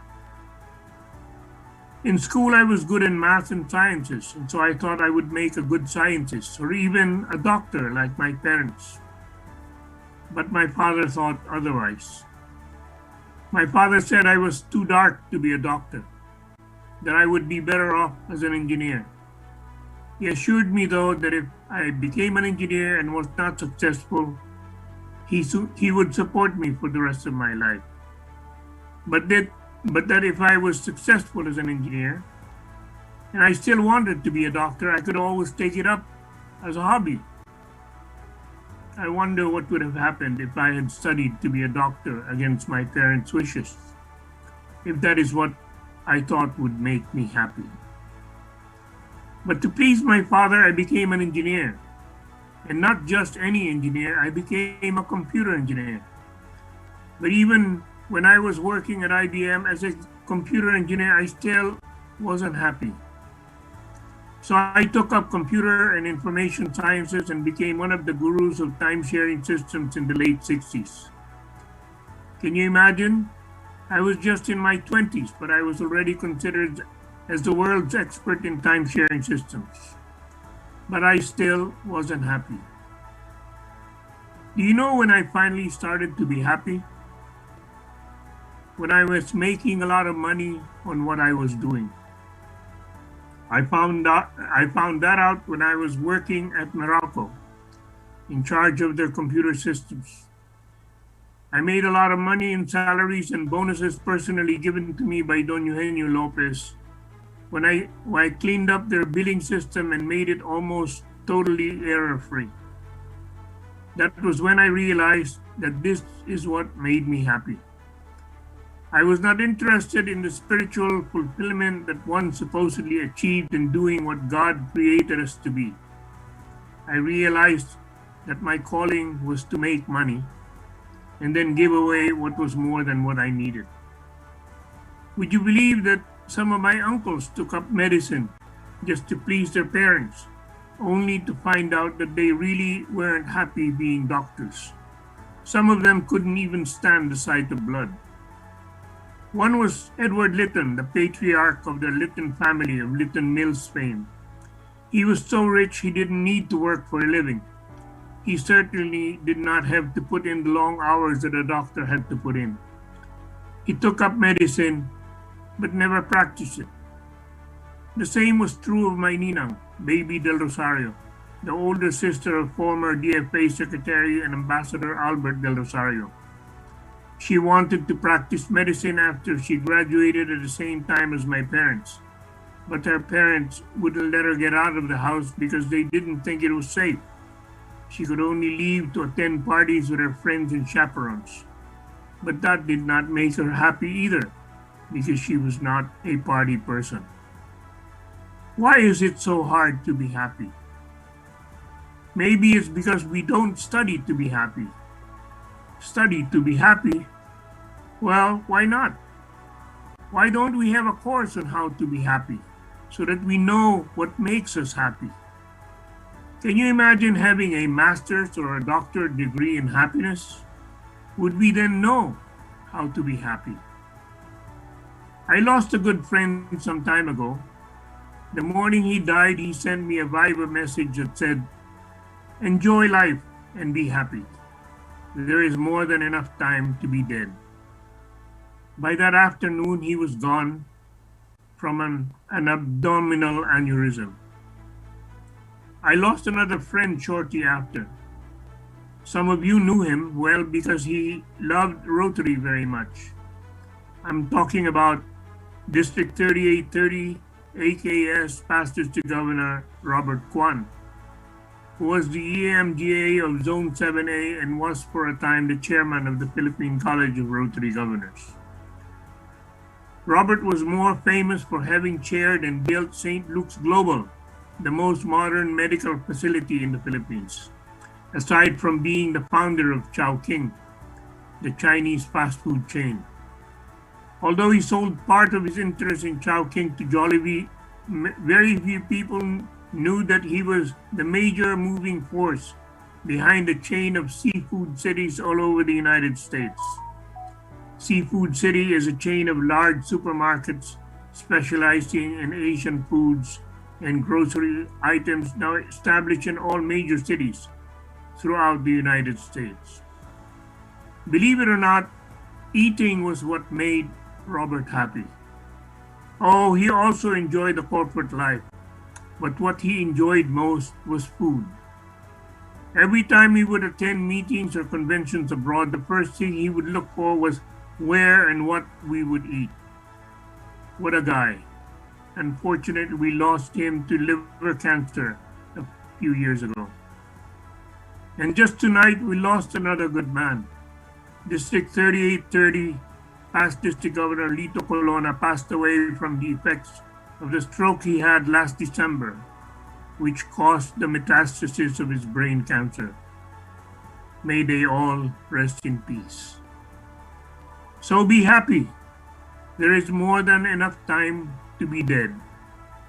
Live for today and never for the past. Live for yourself and not for somebody else. Today is the present. Enjoy it with gusto. Be the inspiration. Connect with the world. Look for opportunities to make a difference as you serve to change lives. Thank you and good evening.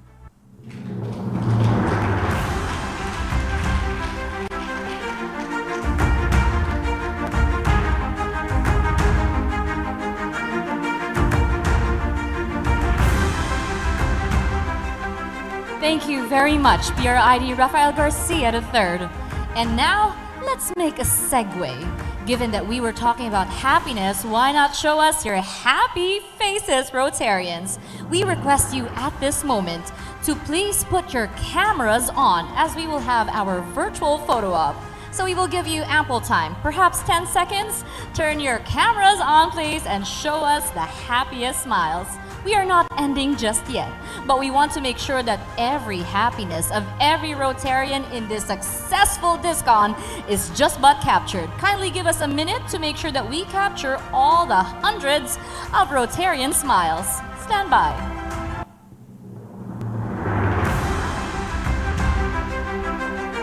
We can actually see you right behind the screen right here, so please give us that $100 million smile. Say cheese.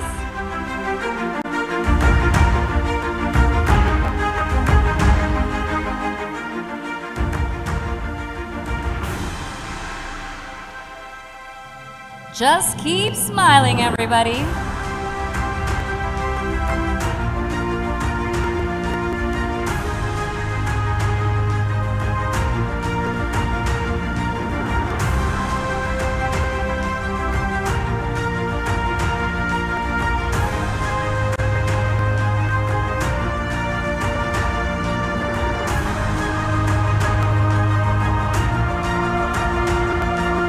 All you have to do is turn your cameras on and just keep smiling. Our virtual tech team are the ones making sure that every smile is captured. Huwag munang patayin.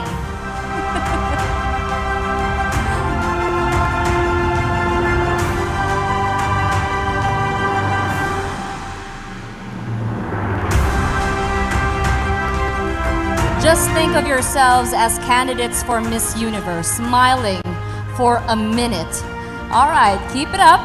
We are almost done.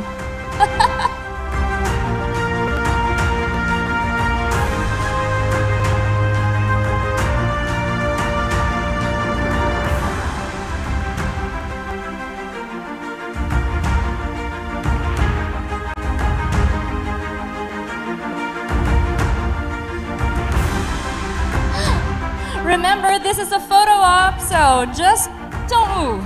Just smile. Give us a billboard smile. Ang ganda kasi yung iba nagwe-wave pa eh. Yeah, we will capture that as well.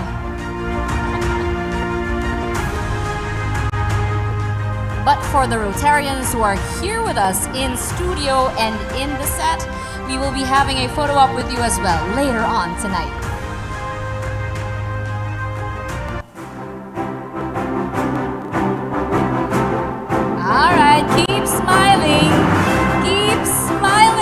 is the second and the last night of our DISCON. Ipakita sa lahat kung gaano tayo ka-happy, grateful of everything that we've heard, everything that we've learned. And kahit magkalayo po tayong lahat, it still has been successful. And each and every one of you made this possible. Kaya maraming salamat po. Yun! I am seeing so many more radiant smiles. Keep it up.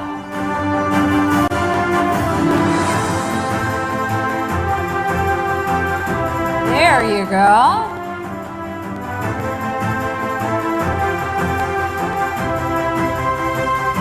Adjust yung lighting. Ayan.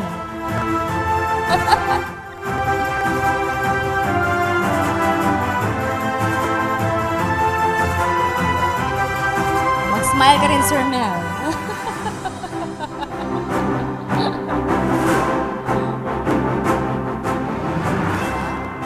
And there you have it. Maraming salamat to everybody who shared us their smiles.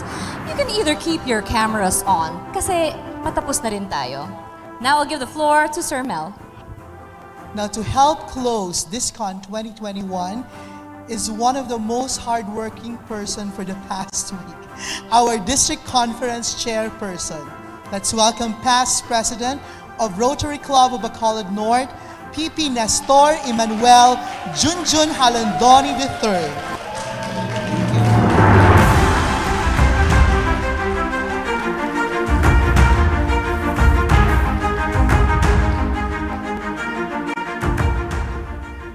My fellow Rotarians, ladies and gentlemen, in behalf of my District Conference Co-Chair, Past President Bobby Tinsay, and the Rotary Club of Bacolod North, I would like to thank you all for gracing our District Conference. In spite of the pandemic, we tried to do our best to stick to our DISCON theme, the Fun District Celebrating in Negros. This was a very tough and unpredictable DISCON to prepare for and plan. We initially intended for full face-to-face and then shifted to a blended one, but finally, just this March 31st, we had to bite the bullet and go full virtual due to the rising cases all over our country. We hope to reach 400 Zoom registrants for our two-day event, but I am happy to tell you that we have hit close to 700 actual registered participants. Thank you, my fellow Rotarians. Thank you so much for an awesome turnout. It is heartwarming to know that our Bacolod North past President Louie is truly a well-loved governor of Rotary District 3850. Allow me to thank the following people who have helped us in one way or another. Rotarian Gary Lisa and his Leo Vision team for the IT integration and audio-visual production. Thanks, God. Mr. Rene Inojales and his team, Doza, Sadea, and Marian, for a wonderful and well-executed program. Our Secretariat, manned by Elaine Orjay and Janice, who have tirelessly ensured that everything ran on all cylinders. District Secretary Carlo de la Cruz of Metro Bacolod, and District Rotaract Representative Jeric Chua, also of Metro Bacolod. District Governor Nominee Designate Mate Espina, thanks Tech. District Governor Nominee Kano Nang, who helped me follow up the registration for Iloilo. All the past district governors who have helped us in one way or another, especially PDGs Ronnie Gabalda and Jude Doctora, and our very own PDGs Chick and B-Boy, as well as the PDGs here present tonight, Gov Phil and Gov Jundad. The DISCON team, you know who you are. I won't mention each one anymore. Our MCs, past President Mel Ciliador of Bacolod Central. Thank you very much, Mel. And of course, Danny Dingkong. Thank you, Danny. Governor Bong Lacson, who is a Rotarian himself, for his message, and Rotarian Baba Nelias for the provincial permits. Vice Mayor El Cid Familiaran, also a Rotarian, from the Mother Club, Rotary Club of Bacolod, for our city permits. Our indispensable Rotary aunts of Bacolod North, past presidents Dang Jacinto, Nining Tinsay, and of course my better half, Marla. Our invaluable sponsors, and most of all, our resource speakers, guests, and all of you fellow Rotarians. Looking back to yesterday and today's event, and to the months prior to today, I can say we have no regrets preparing this special Fund District DISCON and helping make the culmination of Rotary Year 2020-2021 meaningful. We have seen that the Rotarians stood strong and brought hope amidst this pandemic. We have been encouraged by our speakers to carry on with our strengths on hand and to act with bold faith. We hope to be able to help incoming District Governor Edwin To in his preparations for next year's DISCON, which should be able to go blended by then. See you at his DISCON in Zamboanga next year. Cheers!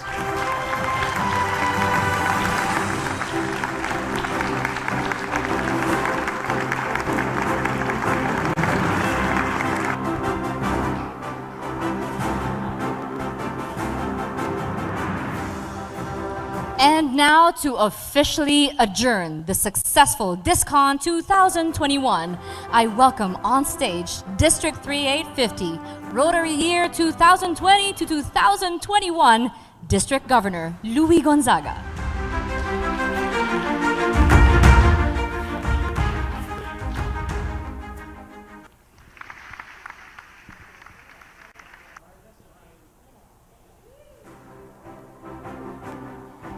Before I close, let me once more thank our great inspiration, past Rotary International Directors Gilier and Rafi. Madamo gid nga salamat. You continue to inspire us. Until next year, fellow Rotarians from District 3850, we will see each other again. Hasta la vista! I now adjourn our district conference.